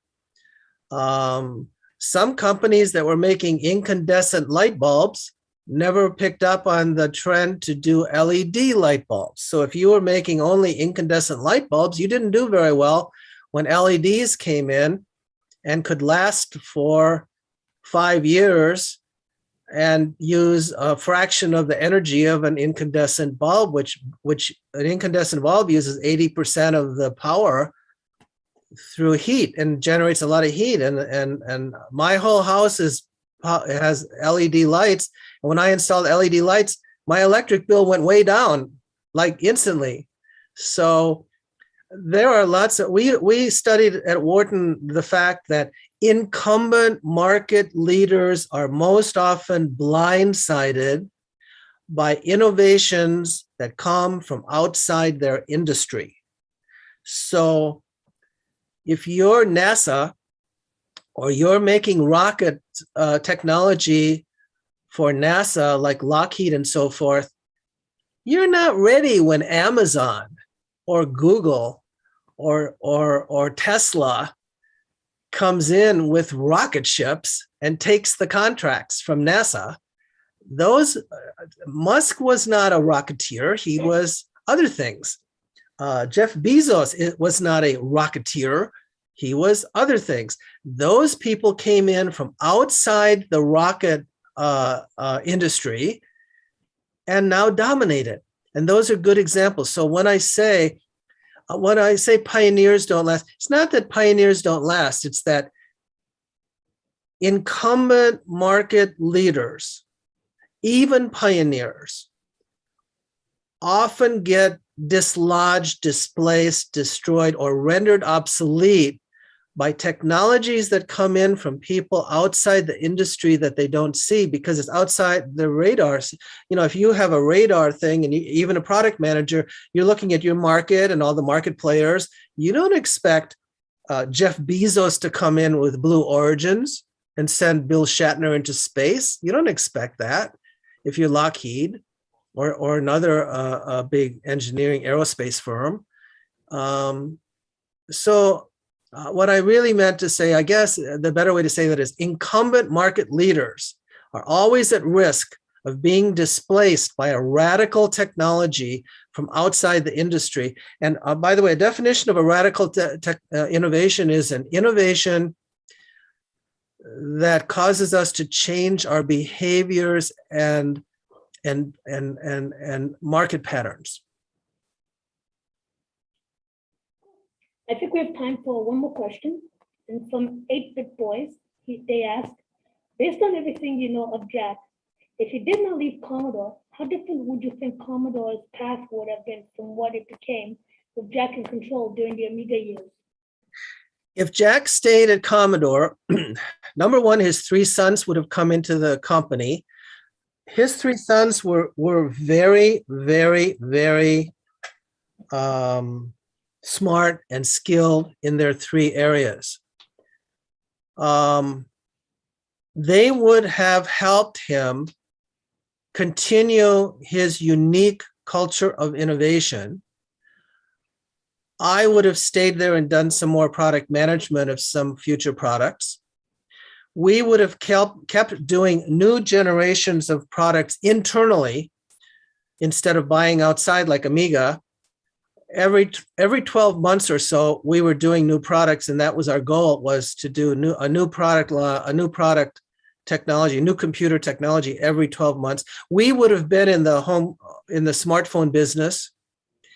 We would have probably built software into computers more, as we were just starting to do. I was leading the charge on that. I wanted software to be built into computers, so when you turned them on, they instantly worked. You didn't have to go sit and load a disk or a tape or get a cartridge.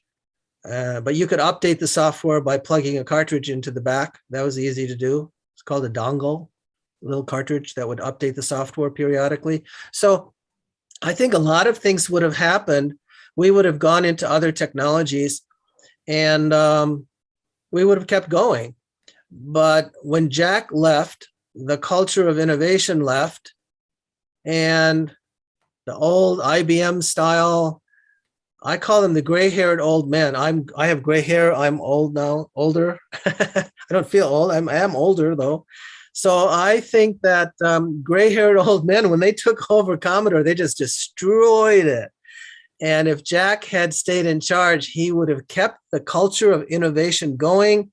He would have kept charging, and his sons would have taken over. And I think it's a tragedy that his sons were not allowed to do that. They went to Atari and they showed their capability. They did very well at Atari. So obviously they would have done well at Commodore because they did well at Atari. They proved it. So I think if Jack stayed in the saddle, everybody would have benefited. going unfortunately, since we have no speaker up in about 10 minutes. Low level, and I think speaks for everybody here today, would like to thank you for helping bring out the VIC 20. And we'd love to have you back. It's my pleasure. Anytime. I love the Canadian user group. I think everybody is keeping alive the Commodore spirit. I thank you for that. And I consider that people who keep alive the Commodore spirit are what we call Commodorians. And there are probably more Commodorians in Canada than almost any place. And I'm very grateful that you all are keeping alive the Commodore spirit, because that's what's driving things. It's not just Commodore and the legacy and the technology, it's the spirit.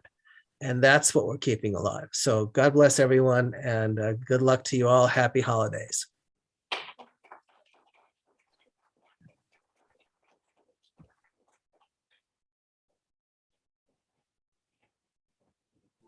So our next talk is in about 10 minutes, and that will be with David John Pleasant from Commodore UK.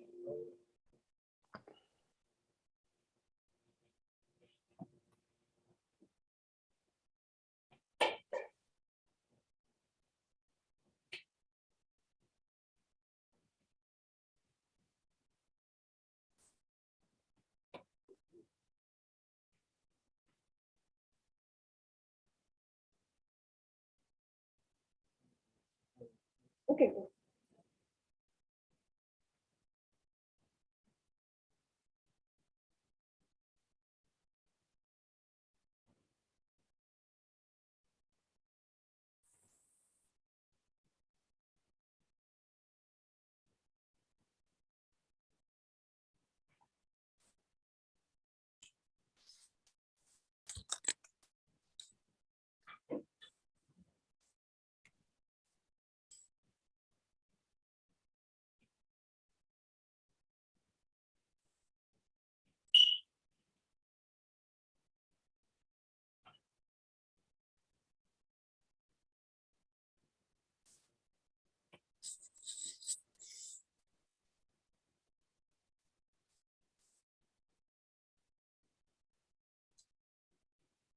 Mr. Pleasant, can you hear us? Hello. Awesome, we can hear you great. So we'll be starting in about 10 minutes. That's great. Thank you. Everything okay? Oh, so far, all great. It's going quite well this year. I'm actually quite happy. We still have some COVID in the city, but we've got a pretty good crowd, all things considered, coming out. We got viewers online. This is fantastic. We're recording this for history. It's wonderful. And I've been reading your books. Very, very cool. I was actually one of the backers on your most recent book. Oh, good. You're not very easy to hear. Have you got your mask on? Yes, unfortunately, we are required to keep our masks on in Toronto. But we'll see what we can do. Maybe any speakers can come close to the mic when they're asking a question. So Okay. we'll see what we can do. Indeed. No problem. I'm ready whenever you are. Yep. We'll announce in about 5 minutes. Okay. You have people starting to come in. The main presentation room does have people who are also viewing. It's just easy to bring everybody in here, keep some separation between people as well. Okay, no problem. Okay, I shall be back in a moment. Good stuff.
So we're making the announcement now.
6 hours to go.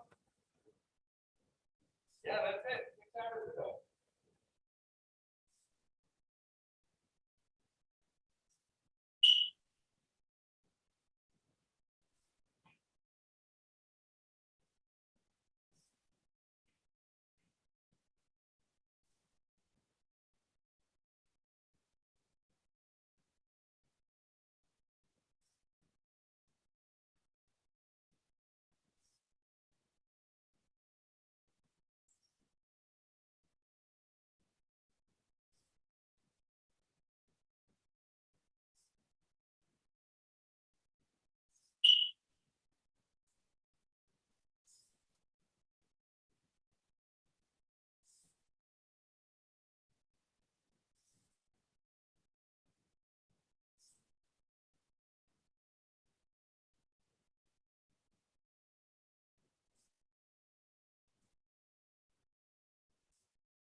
Just make a final call, sir.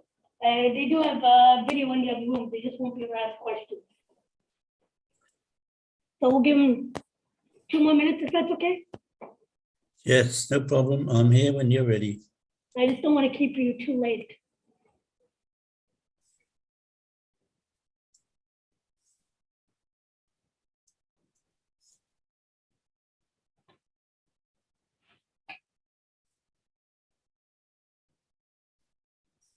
So are you in the UK right now, or are you in New Zealand? I'm in Miami. Even better. I am So we're indeed. in the same time zone. I was afraid that it was very late at night for you.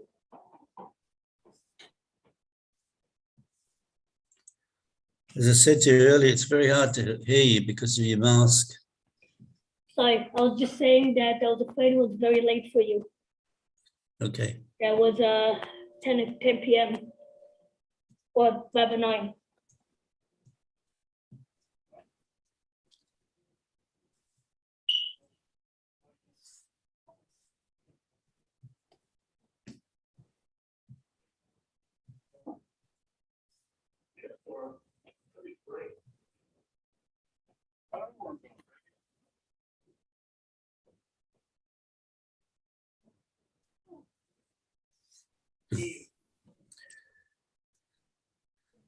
Well, thank you, Ramiro. I appreciate it.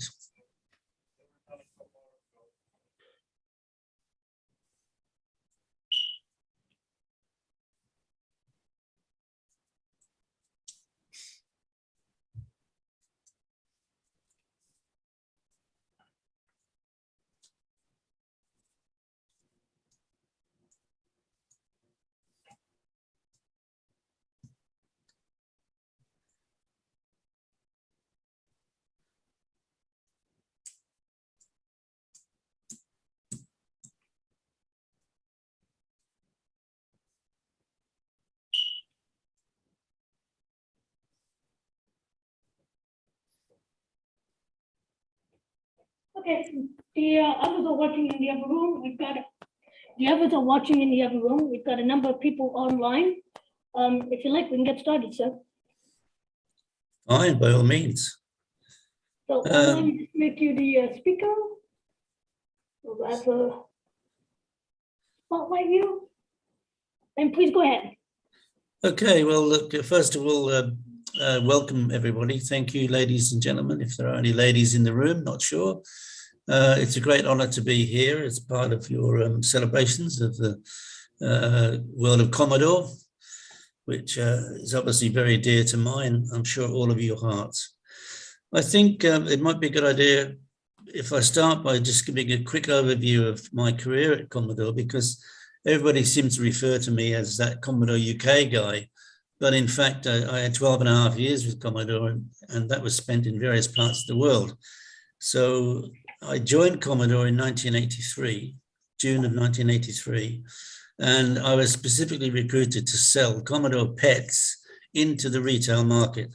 It was a new market that they wanted to address, and I was hired to do that particular role. Very shortly after I was hired, it was discovered that they would never have enough Commodore PETs to fulfill a new marketplace. So I was kind of hired for an obsolete job. But it just turned out, of course, that the Commodore 64 had only been released a few months earlier, and it was doing great things in Europe. And I was then appointed as the national account manager, reporting to the sales manager for consumer products in the UK. It was my role to sell VIX and 64s into the retail channels, which we were very successful.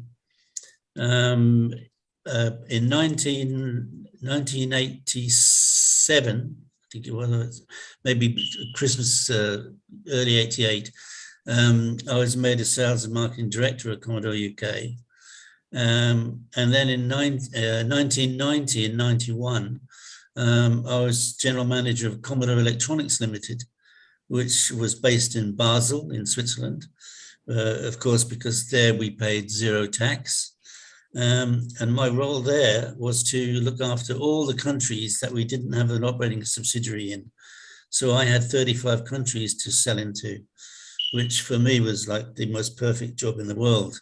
A, I love travel, and B, I'm a real hunter. And that was phenomenal for me. Then in January of 1992, I was made vice president of Commodore Inc., the sales company in the US.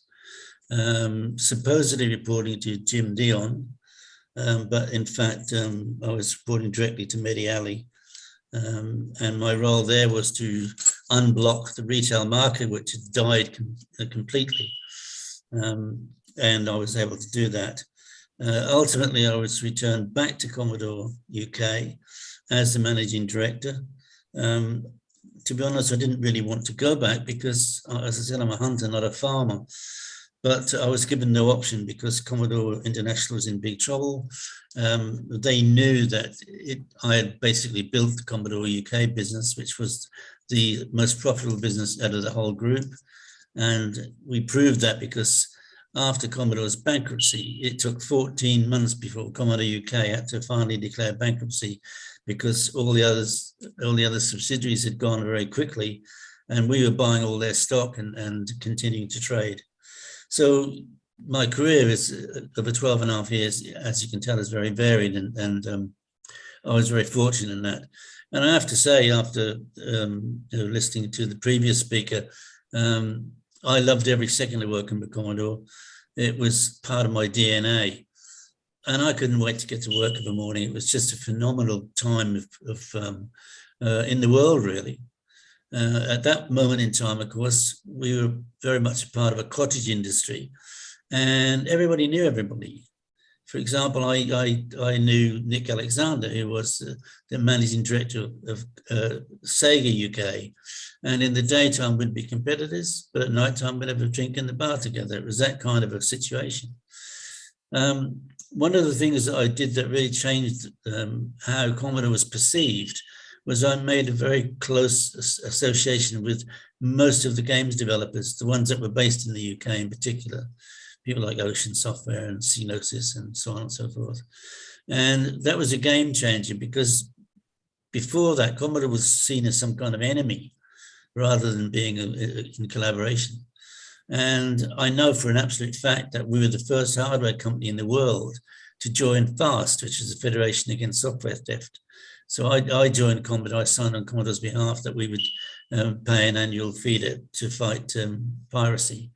And of course, that went down well with the software publishers. Basically, what I'm here to talk about today really is I've written 2 books, in the middle of a third. The first book is called Commodore: The Inside Story, and it's a no-holds-barred tale of exactly what went wrong within Commodore, how it went from a $1 billion corporation into bankruptcy. And to be honest with you, I don't pull any punches. Where the blame lies, I lay it fairly on those people's shoulders. And I give lots of examples of opportunities that we were given that we didn't take, and decisions that we made that were completely wrong, and so on and so forth. Now, to be honest, when I actually had finished writing my part of the book, I read it back to myself and I really didn't like it at all. And the reason being was that it was more about a story about David Pleasance than it was about Commodore. And in a way I thought, well, it can't be much else because I'm writing it through my ears and my eyes. But I wasn't satisfied with that. So I then contacted many people from within Commodore, different positions within Commodore, people like Dave Haney, Beth Richard, RJ Michael, Gail Wellington, many people who had different roles within Commodore, and they've each put their own chapter in the book. So the whole story is from each person's perspective, but still very much from within Commodore. And I think in itself, that's a unique part of the book. Obviously, there's been several books written about Commodore, but I think nothing in as much detail, particularly over the last years. To be honest, my book starts more or less at the time when Jack left. As I said, I joined in June of 83. I went to the Winter CES in Vegas in January of 84, and Jack was there on the Commodore stand. I spoke to him for about 2 minutes because he was shouting at the staff on the stand as were expected. And that is the only involvement I ever had with Jack. So in a way, it's kind of sad that my book doesn't cover that period. However, what I did to kind of rectify that was I also released a DVD and a Blu-ray, which is interviews about different topics from within the book. But I also added on to the Blu-ray and DVD. There's a 40-minute documentary written by Kim Justice, all about Jack Tramiel. Now, interestingly, it's again, I'm sort of referring back to the previous speaker, but Leonard Tramiel reckoned it was completely rubbish what was in that documentary. I wouldn't know. I had nothing to do with it, except I wanted to present as broad a view as I could about Commodore, and you can't really do that without Jack Tramiel, in my opinion. There are many shocking things that happen within Commodore, and things that I really bring to people's attention. First of all, in my opinion, Commodore never ever had a business plan, not in the time that I was there. They seemed to stumble from one crisis to the next, and people would invent products that nobody had ever asked for. I mean, in all the years that I was with Commodore, I was never once asked by anybody, what does your market need? What features does it have to have? What price point should we meet? Never once. And for me, that's how, certainly in consumer electronics, that's how you stay ahead of the game, is you find out what the market wants and deliver it. But we were never asked at any time. The other thing that caused Commodore's downfall is that they never had any external auditing. And let me give you a good example of that. The ex-general manager of Commodore Netherlands, a guy called Bernard Van Tienen, he's dead now, bless him. Every time that we had a general managers meeting, he used to brag to us that at the end of every quarter, when he had not reached his target, which apparently he never did, he used to invent invoices, load product onto a truck and send it on a journey for 5 days. So at the end of the quarter, he'd reached his figures. But the first week of the second quarter, they all came back into stock again. So Commodore never really knew how much money it had, because all the figures that were being reported were false. That's just one example. And to actually add further to that, when Commodore UK finally declared bankruptcy, we had to have a meeting with the Dutch liquidators over a joint IP, I think it was, that Commodore UK and Commodore Netherlands shared. We just have a quick meeting with him, nothing serious. And anyway, while we were with him, he said to us, what do you think of this? And he pushed a piece of paper across the desk to us. And it was an expenses claim by Mr. Bernard Van Tienen. And it was for an establishment called Yab Yum, which apparently was the most high-profile brothel in the Netherlands. And this was expenses to the tune of $275,000 that he'd put through this particular business. So when I say that Commodore didn't have any external auditing, that's exactly what I mean. There's another example of that too, which you might find interesting. When I was sent to the States, as I said, it was January of 1992. when I arrived, we were doing zero business. We were selling absolutely nothing into the retail market, not one thing. So I called my team together and said, right, what's going on? And they said, David, we're not allowed to sell. I said, what do you mean you're not allowed to sell? They said, no, we're not allowed to sell anything. And I said, why? They said, we don't know. So I said, okay, let's get to the bottom of this. So I got them to make some appointments for me to go and see the retailers. And as it happens, the very first one I went to see was Sears in Chicago. I think we were up on the 12th floor of their tower building. And I'm sat around a board table with, I think, 10 guys from Sears. And I'm with my rep, and I introduced myself and explained, from the UK and been at Commodore. I think it was 7 or 8 years at that time. Anyway, I said to them, look, we're not doing business, and I'm here to try to get to the bottom of it. Let's find out what's going wrong and see if we can sort something out. And I said, look, one thing you'll know about me is that I'm a man of my word, and we're very honest. But I'd like to start off asking you a question. And I said, would you mind telling me why you're not paying your bill? And they said, well, Mr. Pleasance, we're waiting for everybody to take all our stock back. And I said, oh, yeah. I said, well, that's interesting. I said, because I've been with Commodore for quite a while, and I've never known us to be a lending library.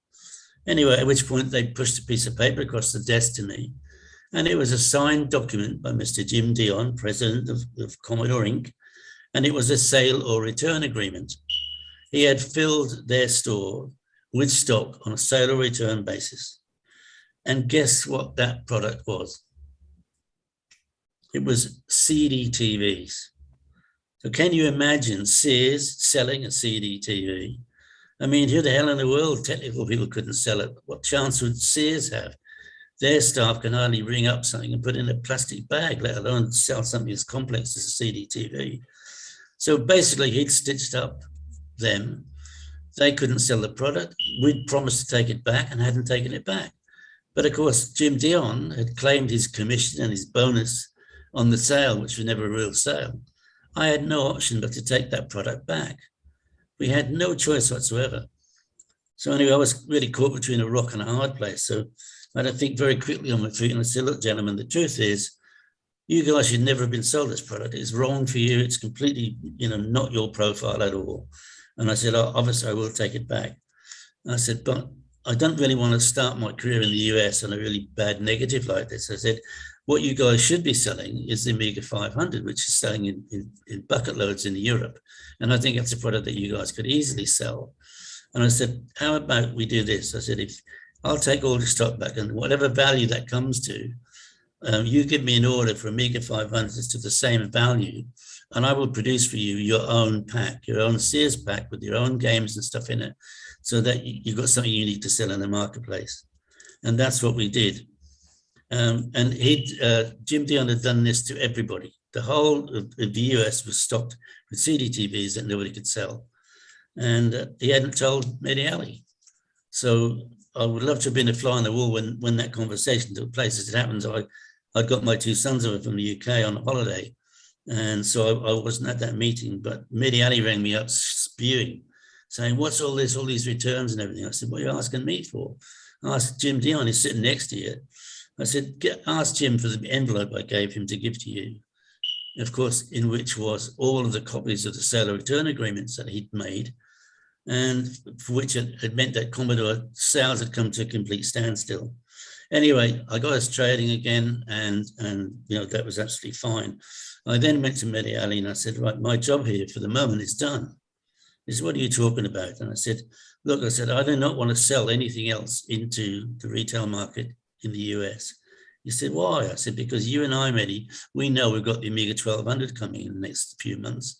And I said, if I keep selling 500s into Sears and these other people, and then suddenly we bring up the 1200, they're going to say, take the stock back, or we won't take the 1200, because they'll have that kind of edge.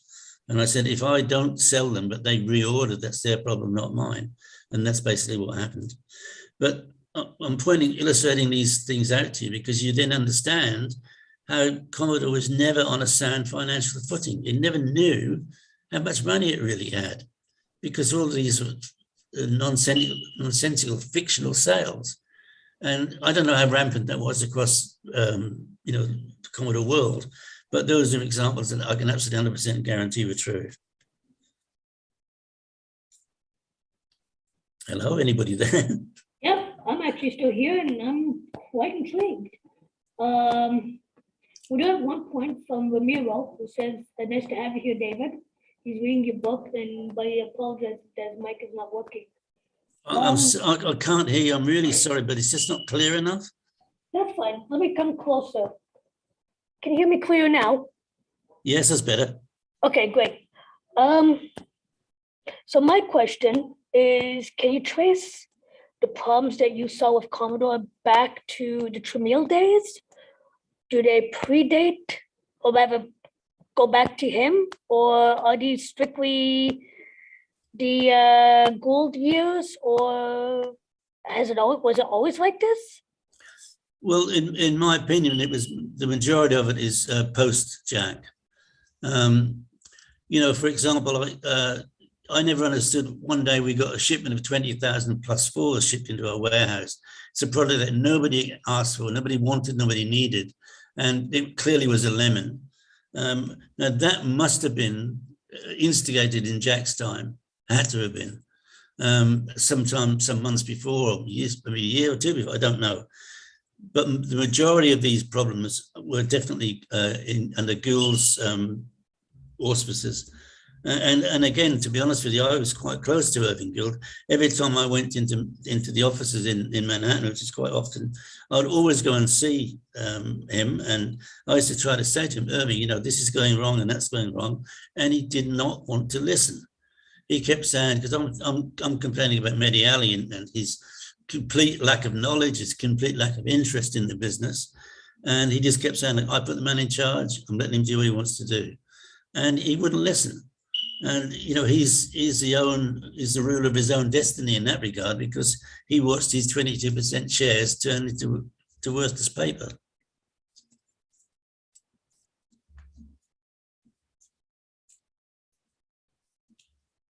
Any other questions?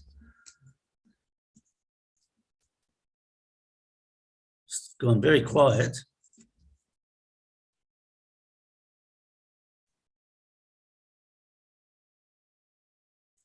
Have we lost a link or something? Because I can't hear a word from anybody.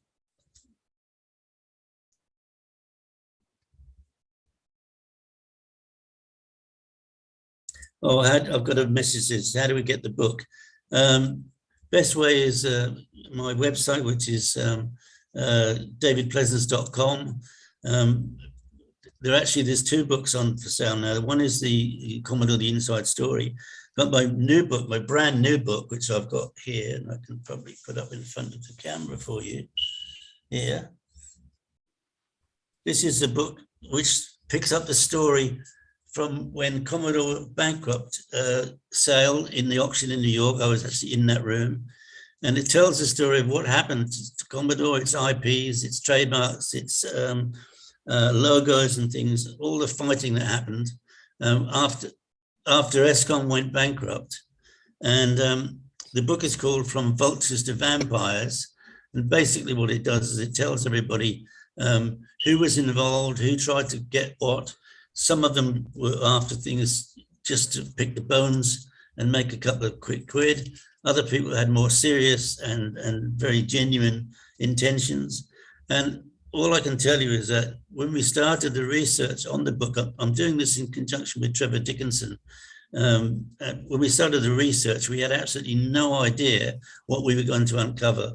And it is an incredible story. It is so much information that we have no choice but to make this into 2 volumes. So this is volume 1, which is actually out now. It's one hell of a read. It really, really is. And when you find out some of the things that were developed but never got actually finished, that would have changed the face of the Amiga forever, it's really, really quite enthralling. And I can tell you that volume 2, which we're currently working on right at this moment, this is one of the reasons why I'm in Miami, because I can relax and concentrate on finishing volume 2. And volume 2, we've uncovered some really juicy stuff of people in jail over certain things. It's really an amazing story. So it's From Vultures to Vampires, and obviously the vampire is As I'm sure you know, it's one of the latest technologies that's currently out there. And it's a great marketing title for the book. It's a thoroughly recommended read for anybody who's interested in Commodore and particularly its history since the bankruptcy. It's really an amazing story. So both the books are available on my website, davidpleasance.com. The only thing I have to warn you about, gentlemen, is that the postage at the moment has absolutely gone through the roof. I'm not sure what it is to Canada, but I think it's the same as it is to the US. To ship one book, it costs £18.40. That's not anything for us. That's what the post people charge for it. For a book that costs £30, it's outrageous, but there's nothing we can do about that. I'm just warning you that, unfortunately, the postage situation has just gone absolutely crazy since I guess before Brexit, but certainly since Brexit. So are you still taking backers for volume 2? I'm now going to do a Kickstarter for volume 2. I didn't initially. I just contacted all the backers of one and said, look, I didn't mean to do this to you. It was never my intention to get you to have to buy 2 volumes. So I did a special deal for them for volume 2, so that it was worth their while. But yeah, I'm just about to launch a Kickstarter for volume 2, which will help with it. It definitely will help. If I'm perfectly honest with you, we've got enough material to do volume 3, but I just haven't got the heart to do it, people, to be perfectly honest. Having been in the .com bust, I can totally sympathize with that. Ramiro asks, what do you think would have happened if Irving Gould was not involved in Commodore? Do you think Jack Tramiel would have been able to grow the company with appropriate funds, i.e. with help like folks from yourself in the UK to help them plan? Maybe Commodore would still be around given the brilliant engineers and innovation? Well, it's a very, very good hypothetical question, an excellent question. My feeling is that Jack got into something fantastic. He was ahead of the game, but he didn't have the funds to fund it. You know, if you're suddenly going to start selling 26 million computers, you've got to have lots and lots of cash for it. And he wasn't prepared for that. So he had to find private financing. And Irving Gould was the man. And I don't know if any of you know this, but this is a lovely story that Irving actually told me himself. I said to Irving one day, I said, Mr. Gould, I said, I know that this is probably a very impertinent question, but do you mind me asking you how you made your fortune? And I'll tell you word for word what he said to me. He said, David, I don't mind telling you. He said, I took the best piss of my life, was the exact answer. And I said, somewhere I didn't know what you mean. He said, look, David, he said, I was in the Four Seasons restaurant in Manhattan, which at the time was the place to be. He said, I was with a few people and he said, having lunch. He said, I needed to go to the toilet. He said, so I went into the men's room and I just stood at the urinal and a young guy came in. Do you mind if I swear, by the way? He said, okay. I'm telling you the story as it was said to me. He said a young man came in, the man was saying, fucking idiots, I can't fucking believe those fucking stupid people that fucking can't. And raving on about something. And Irving turned to this guy and said, oh, young man, you're getting a bit heated. What's the matter? Well, he said, it's these idiots, people that I work for. He said, I've just brought to the table a fantastic opportunity for them and they've just turned it down. So Irving said, well, tell me about it. What is it? And this guy said, well, you know how people move goods around the world by ship? Because that's the most effective way. He said, you know, it's a nightmare. He said, if you're a ship and you're taking on drums of oil, you're taking electronics, you're taking corn and various other products, that it's an absolute nightmare how they store them in the ships. He said, these guys have come up with a concept of 20-foot and 40-foot containers. They've got special trucks, they've got special cranes, special ships, so everything can be in its own self-containerized system. He said, and I've just brought to my company the rights to that in the US, and they've turned it down. And Irving said, you've just found your man. And that's how he made his fortune. As he said, he took the best piss of his life. It's quite funny, really. But now, getting back to your question, there's no doubt Jack needed funds, and I think he needed a lot more than he got, to be fair. But I think the real trouble started after Jack left, because I think Irving had no real interest in the business. You know, he was a numbers man, and all he was looking at is, you know, would he have enough money coming in to fund it? He was a tax exile. I don't know if you know that. He was a tax exile. He had residence in Canada, the Bahamas, and the US, and he was not allowed to stay in any country more than 3 days. Otherwise, you'd have to pay tax. So he was using the company jet to fly around all those 3 countries time after time, and especially he'd spend time in the Bahamas because that's where he had his prime fishing boat, his deep sea fishing boat, which is what he loved doing. Bastard, I hated him. So after Jack left, they needed some more money, and that's when we get this Mediali guy coming in. I mean, he was with a financial advisory company called Dillon Reed, and Medi was the guy representing Dillon Reed who came to Commodore, and he got Commodore a $50 million loan from the Provident of America. And that's another story, because I had to go to the Bahamas to protect the interests of Commodore UK, because we were not part of the bankruptcy proceedings because we were a separate company.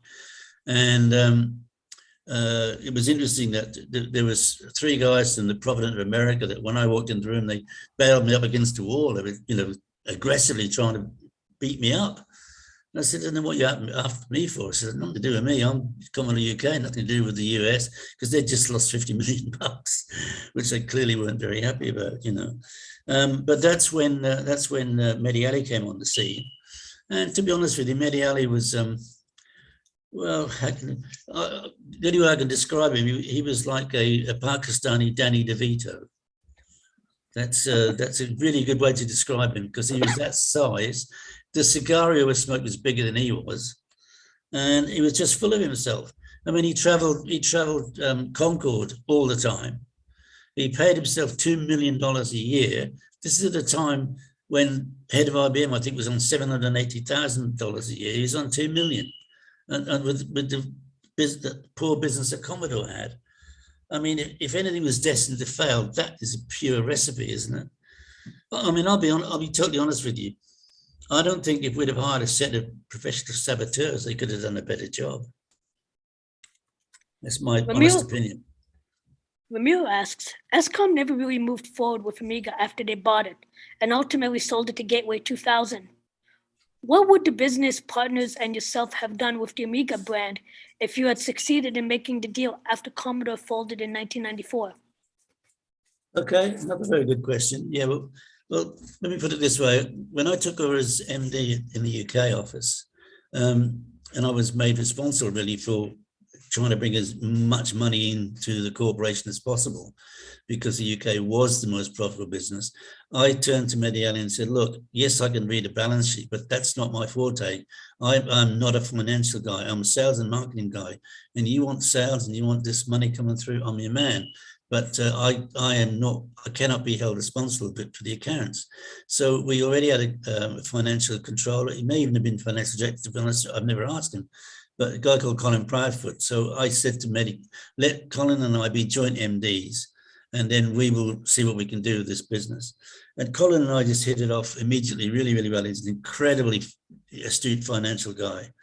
And anyway, after some time, we decided that we thought we could do a better job of running the business ourselves. So we set about and we wrote a business plan. And what I can tell you is that the business plan was so succinct that in 94-5, with the help of Coopers and Lybrand, we raised $50 million in order to be able to buy and run Commodore worldwide. Now, I'll give you a basic overview of our business plan. It'll take a few minutes, but I think you'll find it worthwhile. The first thing was what we're going to do with the brand name Commodore and the chicken head logo and stuff. We were going to license that out to products coming in from China, virtually anything with a plug on it that could be branded Commodore. Because if you are a company in China and you're making a good product, a hairdryer, for example, but your name is Honky Conky Shonky, you've got absolutely no chance of getting distribution in Europe. Whereas the Commodore name was well accepted. So what we were going to do is we were going to license the Commodore logo, and our only expense on that business model was to have a team of engineers who guaranteed the quality of the product that was going out there that met all the standards required. We could do that for anything basically anything that had a plug on it. Now, that would bring in a royalty, and the royalty that we'd set was 3% of their wholesale price. So you end up with the royalty stream coming through 3%. Now, at the same time, you go back to those same people and say, okay, now listen, we're giving you the license, you can use the Commodore name. How about we actually sell it for you? We've got our own sales team going into those shops already. How about we act as your agents and we sell for you? So we then get a commission on the sales that we make. That's another revenue coming in with no additional expenses on our part. We could do pretty much the same thing with Amiga, but only with clothing. We weren't going to do anything sort of technically with the Amiga name. As far as the Amiga was concerned, we knew it had a limited lifespan in its current form. At that moment in time, we were going right up to the 4000. But what we did do is that we came up with a plan in order to bring in longevity of the current range. So we worked with a German company called Micronic, and with our help, they designed a tower case, which was designed specifically to be able to take every PCB from the Amiga range and allow people to go into the store and upgrade, keeping their peripherals. So they could say they had a 500, they wanted to upgrade to a 1200, they could do so. And that way, obviously we would not be using the multiple retailers who are pretty useless, but we would be using all the small independent retailers who we know are the lifeblood of Commodore, the people who really know their business. And in order to support this, we called this whole initiative was called Amiga Infinity. And in order to support this, we were going to sell PCBs on their own, so people could actually upgrade as best they can. Obviously, we knew ultimately that even if we brought out some of the other chips that were being developed for current Amiga, eventually we'd have to abandon the technology, because you cannot hold technology backwards by trying to be backwards compatible all the time.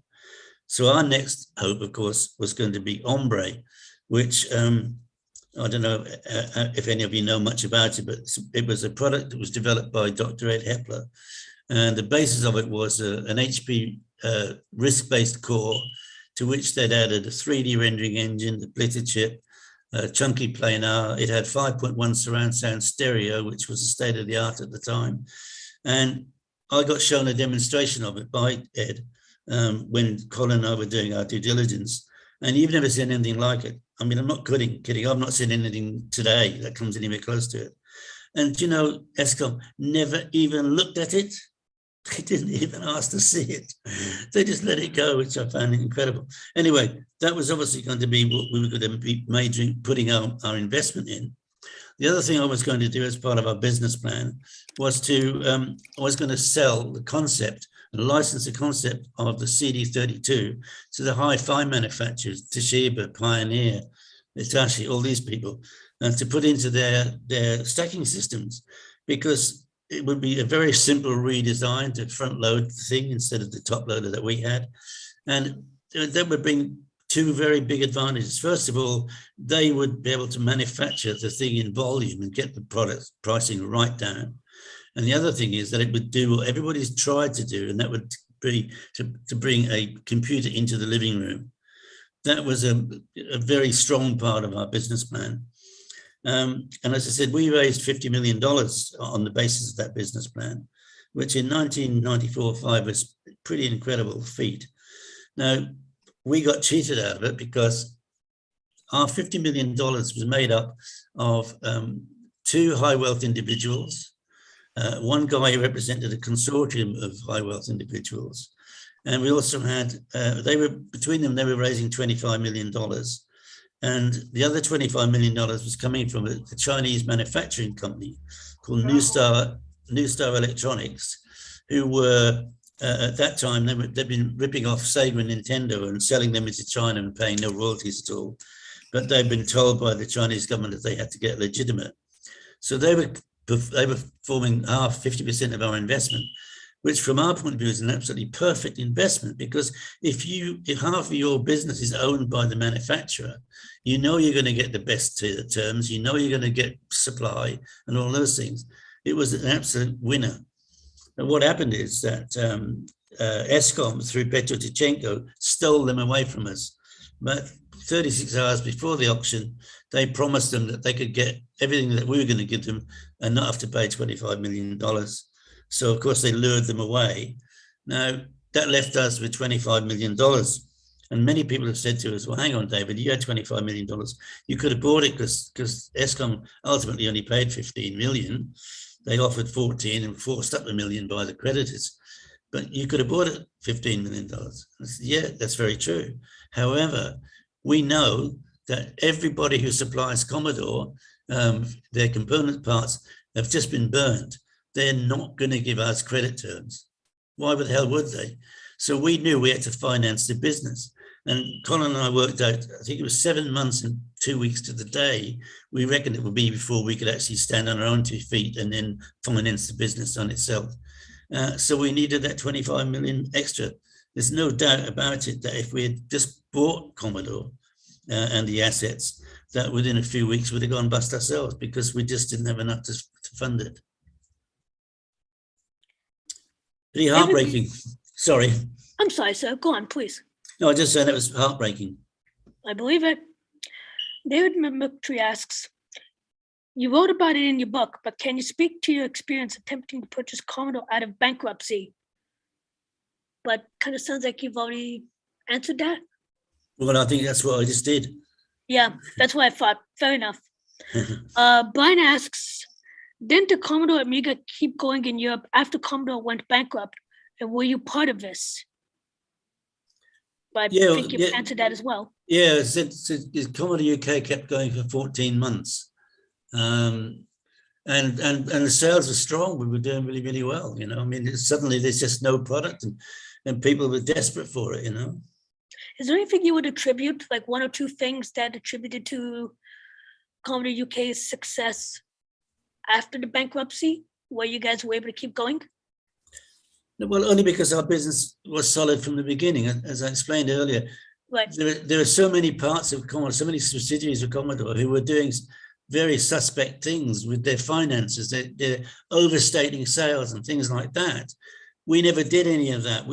Everything we did was rock solid and genuine.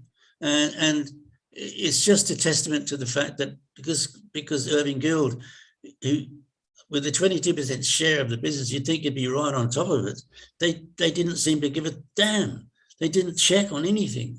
But we were already very successful. I mean, we marketed Commodore. We kept the Commodore 64 alive 2 years beyond its real usual use by date, because we put packs together that made it up to date and current.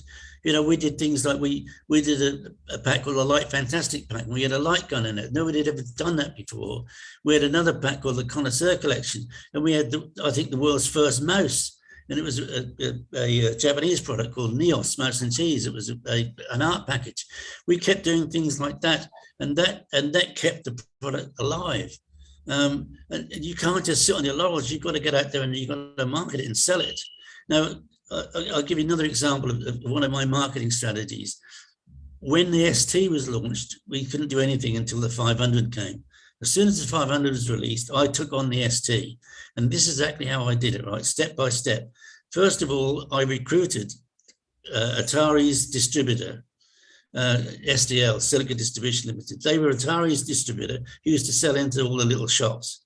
I recruited them, and I already had 3 or 4 other distributors. And what we did is I went to them all and I said, right, I give you guys a certain amount of marketing budget. Now, this is what I'm going to do from next quarter on.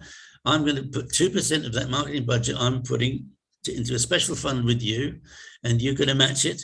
And what we're going to do is we're going to hold a competition for all of your independent retailers. What we'll do is we'll put points on every single Commodore product that there is.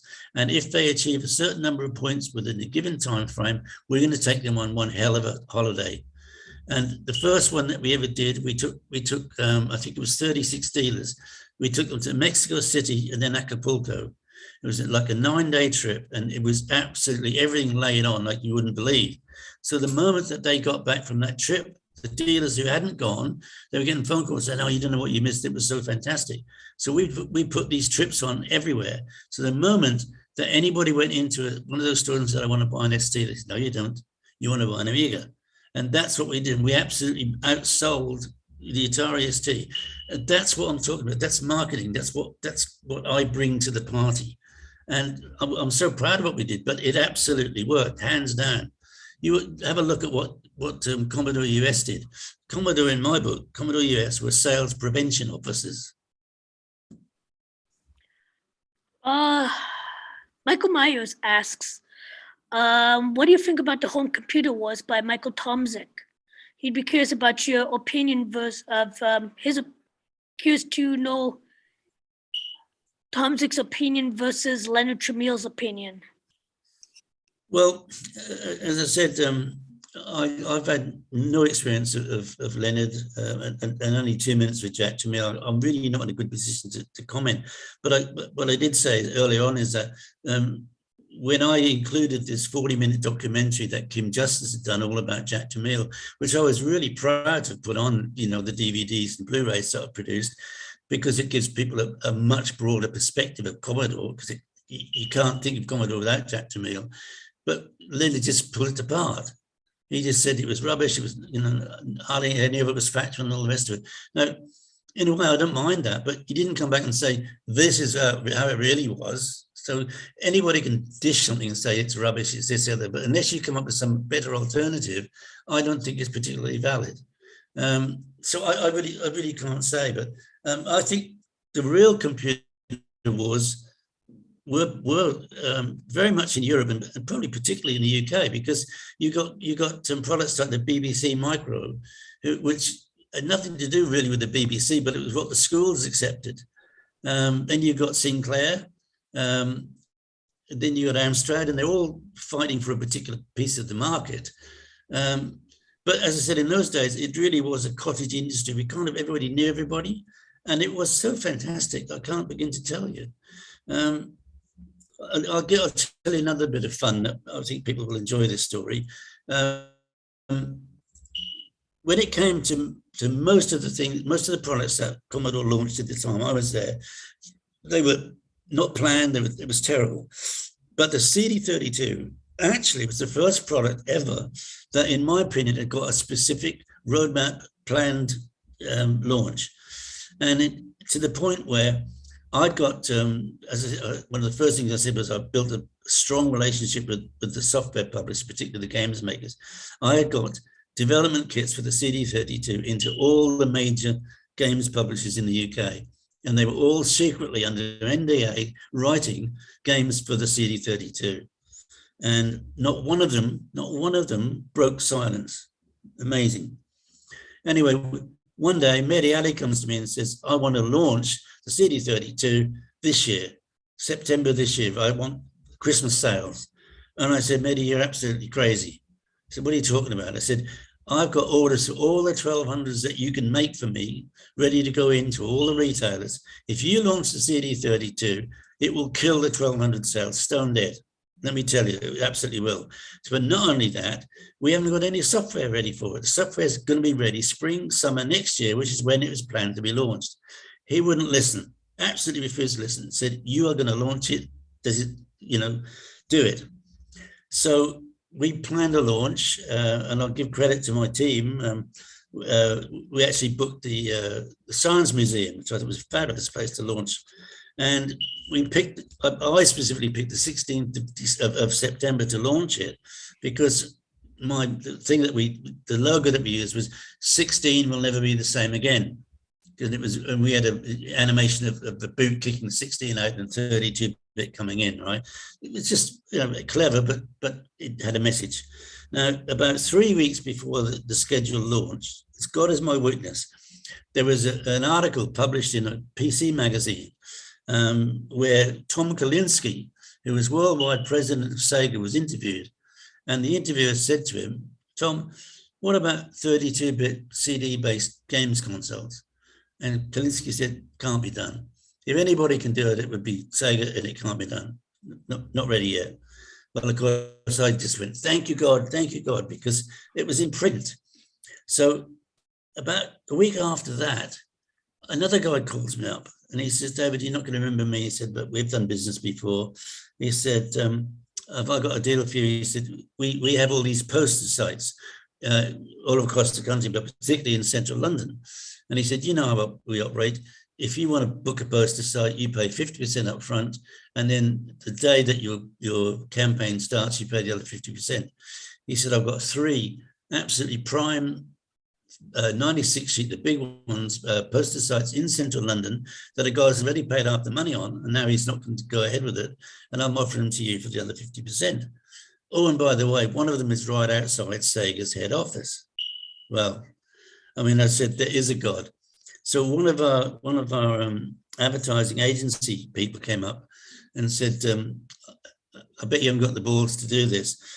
In those days, Sega were doing a lot of television advertising, and their advertising was very clever. It was, to be this good takes ages, and then they spun the word around, to be this good takes Sega. Very clever. So we did a poster right outside Sega's office, said, to be this good will take Sega ages, because that said so. And that was right outside the head office. And even though we hadn't got internet in those, that went viral right around the world. And we really, I mean, it was a coup.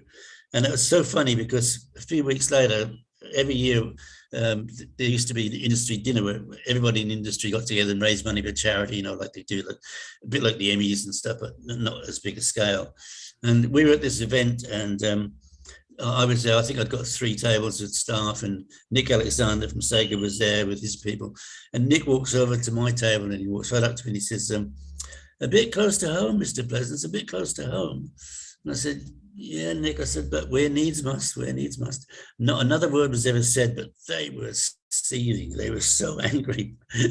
But it was wonderful because it had been said, you know, they'd let themselves in for it. So really what I'm trying to say to you is this is you know, if you take seriously what you do and you want to, I mean, I'll be perfectly candid. I've done a back of the envelope calculation, and I think personally, me, not my team, me, I think I've sold about 2.2 million computers with Commodore, and I never switched one on.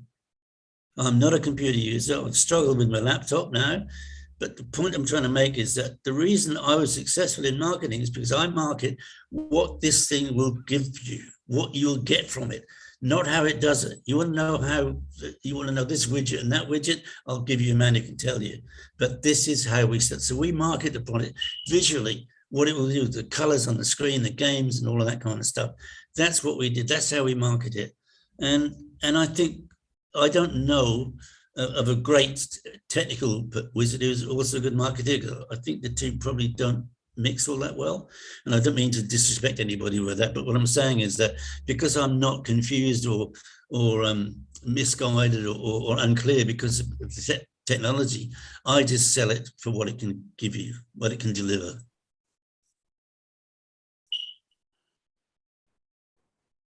So we have a question from the floor, sir.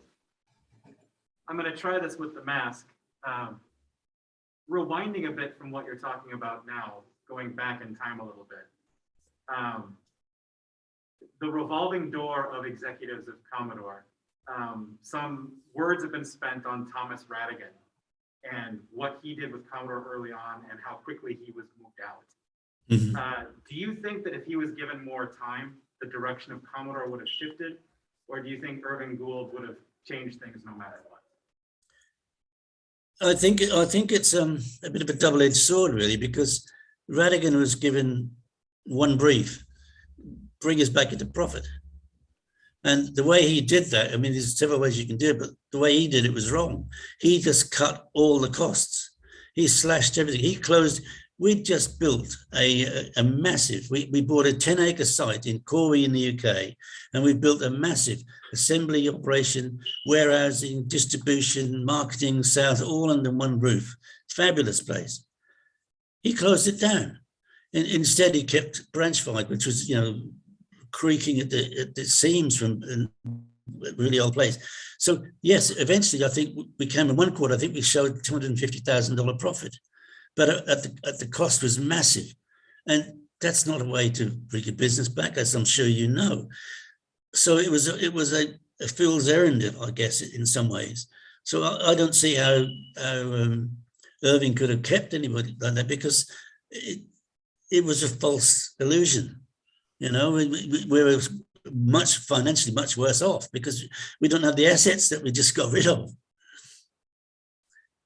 I mean, I've got to be honest. I am not completely fully aware of all those things at the time. I wasn't high enough in the ranks to be that close, but that was my observation from somebody who's clearly reasonably astute. But to be honest with you, and somebody asked a question before, and they said, why didn't the US adopt what the UK was doing? Well, I'll be honest with you, the number of times I've tried that, I used to say to Mehdi, look, let me give you an example, right? The first Amiga pack that we ever did, again, it's very much being a big-headed story, but this is the truth, okay? I said to I had a new MD then, Steve Franklin. I said to Steve, Chief, have you got any idea how difficult it is to market something? It's a piece of plastic with some keys on it. And I said, from now on, Steve, I don't want to sell computers, I want to sell dreams. So I said, let me do what I want to do. And he said, what do you want to do? I said, I'm going to put a pack together with the Amiga 500 that is going to blow the socks off everybody, but it's going to be, the fact that there's an Amiga inside is going to be almost incidental. So what happened is I sat my team down, we talked, what's going to be the next big thing in games? And everybody agreed it was going to be Batman, because Batman, the movie, was coming out at the same time. And Ocean Software, they just come back from Hollywood, they just paid $1 million just for the license to use the name for the game. So I went to Ocean Software and I sat them down. I said, gentlemen, I'm going to give you a proposal now that you'll either have the balls to go with, or you'll send for men in the white coats to come and drag me away, because it's that crazy. They said, what do you want to do? I said, right, when's the game going to be ready? And they said, we estimate it to be September. I said, okay. I said, well, what I want you to do, I said, I want to put a pack together that features Batman. I said, in order for me to do that, I want you to give me the software for 2 months. It's only available through me, through my pack, not over the counter as a software product. I said, I want to pay you very little for it, and I only want to commit to 10,000 pieces. That's my plan. So they had a talk amongst themselves, and the first thing they said was send for the men in the white coats, because this is crazy. And anyway, they started talking through, and they said, David, we've got some concerns. They said, we think our dealers are going to be really upset. And I said, you're right. And I said, I agree. I believe they will, probably for about 48 hours, because if this works the way I hope it's going to work, they'll be selling lots of £400 products rather than the £40 product. And I know what I'd prefer to sell if I was a retailer. Okay. They said, David, we've just paid $1 million out. We've estimated it's going to cost us $1 million to make the game. We've done all our numbers, and we know how many we've got to sell, not only to get our money back, but also to make a return on it. And we're afraid that this activity is going to affect those numbers. And I said, well, bear in mind that I've got a much, much bigger marketing budget than you have. And that marketing budget is going to be promoting Batman. So just bear that in mind. We're going to be working with you. All of our marketing will be exactly the same. The imagery, will use your image and so on. Anyway, the net result is they did have the balls to go with it. And I'll never, ever forget that, because I think it's an amazing thing. The net result is, as I predicted, the dealers were really pissed off for about 48 hours. Then they started to sell Batman packs. They sold 5 times greater volumes than their highest estimate. And I didn't take 10,000 pieces from them. I ended up taking 186,000 pieces, because that's how many Amigas we sold in 12 weeks. 186,000 pieces there in stone written. Now, I go to Mediallian and said, look, this is how you do things, right? And I honestly believe that our target audience in the UK is the same in Spain, in France, in Germany, in Austria. They're all the same target audience. We should be doing this on the same scale right across Europe. He wouldn't do it. He let everybody have their own budgets and they did their own thing and they're all different stories. And I could never understand it. I came to him one day and I said, "Mate, I've just been on holiday." He said, "I know." I said, when my wife and 2 kids and I got to Heathrow Airport, there's a big sign, an advert for Sony. So when we landed in Malaga, there's the same sign in Spanish. I said, "We don't do any of that. It's global branding. Why aren't we doing that?" Because we are a global brand. He wouldn't do it. And I still to this day don't know why. Never understand the man. The man had no interest in making the business successful. None whatsoever. Not that I could ever see. They never came to us and said, "What do you want? How do you, what product should we make? How can we help you?" Nothing. Thank you. It's incredible, really, to think, isn't it?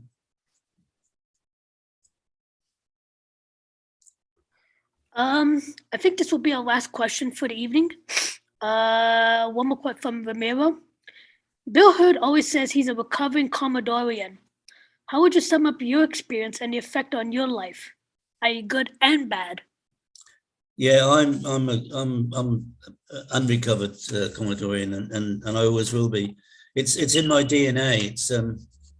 I said, even though, I mean, I went through some very traumatic times with people like Medialli and some of the things that he did and didn't do, but I wouldn't change. Like your previous speaker said, I wouldn't change much about what happened.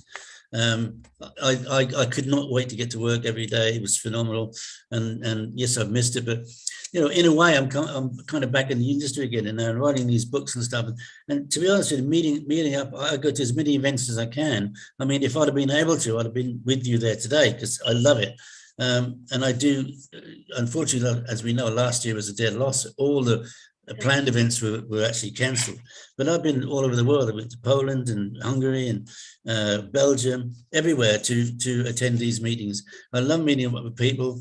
I love relating the stories. And yeah, it's part of my DNA. So I'm unrecovered Commodorian. Well, we would certainly love to have you at next year's show.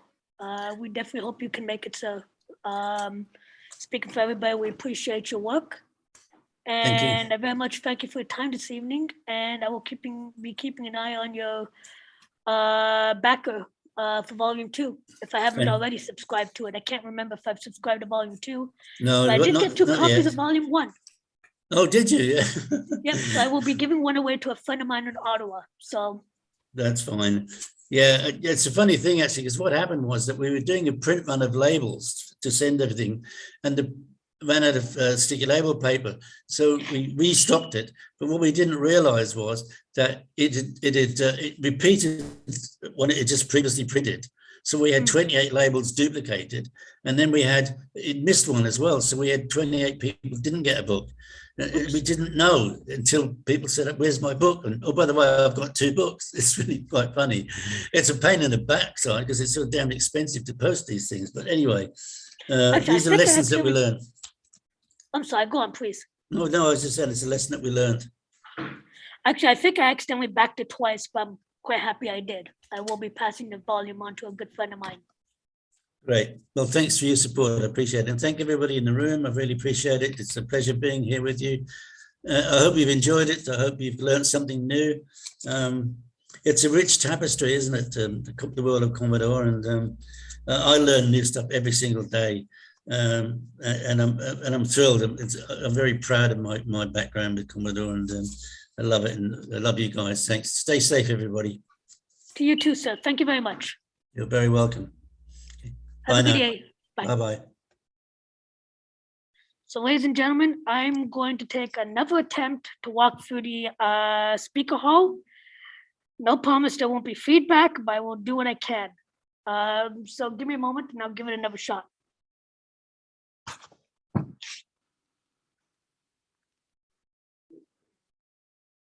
That was awesome, I must say.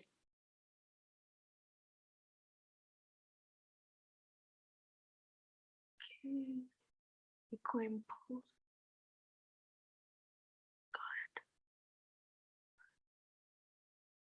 Recording in progress.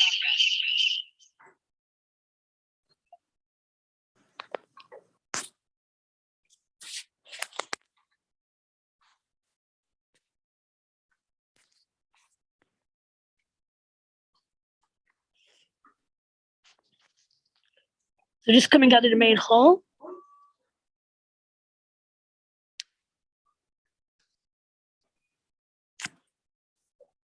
Wave. Test, test, test. Okay. No feedback.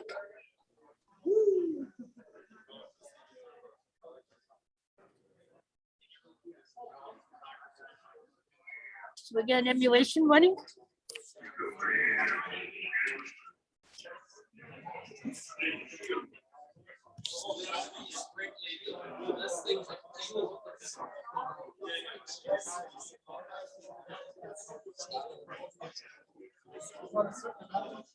So if anybody's looking for the freebie table,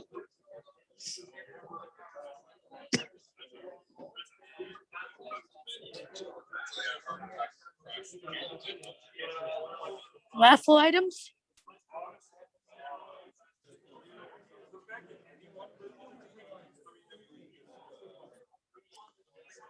And our first booth is the gang from Retro Rewind.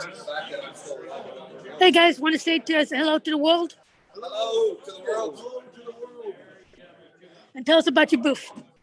Well, we've got peddling various Commodore products for the 64 and the Amiga. 64. Everything is made and produced right here in beautiful Canada.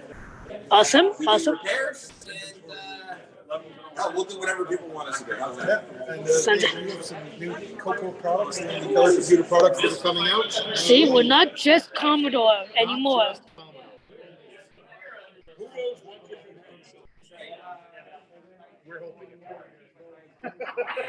I know people who are writing software now for the Atari, so I do get it. Thanks, guys. Thank you. And we have more, Marlon. Oh, some BBC microbit. So just something I coded up.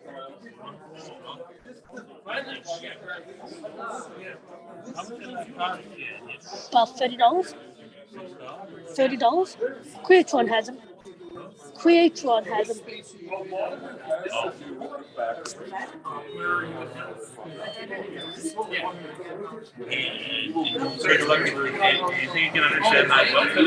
Oh yeah. Yeah. Oh, I totally can. No doubt. Absolutely.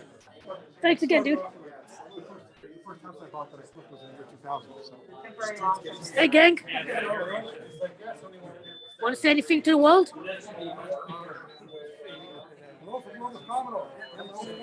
Come join us at our next meeting, gang.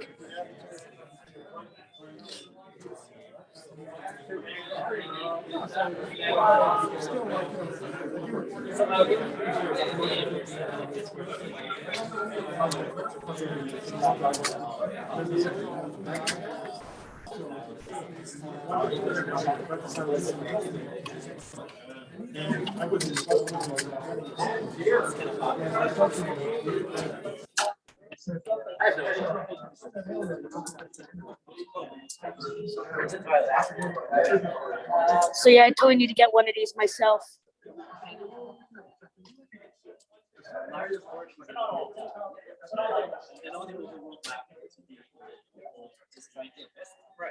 And I know the game, the battle part works. Hey.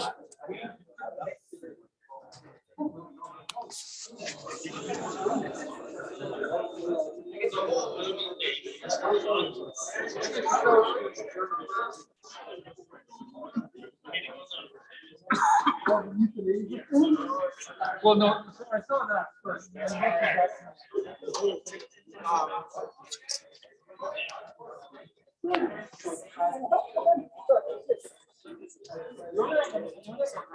Hey, gang. Say hi to the world. Anything specific you're selling? Awesome. Have you gone to buying them? Have you seen? I'm sure there'll be a few latecomers.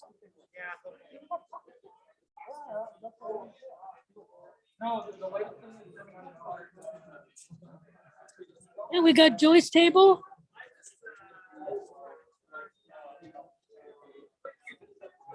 Joy, want to say hi to the world? How you doing, everybody? We've got a Google Doc.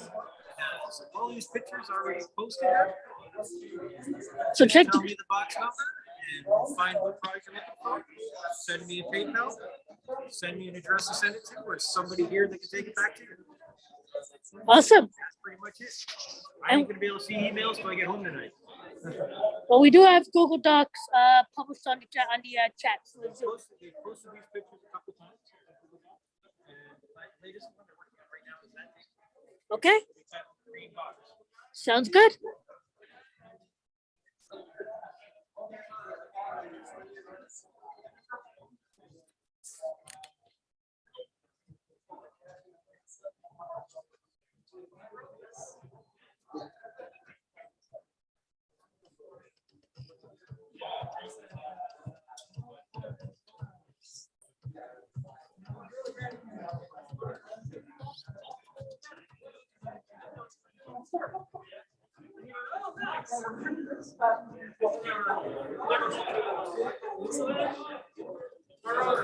And this is Joy's green table.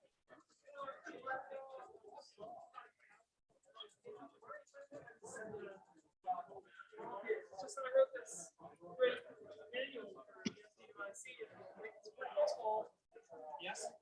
If you wrote back and said, oh yeah, but it's not the, Ooh, creepy.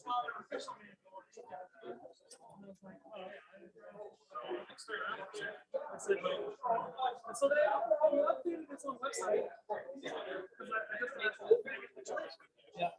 Website, and instead of saying, Hey, gang.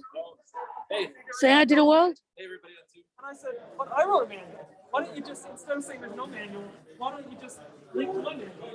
So he went into his website and he changed his website to say there's no official manual. Right. But and still didn't link to my manual. And I was like, what is your problem?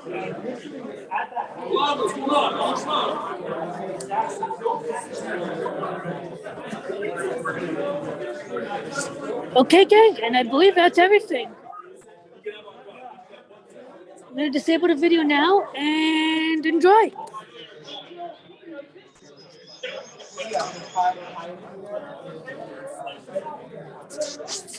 As soon as I get back to my computer so I don't accidentally end the whole meeting.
Like Sorry. aliases, they're Right. like, Yeah. there's some sort of Thanks. built-in aliases. Yeah, Is that yeah. okay?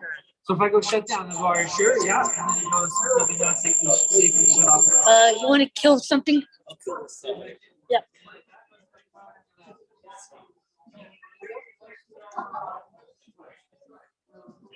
Destroy the processor. Try it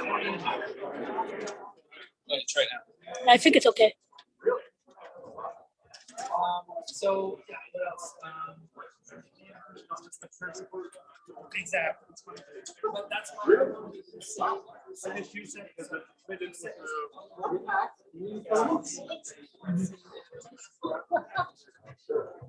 probably a lot of money now.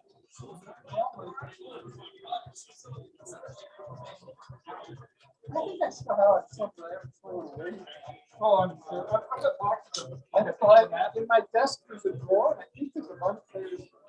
There's several boxes of it.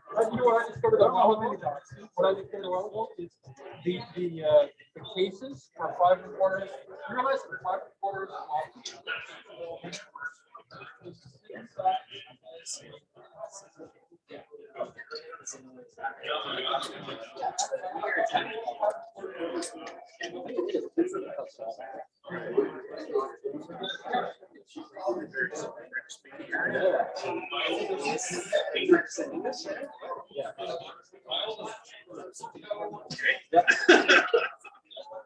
Hey, any word for the world? replacing my CF code. Nice.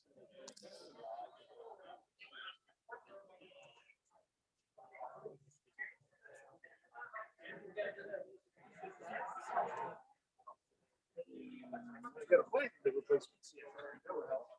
Cool.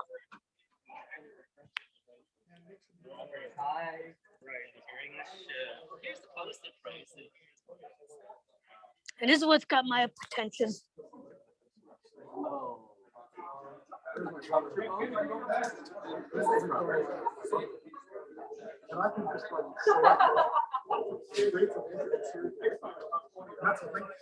It is.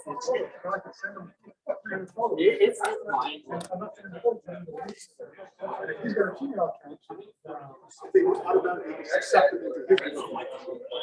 So now you're not sending two file sizes. They're not like two parts relatively close. They're both playing in political role.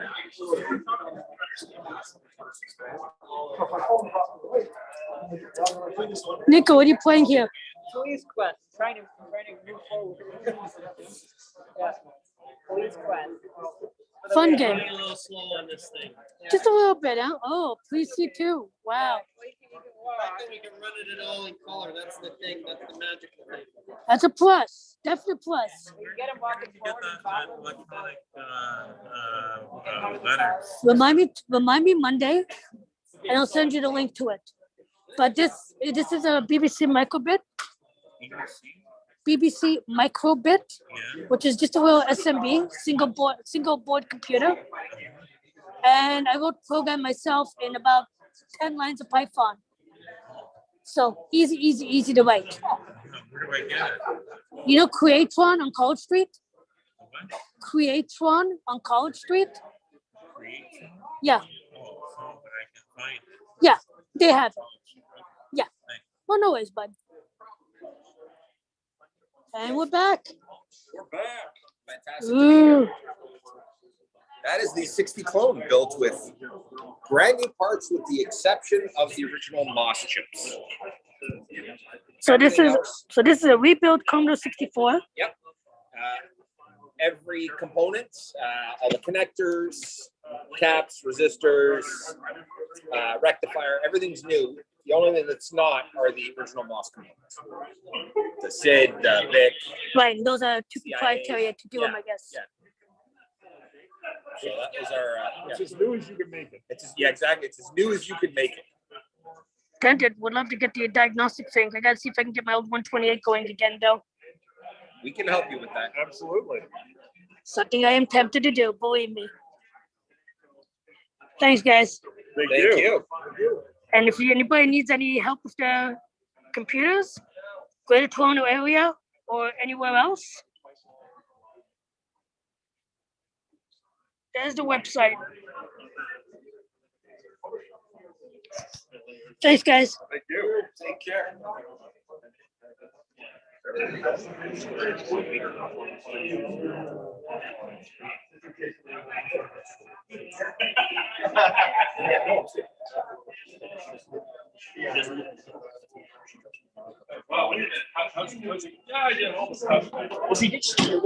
New edition. Ooh. Ah. See, you guys should have come down. Telling you. Just wear your mask and you're safe.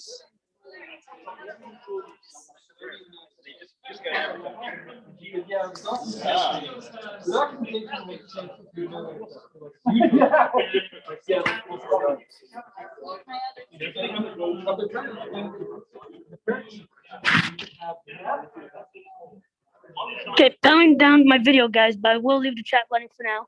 And I'll try to get footage when we start doing the raffle.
So if anybody online wants to start sharing whatever they're working on, please go for it. We'd love to see it.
Hi from the States, everyone. I'm going to head out. I'll probably try to catch the Sunday Zoom meeting.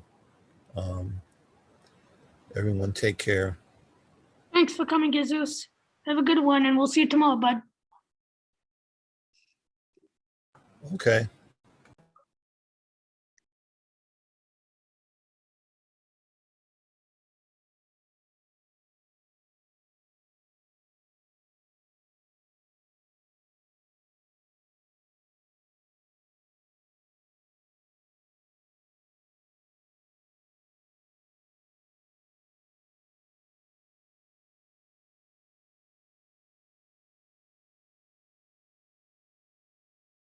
Thanks for coming, Jesus. Have a good one, and we'll see you tomorrow, bud.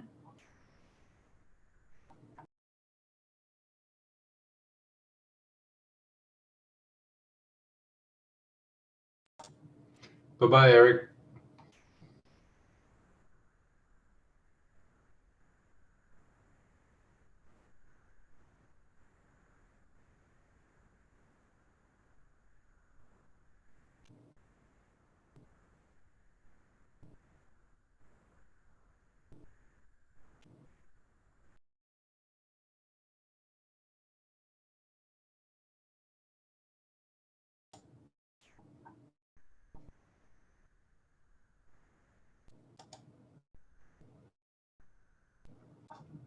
Bye-bye, Eric.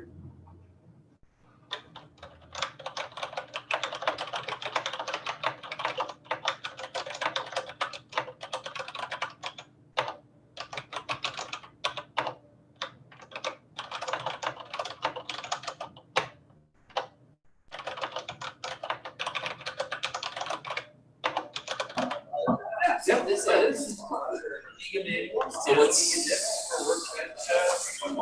And I just repaired my Amiga 4000, so this will be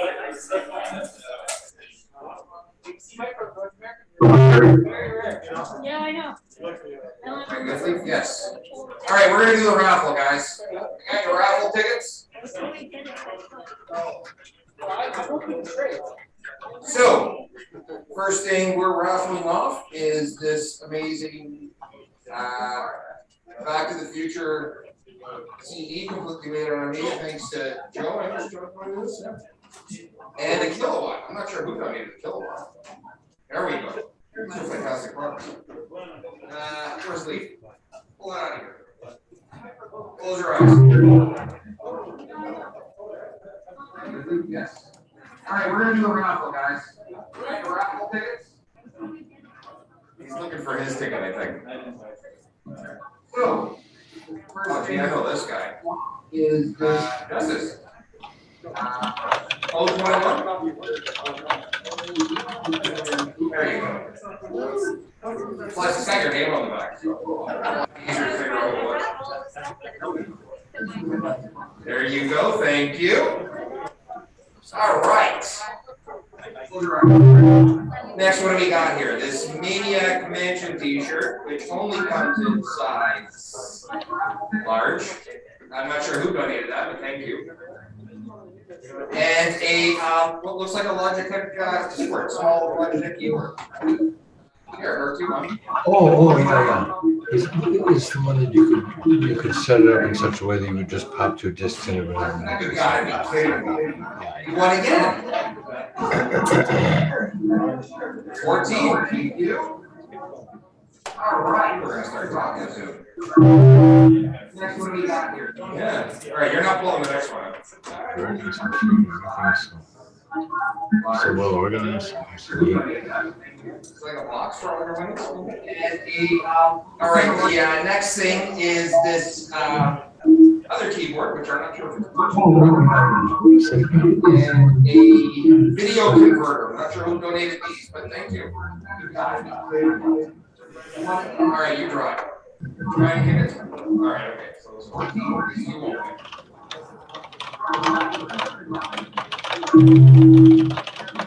All right, it ends in 067. It would be 067. All right, the next thing is this, maybe we can post a ticket, yeah.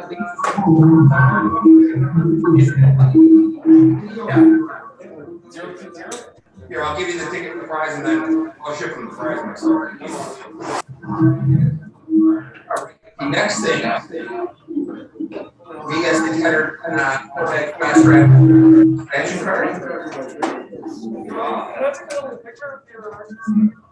Yeah, sure. You want to go and pull a ticket out for you.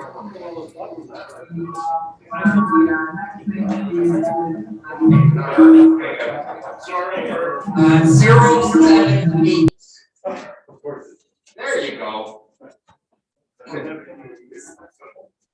There's a bunch of people here you could probably trade with.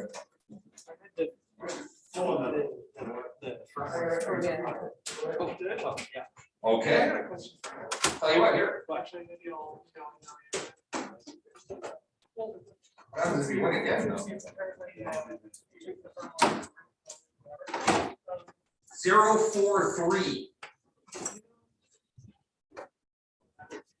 That's you.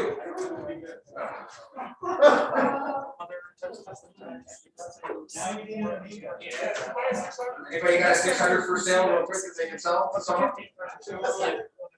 Okay. Most of the other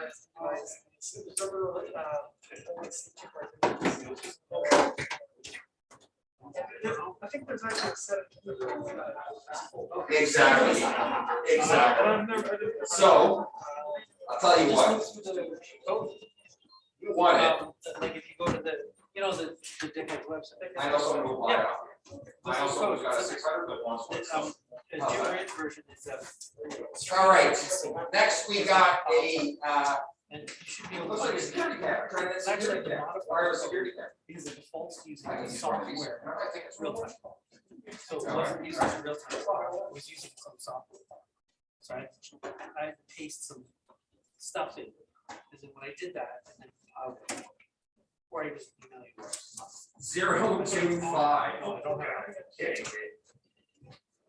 Justice, there you go, bud. A lot, apparently.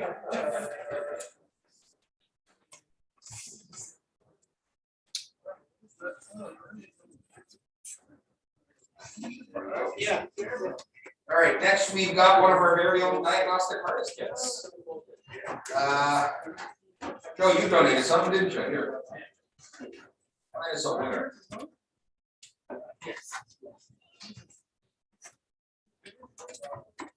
Oh, good place to go.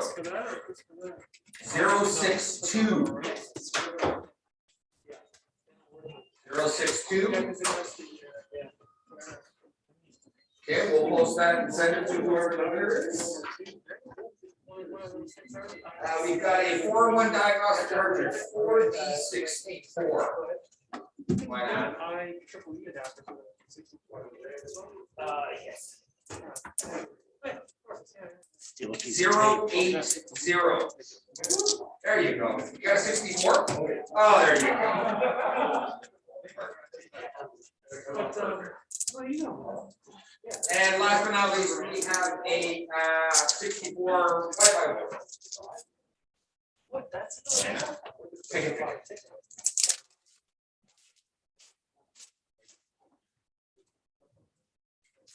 077. Oh, there you go. You're welcome. Thank you very much for supporting the raffle, guys.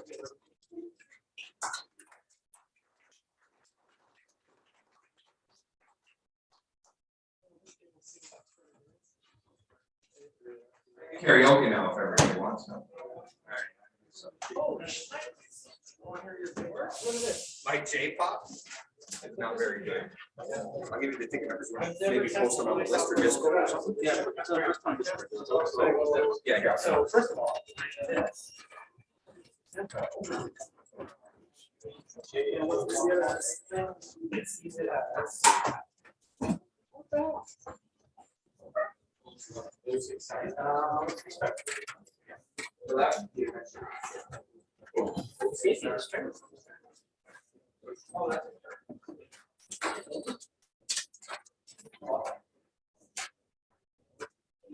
So weird, okay.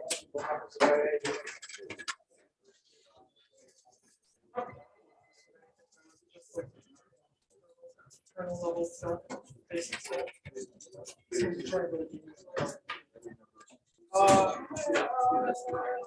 Well, yeah, no, I can't, yeah. So if you got an SFD, that's 1001, it was a 1 megabyte floppy drive. And it was faster than any of the Commodore drives without fast. So it's the biggest and fastest, so yes.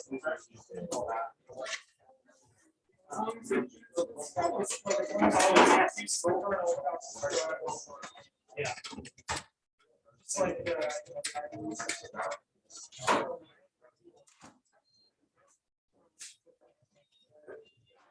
this thing.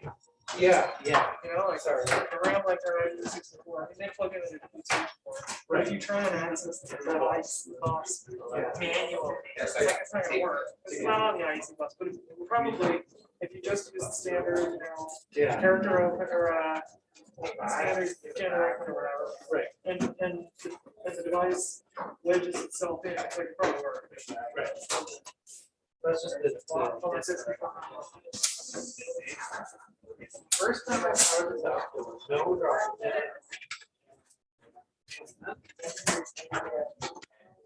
It showed me a screen. So this is behaving differently. So I have to program. What's it look like from my ready? You don't care. It probably makes a big difference. See, like, I messed with the DOS, so I did that. But I do it again. Yeah, you know what? It's not resetting the drive. That's what's not good. Like, you're right. No, you're right.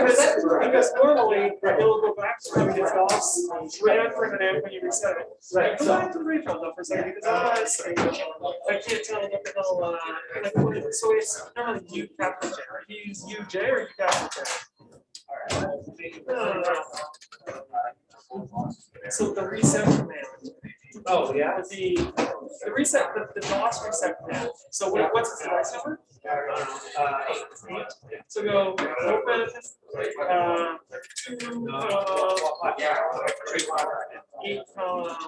yeah. Okay, I found the wire for the clock. Why is that? This is me here. I have a DOS.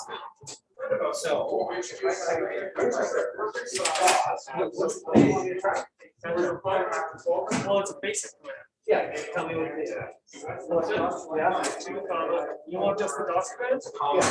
Like the DOS command for drive? Yeah. Basic command. What goes in the code? You do. Yeah, that wasn't that helpful. How about you capital J? Oh, no.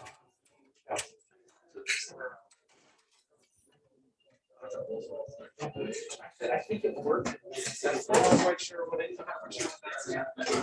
So originally I wrote this DOS. I wanted to send commands to this device,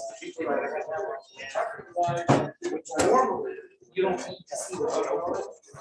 I don't grab it. It's funny, I don't know how to do DOS. Yeah, I guess. Which is funny, right? So you were saying open and what was it? Oh, yeah, look at what'll happen. So just like with Jiffy DOS. So there's like, it's okay, right? If you go, then it gives you the dots. There's probably a fast load thing. The thing is though that UJ works as well. UJ and U capital J are different. And so what I'm saying is maybe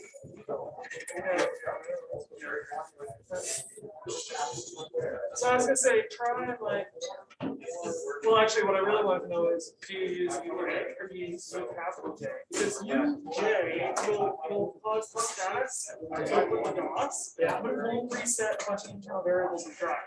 Oh, I If see you what you're use saying. capital J, not only will you get the DOS commit, the DOS will be spit back, but it also resets a bunch of internal variables in the drive. So if I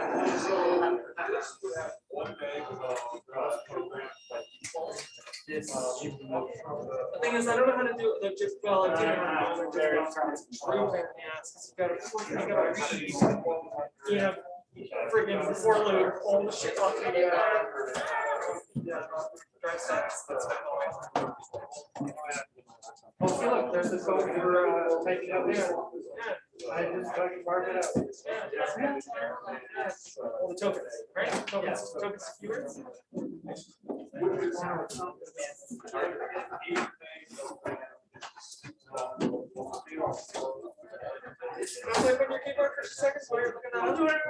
So folks, while the Zoom chat is, the conference is going to continue for a few more hours. This is the end of our Zoom chat.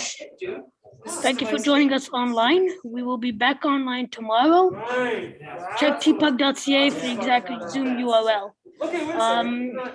It'll be virtual only tomorrow, starting at about 10 a.m. Eastern. Again, thanks to our speakers. Thank you for everybody for joining us. And we'll be online tomorrow. What are you doing weird shit? Evening, everyone. Exactly. Because I forget, because this is the only section other than